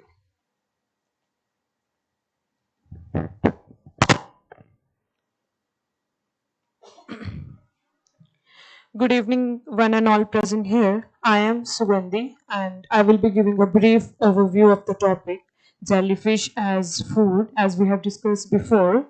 Although jellyfish are often seen as a harmful, but some species have actually been beneficial to humans for the centuries. In fact, jellyfish have long been used as a food, especially in Chinese cuisine, where they are considered as a traditional delicacy. Economically, jellyfish are a highly valuable seafood product in many Asian countries. In China, jellyfish related business generate millions of the dollars each year, and around 540 to 1000 ton of jellyfish products are imported annually, worth nearly 25 million US dollars. This shows how significant jellyfish are not only as a marine species but also as a source of income and trade. Scientifically, jellyfish belongs to phylum Cnidaria, class Cyphozoa, which includes nearly 200 different species. Among these, only the mature form of order are considered edible. The main edible parts of the jellyfish are the umbrella and the oral arms, which are appreciated for the unique textures. Processing jellyfish requires care and precision. Traditionally, jellyfish are treated several times with salt, sodium bicarbonate, and sometimes with alum, although it is important to note that alum is not recommended for the human consumption before being eaten. Jellyfish must be desalted, and in many coastal regions they are consumed fresh as salads seasoned with various dressings. Because of their tender yet crunchy texture, jellyfish are considered a valuable addition to many dishes. Recent studies have also focused on developing innovative freezing and the cooking processes which make it possible to produce edible jellyfish. Nutritionally, jellyfish are composed mainly of water and protein, making them low in calories, fat-free and cholesterol-free. They also contain small amount of sugar and are regarded as a healthy, natural food. In traditional Chinese cuisine, jellyfish have been valued for their medicinal properties, believed to help with arthritis, hypertension, ulcer, asthma, and fatigue. Being rich in collagen has confirmed that supporting sustainability and the marine biodiversity, since jellyfish are abundant and often underutilized, promoting their use could help to meet future food security challenges. To conclude, jellyfish represent not only a traditional and nutritious food but also a sustainable marine resource with the proper processing, safety measures and consumer awareness. Jellyfish could become innovative and eco-friendly addition to our global diet. Thank you.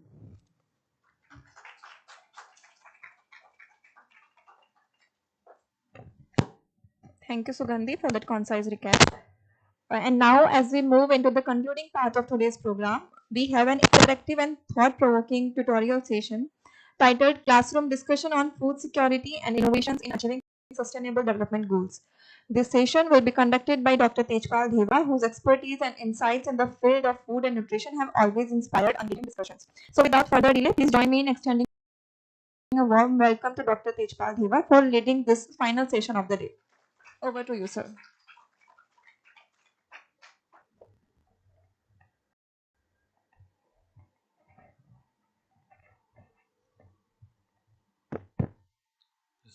Thank you very much, Akanksha. So it's very difficult to have the last to take the last session, but I will try to make you this presentation interesting, and we'll discuss certain important aspects that are related to food security, and obviously we have the title of nutrition and innovation, so we'll try to connect with the security, food security concerned with innovations, and all means food security, and if we combine the innovation, then we can move towards the sustainability. So obviously if we are talking about sustainability, then we are trying to fulfill our sustainable development goals. So in this presentation, I will try to explore the food security and innovative approaches to achieve sustainable goals that we will going to deal. And together, as we all know that well, we'll discover how nutritious food connects to our global future. And I think it is very important to understand the clear definition of food security before going into detail. So, food security basically exists when all people have physical, social, and economic access to sufficient, safe, and nutritious food. So, it is very important to understand that all people means we are including every person in our globe, and they should have physical, social, and economic access to sufficient. So, see, the terms are very much interesting here. Sufficient means adequate amount. Safe. Safe means we are also talking about the safety concerns. So, safe means it should be safe to consume, and obviously nutritious is always required, because in that only case we can achieve our targets. So it ensures active healthy lives without fear of hunger or malnutrition. So that is the key definition of food security. And as we all know that we have 17 SDGs, from an integrated global blueprint for peace and prosperity, and they are adopted in 2015, and they balance economic growth, social inclusion, and environmental protections. So three things I'm sure you have noted here in this SDGs, that is the economic growth. So we are talking about the growth pattern in terms of the economic aspect and social inclusion. So social inclusion means we are including every strata of the our society, everybody is there, and obviously we are talking about environmental protection also, because that is the sometimes we have seen some examples that if we are overusing any resource, then the problem of depletion can come and we have to search thereafter to another alternative sources. So that is why it is always important to understand that economic growth, social inclusion and environmental protection are interrelated to each other. So while we are going in deeper understanding of food security, so three things come on priority. That is the global priority, generally we are saying, that is the food security, which touches every nation and every person, that we are all are talking about it. Then we are always talking about the balanced approach. We are not talking about that we should use any resource overuse or underutilization. So there is the approach is balanced approach, requires coordination of social, economic and environmental factors. So obviously we have discussed three important factors. So if we combine, or if we are perfectly using or using these factors in a balanced way, in that case only we can able to achieve. And obviously it cannot be done by anyone, means individual basis it cannot be fulfilled.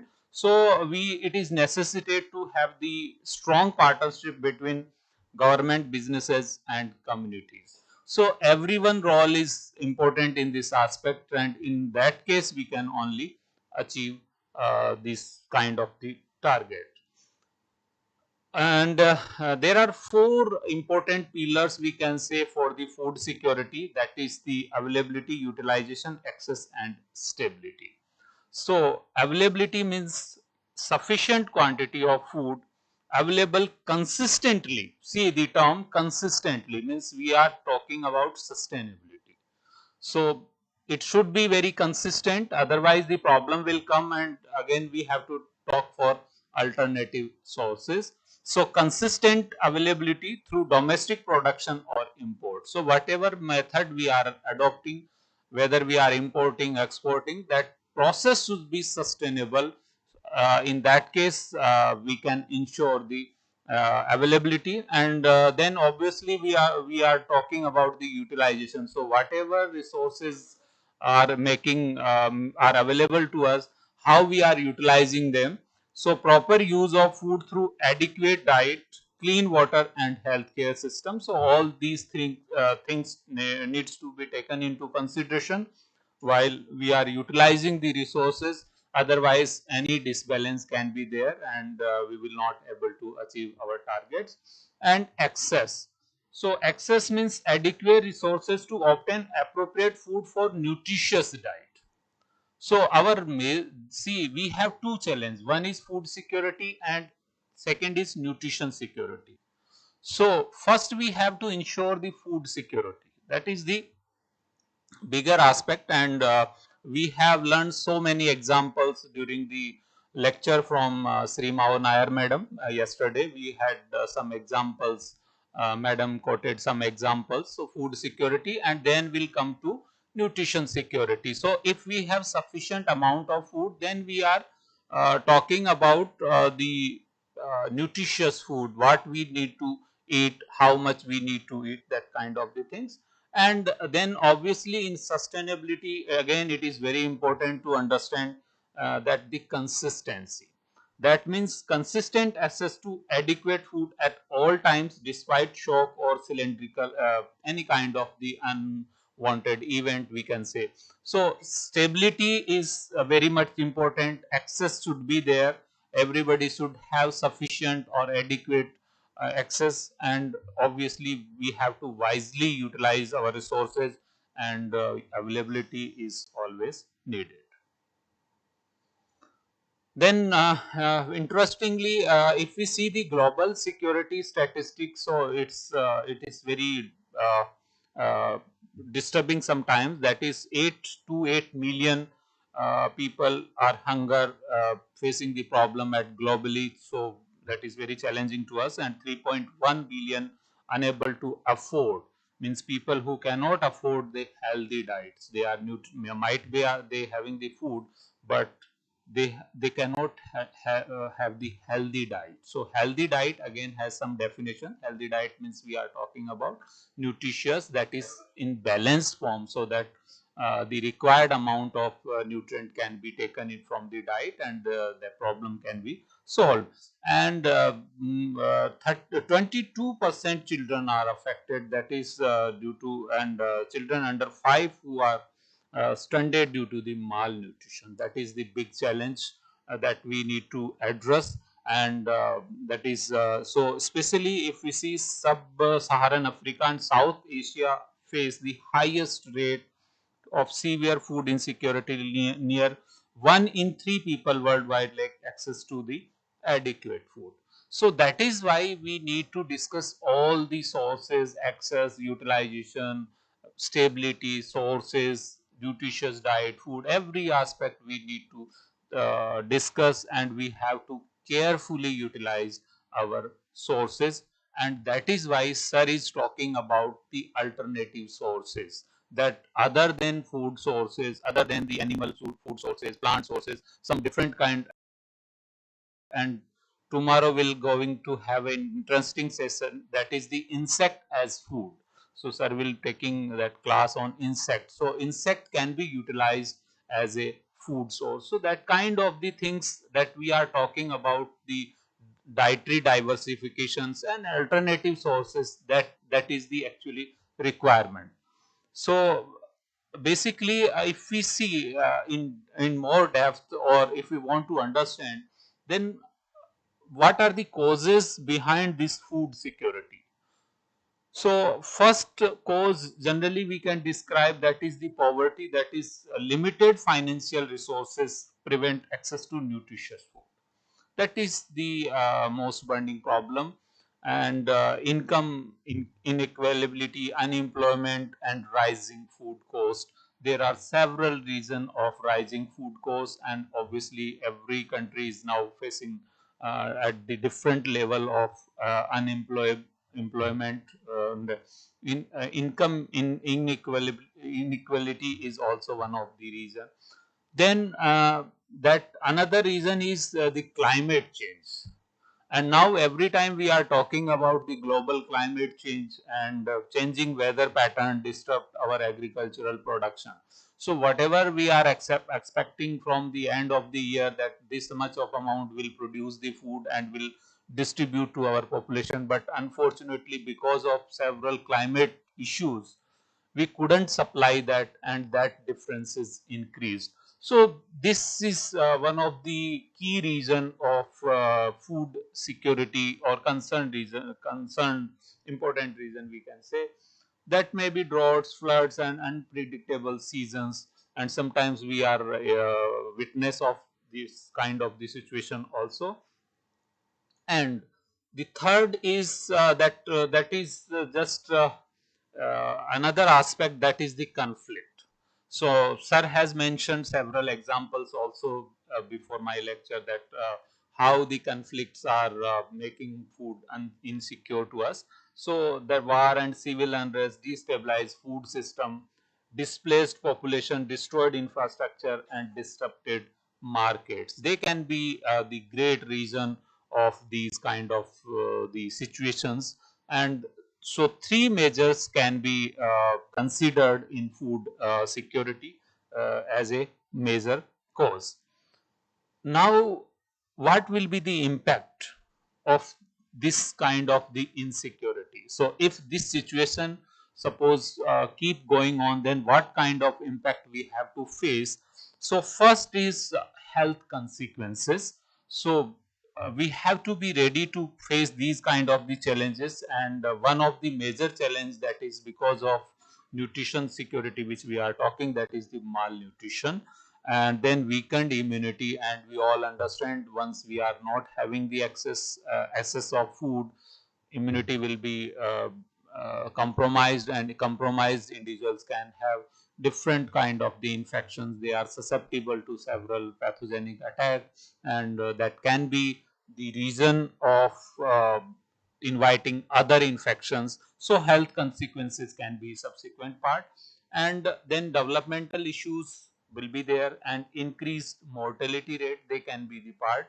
Then economic implications can be also there, that they reduce the productivity, higher healthcare cost, that country has to spend more amount on the health aspect, and that amount goes in another aspect that required for the food or some other purposes. So country has to divert that funds to in other directions, so that they are the also economic implication. And stunted economic growth, obviously in that case countries has to face.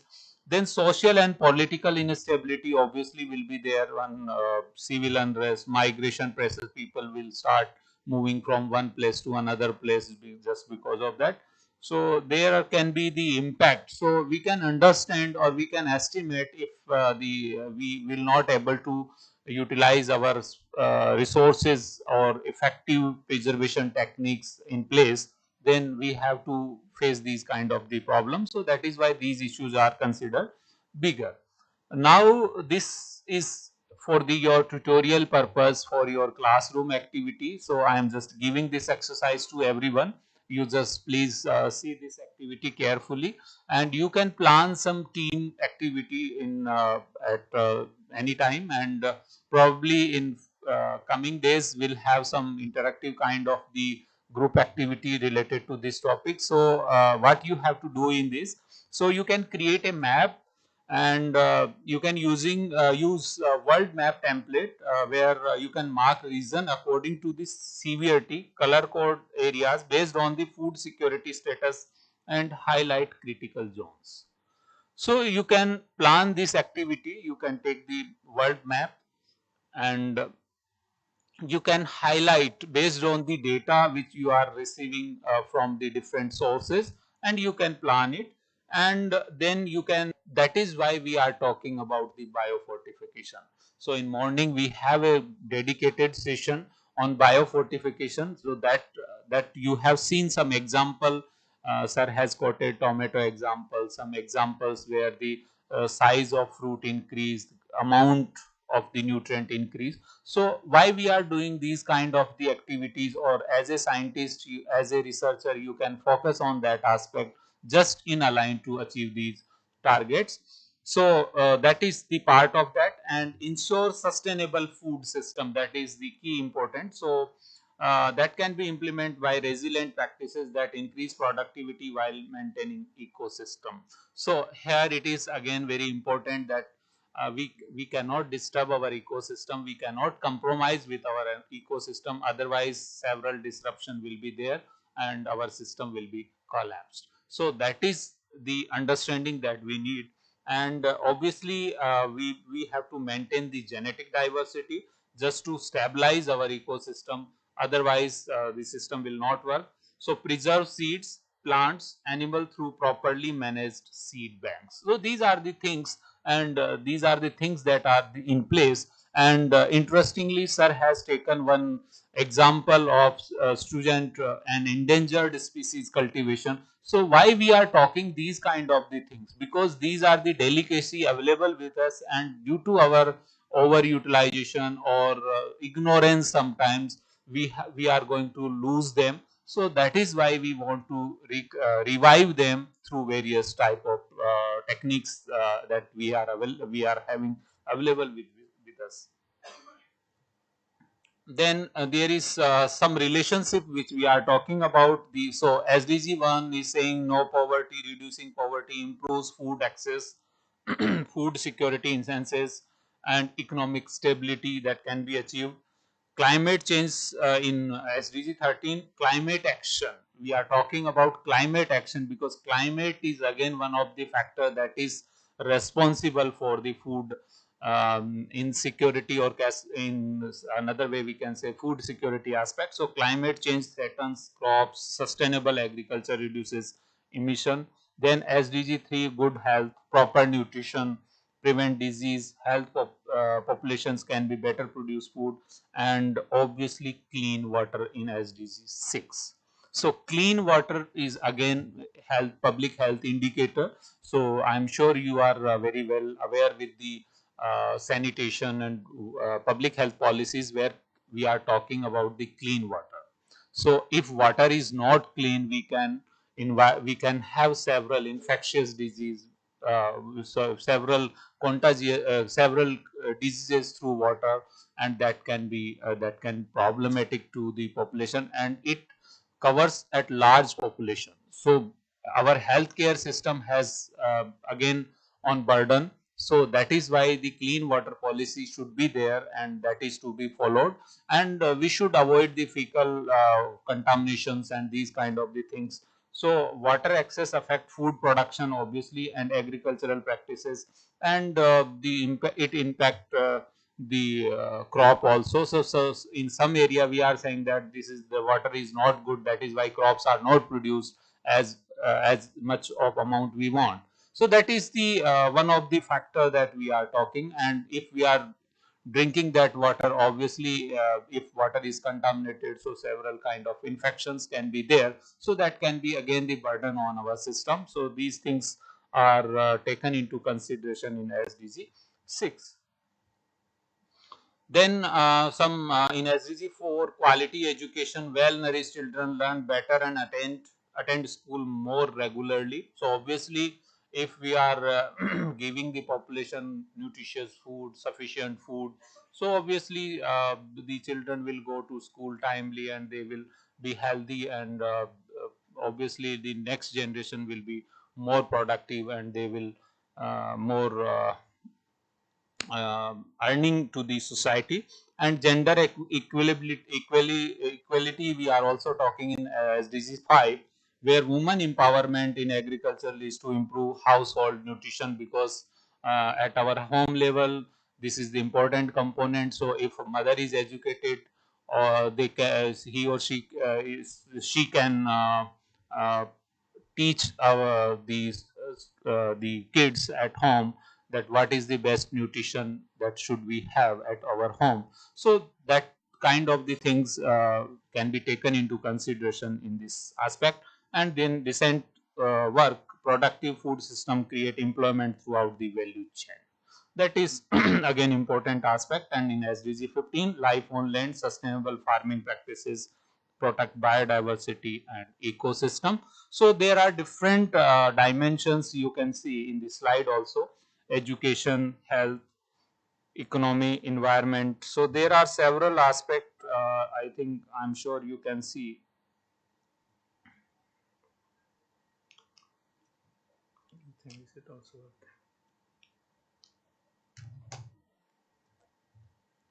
Then what we need to think if we want to achieve the food security through innovation. So obviously we have to think out of the box, and that is the revolutionary thinking. So whatever we are doing the mistakes, we have to revolutionize our system. So revolutionary thinking, that innovation begins with the reimaging the food system. So whatever the access we have to rethink it, and we have to redesign the process so that we can achieve the targets. And obviously we need to integrate the technology. So in few previous lecture we are talking that if we are adding some sensors in the packaged food, or something that can reduce the risk, that can gives us information, the spoilage, and innovative kind of food labeling practices that can be part of this. And then sustainable implementation, where ensuring solution work for people and the planet. And then obviously community adoption, engaging local stakeholder for lasting the changes. So we have to engage, we have to think out of the box, we have to integrate the technology, keeping in view of the need, and sustainable. So everything whatever we are planning to engage, that is to be sustainable, so that work for a long period of time, and obviously it cannot be done by any individual person. Obviously community involvement is required. So community engagement, adoption, these things are taken into consideration. So I'm sure you have seen some innovative agricultural practices also. So just we are sharing few examples, and that examples are just giving you just confidence that because of these things we are able to make something that is good thing. So precision agriculture, where use GPS sensor data analytics to optimize field level management. So effectively we are integrating the technology, and we are gathering the information from our farm at real time, and that information can give us a better management planning, better security planning, and that increases yield while reducing resource uses by 50 to 30%. So we can minimize the wastage, we can increase, if we are minimizing the wastage, obviously we are contributing something. So that can be the part. And vertical farming examples I am sure you have seen. So they are also requiring less land and less water. And then drought resistance crops. So in morning we are also talking about some resilient crops. And in our Indian system, we have celebrated 23 as International Year of Millet. So where we have all talked about the millets, cultivation of millet, nutritional value of millets. So why we have exposed means expose everyone to these kind of the millets, because millets are resilient crop, drought resilient. They can be produced in these area where less water is there, climate is fastly changing in that area. So these kind of crop can be the system for the sustainable kind of the approach. Then although few section has been discussed, and yes, nowadays artificial intelligence is also in the picture. So we can use AI and machine learning to predict crop diseases before visible symptoms. So sometimes as a pathologist, as a plant pathologist, few people have to only few people know, otherwise most of the people we couldn't recognize until some visible changes are there in the crop, some visible changes are there. So but once the visible changes are there, after that it is very difficult to save that crop, because it is at mass level, spray is not possible, and that can be the problem. So AI and machine learning technique can be helpful in utilization of the knowledge or the technology to predict the spoilage, the predict the possible type of disease. So accordingly we can take some precautions, and in advance some kind of the spray or some preventive measures can be applied. And obviously this utilizes optimizing resource allocation. So resource management is also one of the our goal in SDGs. So that is the requirement, and forecast yield with 85% accuracy. So if the forecast is correct using these kind of the technology, so obviously in that case we are very much able to secure our food. We are reducing the waste, we are able to achieve the targets of as per our expectation of the productivity.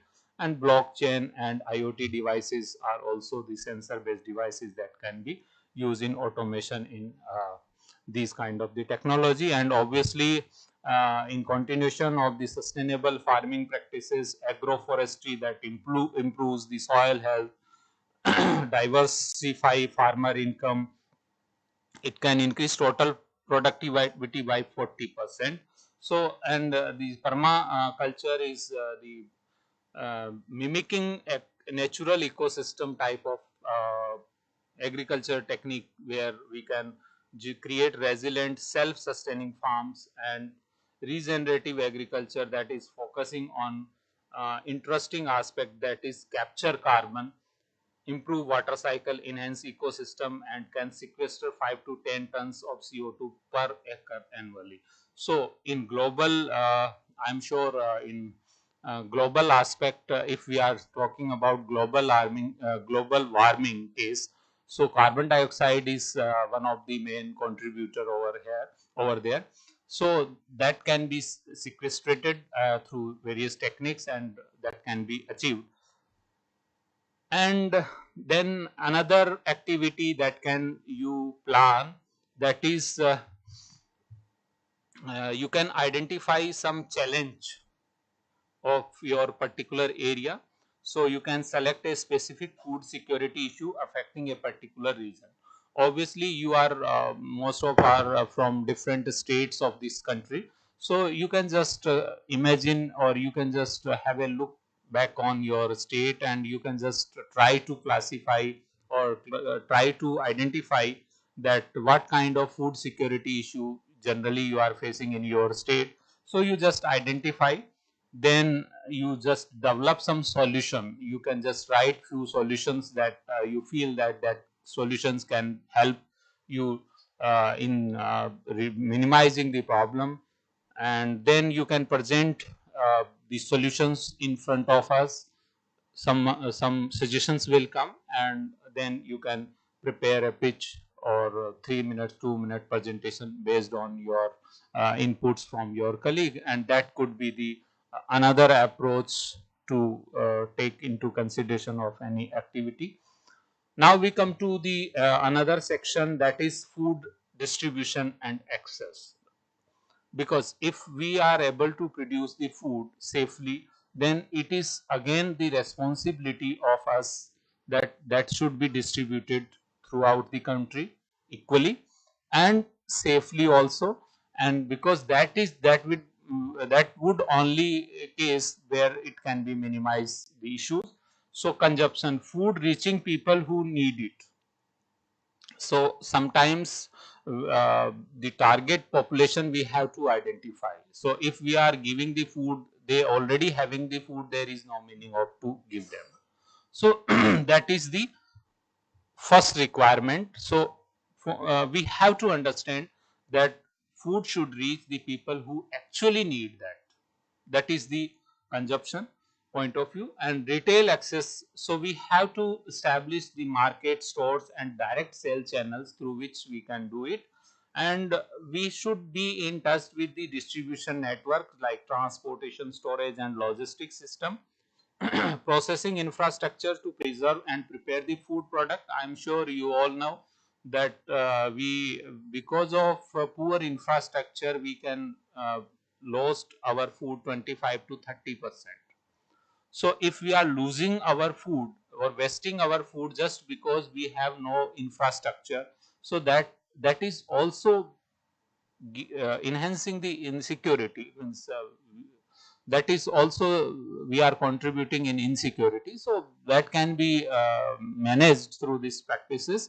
And obviously farm and food production producers of all sizes should be taken into consideration, and there should be effective planning so that the system can be managed. And Srimavan Nair madam has already explained one system of distribution system, that how much amount they are giving in different sections.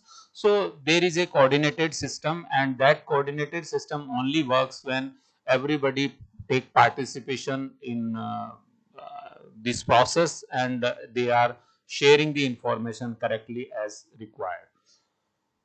Now we have, although few things we have already covered in previous session, that is the integration of technology in food production. So that is we can reduce food waste. Sir has nicely mentioned some examples of their country, and you all interacted well that what are the innovative practices through which we can reduce the food waste, and the role of HEIs in food waste reduction is also discussed. So we can implement better storage, processing and inventory management system. So here new thing is, you can notice that inventory management system. So what inventory management system tell us? It will tell us that how much amount we are actually wasting, and that much of amount can be transferred to other person who actually need. So suppose in a day we are wasting 1 kg per day. So at the end of month it could be 30 kg. So we have to plan in such a way, suppose we have 10 houses and 10 kg per day food is waste. So that inventory can gives us the information that at this particular location we have 10 kg food extra. So that can be distributed wisely to the person actually needed. So that kind of the information, and obviously efficient transportation is required because food is nutritious, it is prone susceptible to contamination, microorganism can easily grow inside, and there can be the safety risk also. So the transport system should be effectively managed and optimized route, shortest route, so that it can be reached to the required person. Although we had discussed in the morning that there are some issues with the transportation and distribution people, that the additional cost will be there. So that are still challenges, that who will bear that cost, and that issues raised by by one of our colleague also in the morning. So yes, we understand that issues are very pertaining to also. So but still we have to need to work out on it. Then community distribution system. So the success of any system works when our community participates. Everyone, if participating in the activity, then program will be considered as successful. So establish local food banks and collaborative distribution network, and globally we lose or waste 1.3 billion tons of food annually. Better distribution system could save enough food to feed 2 billion people. So see the example. So if we are so the matter is only planning. So we have the food, but we should need effective planning.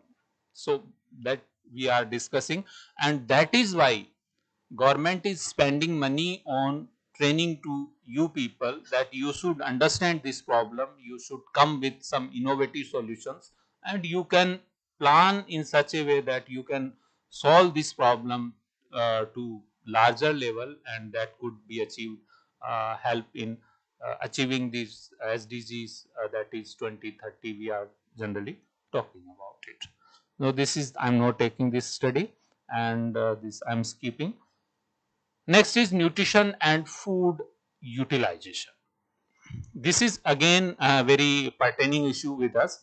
So nutritional adequacy. So we are always talking about having sufficient micronutrients to be meet bodily needs, and because of unawareness, we can say, sometimes we are not knowing what amount we need actually, and we are having the excess food, and because of excess food we are having some additional kind of problem. Sometimes we are saying that we become fat, or we are having some excess of nutrients. So some population is having excess of nutritional aspect, some is lacking the basics. So that is why you people are going to be trained in the area of nutrition, and your responsibility to understand that what kind of the nutrients which we are required, and that is why we are talking about the personalized nutrition also.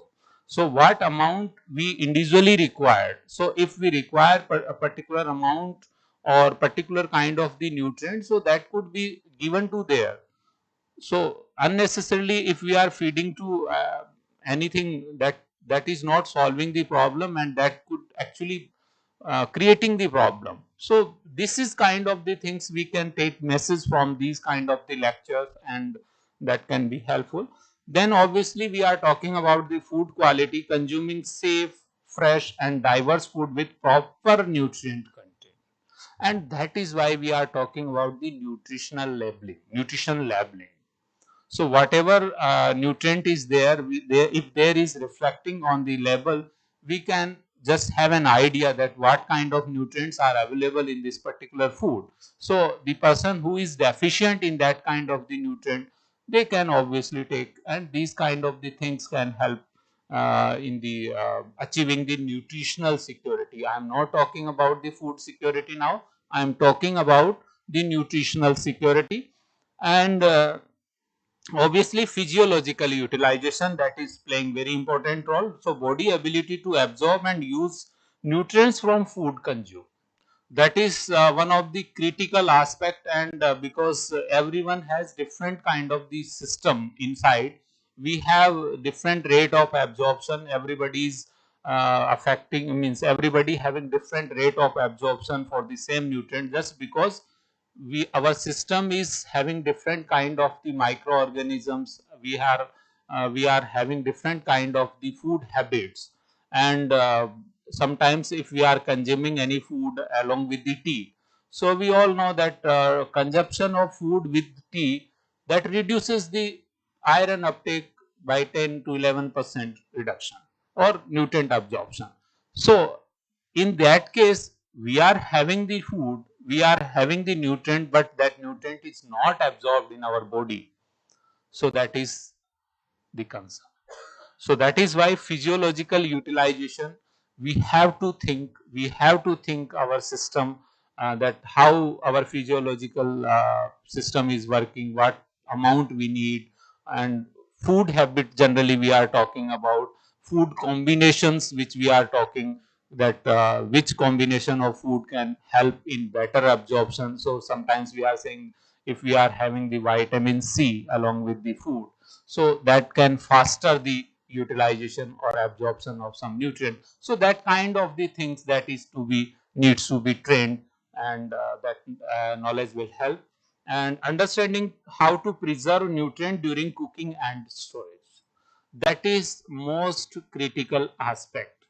We have published some information that we have some collected some data from various sources based on the cooking practices and utensils used. So if we see the utensils and their cooking practices, then the cooking and storage is obviously having the different conditions, different cooking condition, temperatures. They are disturbing the proportions of nutrients. So we are assuming that we are having this much of amount actually, but in actual, once we are ingesting, once we are taking into inside, then actually it is not there, because we have not used, we have not followed the ideal cooking conditions, we have overheated it or we have burned it. So that kind of the things can happen. So that is why preparation knowledge is very important, and that can only uh, studies with the proper examples, proper cooking practices, and keeping in view of storage conditions into consideration taken. Then importance of nutrition education. So why we are talking about, because understanding the balanced diet, that is one of the critical. So nutrition education helps people recognize food groups and proper portions, that we have talked. Knowledge of balanced eating prevents both undernutrition and obesity, and cultural food preference can be incorporated into healthy eating patterns. So whatever we have the practice in our system, in local system, we have to identify that what kind of food we are consuming on daily basis, and just we need to rearrange it, that in combinations, slight combination changes may be done, and then we can feed it again. Then micronutrient awareness, that is also the major concern of hidden hunger. So hidden hunger affects 2 million people globally, deficiency of iron, vitamin, zinc, iodine, and obviously education helps identify nutrient dense foods available locally. And cultural consideration, effective nutrition education respect traditional food system. So we have very much strong traditional food system in each part of the country. So we have to revisit just it, and we have to optimize it again as per the requirement of our regional population. So these kind of the things we can taken into consideration.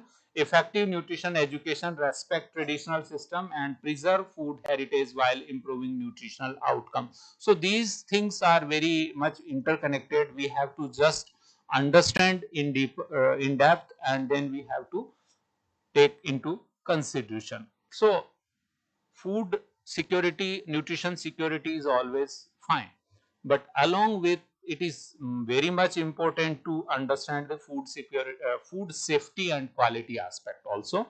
So we have to ensure that whatever food we are giving to the population, or as a producer which we are producing, we have to be fair enough to ensure to food safety point of view, because food safety standards are there in our country. You know that food safety standards authority of India is taking care of that aspect, and obviously every country has their standard authorities. They are taking into consideration of their population health depending on their requirement.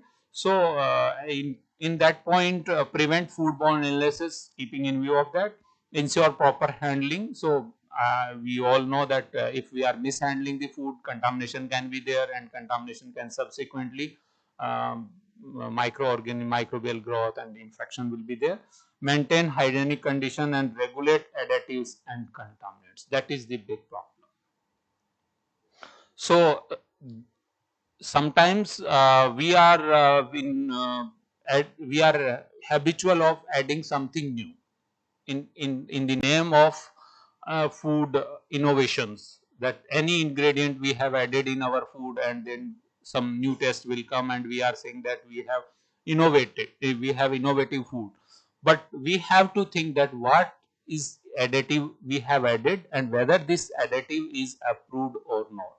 So the food authority has a list of food additives. You can find the list on FSSAI website, what kind of the food additives are approved under the traditional food category or innovative food category. You can see, you can consult, and only the approved food additives are allowed. And in addition to additive food additive which are allowed, we have to see the permissible limit also. So each and every food additive that is there, that has the permissible limit.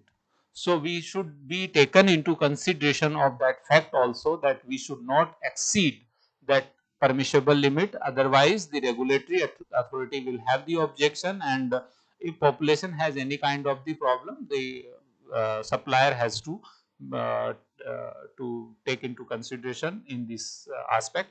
And contaminants, yes, if the conditions are not good, hygienic conditions are not maintained, that can be the problem. So quality changes, of course there are some quality changes in the big country. We have various geographical conditions. So cold chain maintenance is very difficult, limited infrastructure is there, poor storage facilities sometimes we have to face in the remote areas. All those things are improving. Inadequate transportation, that is the quality challenge that generally population that needs to be taken into consideration. And now your role starts in preservation innovation techniques. So as a new scientist, as a new researcher, you can take participation in these kind of the new innovative food preservation techniques. You can apply your skill, you can take into consideration solar drying technology, you can innovate some natural preservative that can a combination can be prepared, and that combination can be applied and can be tested. And yes, very interesting, MAP technology, modified atmospheric packaging technology, that is very innovative technology. And in chips I am sure you have seen them, some gas is there, that is the inert gas, nitrogen is there. So there are the things that are the example of MAP technology where the combinations can be used. And obviously low cost cold storage solutions can be innovatively designed, although some models sometimes we are seeing somewhere, but that models we need to optimize, we have to standardize and large scale, and their scalability challenges may be overcome.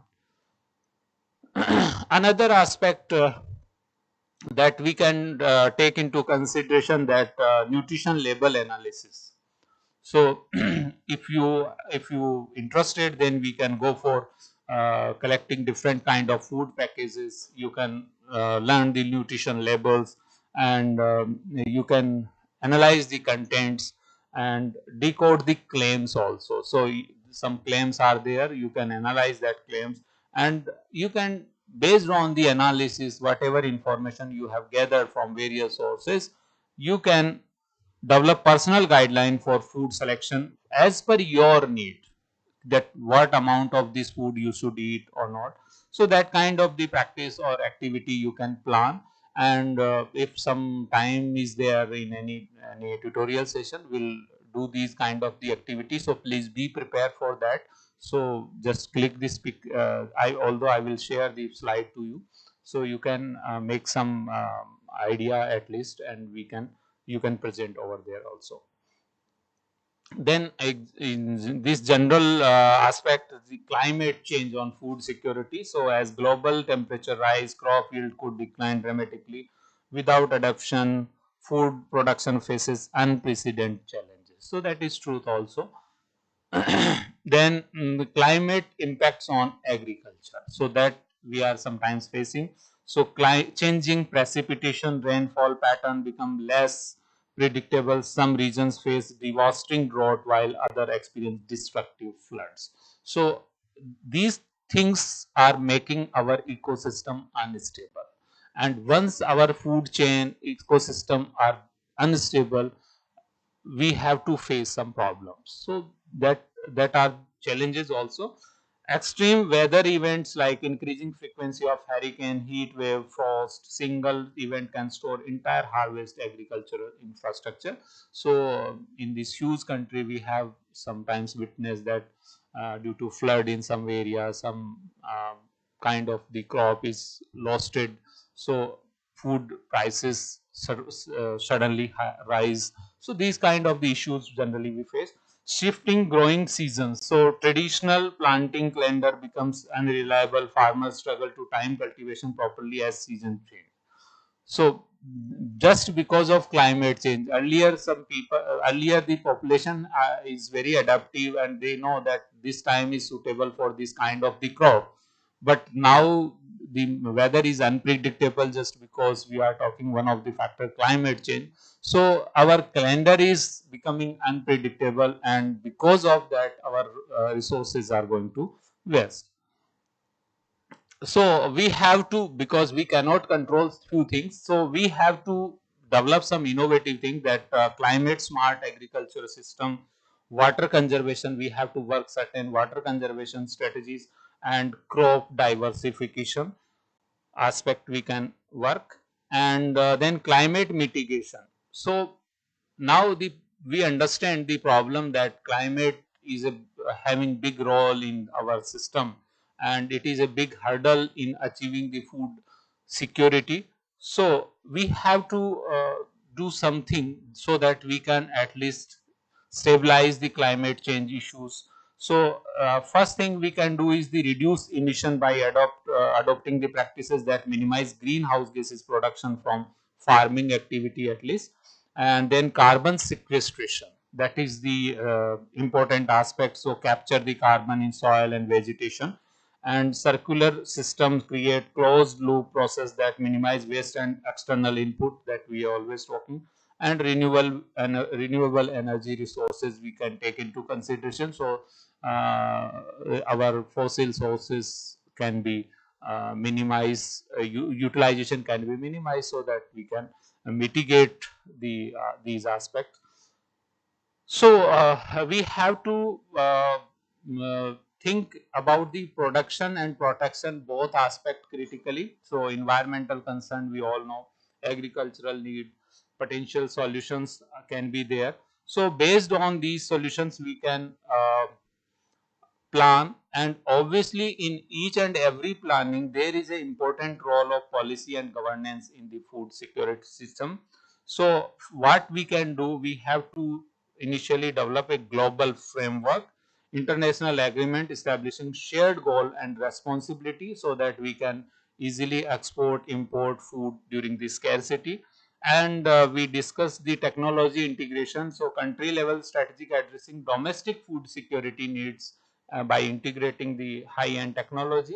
And then stable implementation, community based program tailored to specific context. So that kind of the things can be innovative and that can be applied. So effective governance require alignment across all level, policy coherence, ensure that efforts reinforce rather than undermine each other. So that kind of the things we can plan. Then international food security policies, we have to look into the international food policies also, so we can align our policy in align with the international policies, so that food barriers, food transportation, export or import barriers can be minimizes. So FAO initiative are there, the FAO Food and Agriculture Organization leads technical assistant, policy support and information system for global food security system.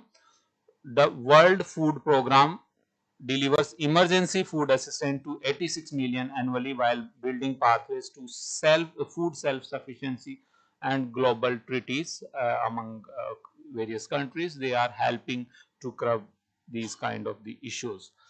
Now the national food security strategies. So just a few examples are there, some implementation strategies are there, some government roles is there. So obviously these policies are helping a lot in achieving the policies where we can integrate the things and we can make effective partnership. So public private partnership is now a new angle where public private partnership is established and some NGOs involvement, corporate social responsibility. Once in a week, few people are contributing to society work. So these kind of the activity can be planned, and the joint initiative obviously leverage the public policies and optimal utilization of resources. And obviously you can also plan another activity that is based on the policy debates, that we can take different policies, different countries policies, and we can compare the policies of various countries, and then we can uh, debate on that which country has which type of policy and what are the advantages, drawbacks, and based on you can conclude that what which policy is working effectively, what are the solutions you can give, you can suggestions can be given.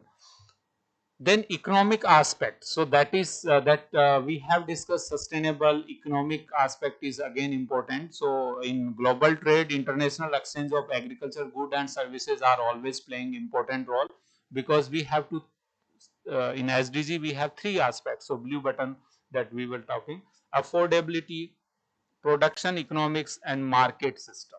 So we have to integrate all these four effectively, and then we can achieve the economic point of view, and the global trade, affordability, so that everyone or people ability to purchase sufficient nutritious food, production economics, viability for growing and producing food, and structure for buying, selling and distributing food system. And there is the picture you can see that low income household has to spend 60% of their income on food. So you can imagine the people that they have to struggle a lot, they have to spend 60% of their income, more than half amount only for the food. So you can imagine in 40% they have to manage other things, so the quality of life can be challenging for them. Then trade and food security, so import dependency, many countries rely on food imports, making them vulnerable to global market disruption. So if we are importing more food, then we have to think it, because suppose in any war or any situation some countries has disturbed, so food crisis will be there. So import dependency should be reduced. Then export restrictions, so it is another aspect, trade agreements and fair trade movement. So these are the some critical trade and food security issues that is to be taken into consideration just to stabilize the system, So different aspect we have to work. And then we have a discussion on the social and cultural dimension, community connections, cultural heritage, indigenous wisdom, social justice, to all these sections. Then what we can do? We have to promote our indigenous food system. So as sir is saying that the some kind of fishes are there, the regional area, so people are used to have these fishes in their diet, but they are overutilizing. So that is going to be endangered sometimes. So we have to wisely use, but we have to diversify also, so that resources can be managed. Then traditional farming practices, we have to harmonize with them. Crop diversity preservation, we have to engage our communities practices in accordance, and we have to combine the traditional knowledge with them with modern science. So technology integration that we have talked about. And urban food security system obviously have its own challenges. So you can see the rapid urbanization, global agriculture system, food deserts. So there are the several issues are there. Then future of food security is basically relies on resilient system. So if we have food networks withstand shocks, sustainable practices, methods that regenerate natural sources, and technology innovation, inclusive access, equitably distribution. So these are the future of food security, and we have to work on these aspects. I am sure you have taken these aspect in as per your understanding, and you will try in this direction also. And in morning we have discussed some techniques of CRISPR and all precision techniques for the crop to make more resilient, productivity enhancement, alternative protein aspects, and integration of nanotechnology at various level. So they can be used in this direction. And then we have to understand the sustainable consumption pattern by plant. I think I'm just finishing 1 minute. Plant forward diet, seasonal eating, and conscious purchasing, waste reduction that we have already talked about, building resilient food system, diversified diet, personal action. As a person individually, we need to aware the other people. We have to make sustainable purchasing decision, participating in global activities, and equitable food system. So these are the key takeaways. We can consider food security is foundational. Without adequate food access, our development goals remain out of reach.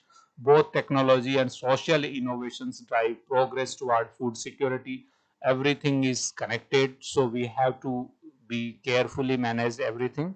So the challenges are complex, but solution exists. By working across discipline and border, we can build food system that nourish all people and the planet.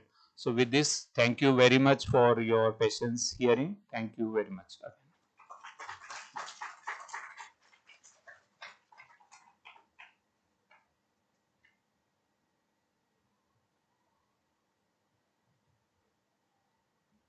So if there is any question, otherwise you can note your questions. We can discuss tomorrow also.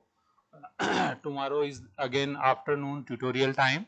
So if there is any question, if you want to discuss this time, most welcome. Otherwise, you can just write down and we can discuss tomorrow. It is up to you.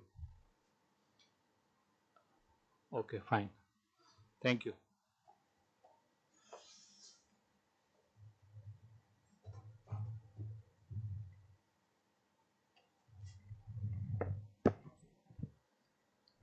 Thank you so much, sir, for the insightful session. We truly appreciate clarity and depth with which you guided this classroom discussion. With that, we come to the end of day 3 of the GIAN program. We have journeyed through some thought-provoking and highly informative sessions that deepened our understanding of food and nutritional security in today's changing world. We began the day with an insightful session on food waste in food service, an overview through the perspective of sustainable dimensions. That lecture reminded us how food waste is not just a matter of quantity, it's a question of ethics, environment, and economy. We explored how better menu planning, portion control, and consumer awareness can drastically reduce the losses that today cost the world over $2.6 trillion each year. Following that, we moved on to the second lecture of the day, Biofortification, a tool for improving food and nutritional security by Dr. Rupesh Deshmukh. Here we looked at how enhancing the nutrient content of crops can be a sustainable and long-term solution to hidden hunger. The idea that a single improvement in a staple crop can impact millions of lives really highlighted how innovation and nutrition go hand in hand. Post lunch, we had a presentation by Dr. Rapsu, who introduced us to a fascinating and unconventional topic, the use of jellyfish as a novel food resource. From its processing and nutritional value to its potential role in blue bioeconomy, we saw how even marine organisms like jellyfish can become part of the solution to global food and nutritional challenges when supported by proper research, safety measures, and policy frameworks. And finally, we concluded the academic sessions of the day with a tutorial by Dr. Tejpal Deva on food security and nutrition, food security and innovations in achieving sustainable development goals, where we explored the foundations of food security, the intricate connections, its availability, access, utilization, and stability of food for all, and how technology, sustainability, and policy together reshape a more resilient food system for the future. Each session today had added a unique perspective from sustainability and innovation to waste management and novel foods, reminding us that food security is not just about feeding people but about nurturing ecosystems, economies, and communities. As we conclude day 3 of the GIAN program, let's take a moment to appreciate the enthusiasm and participation of everyone who contributed to the meaningful discussions. Let's carry this energy forward as, as we come together again tomorrow for some exciting sessions, fresh ideas, and interactive learning. Thank you all for being such an engaged audience. See you tomorrow with renewed curiosity and inspiration. Thank you so much.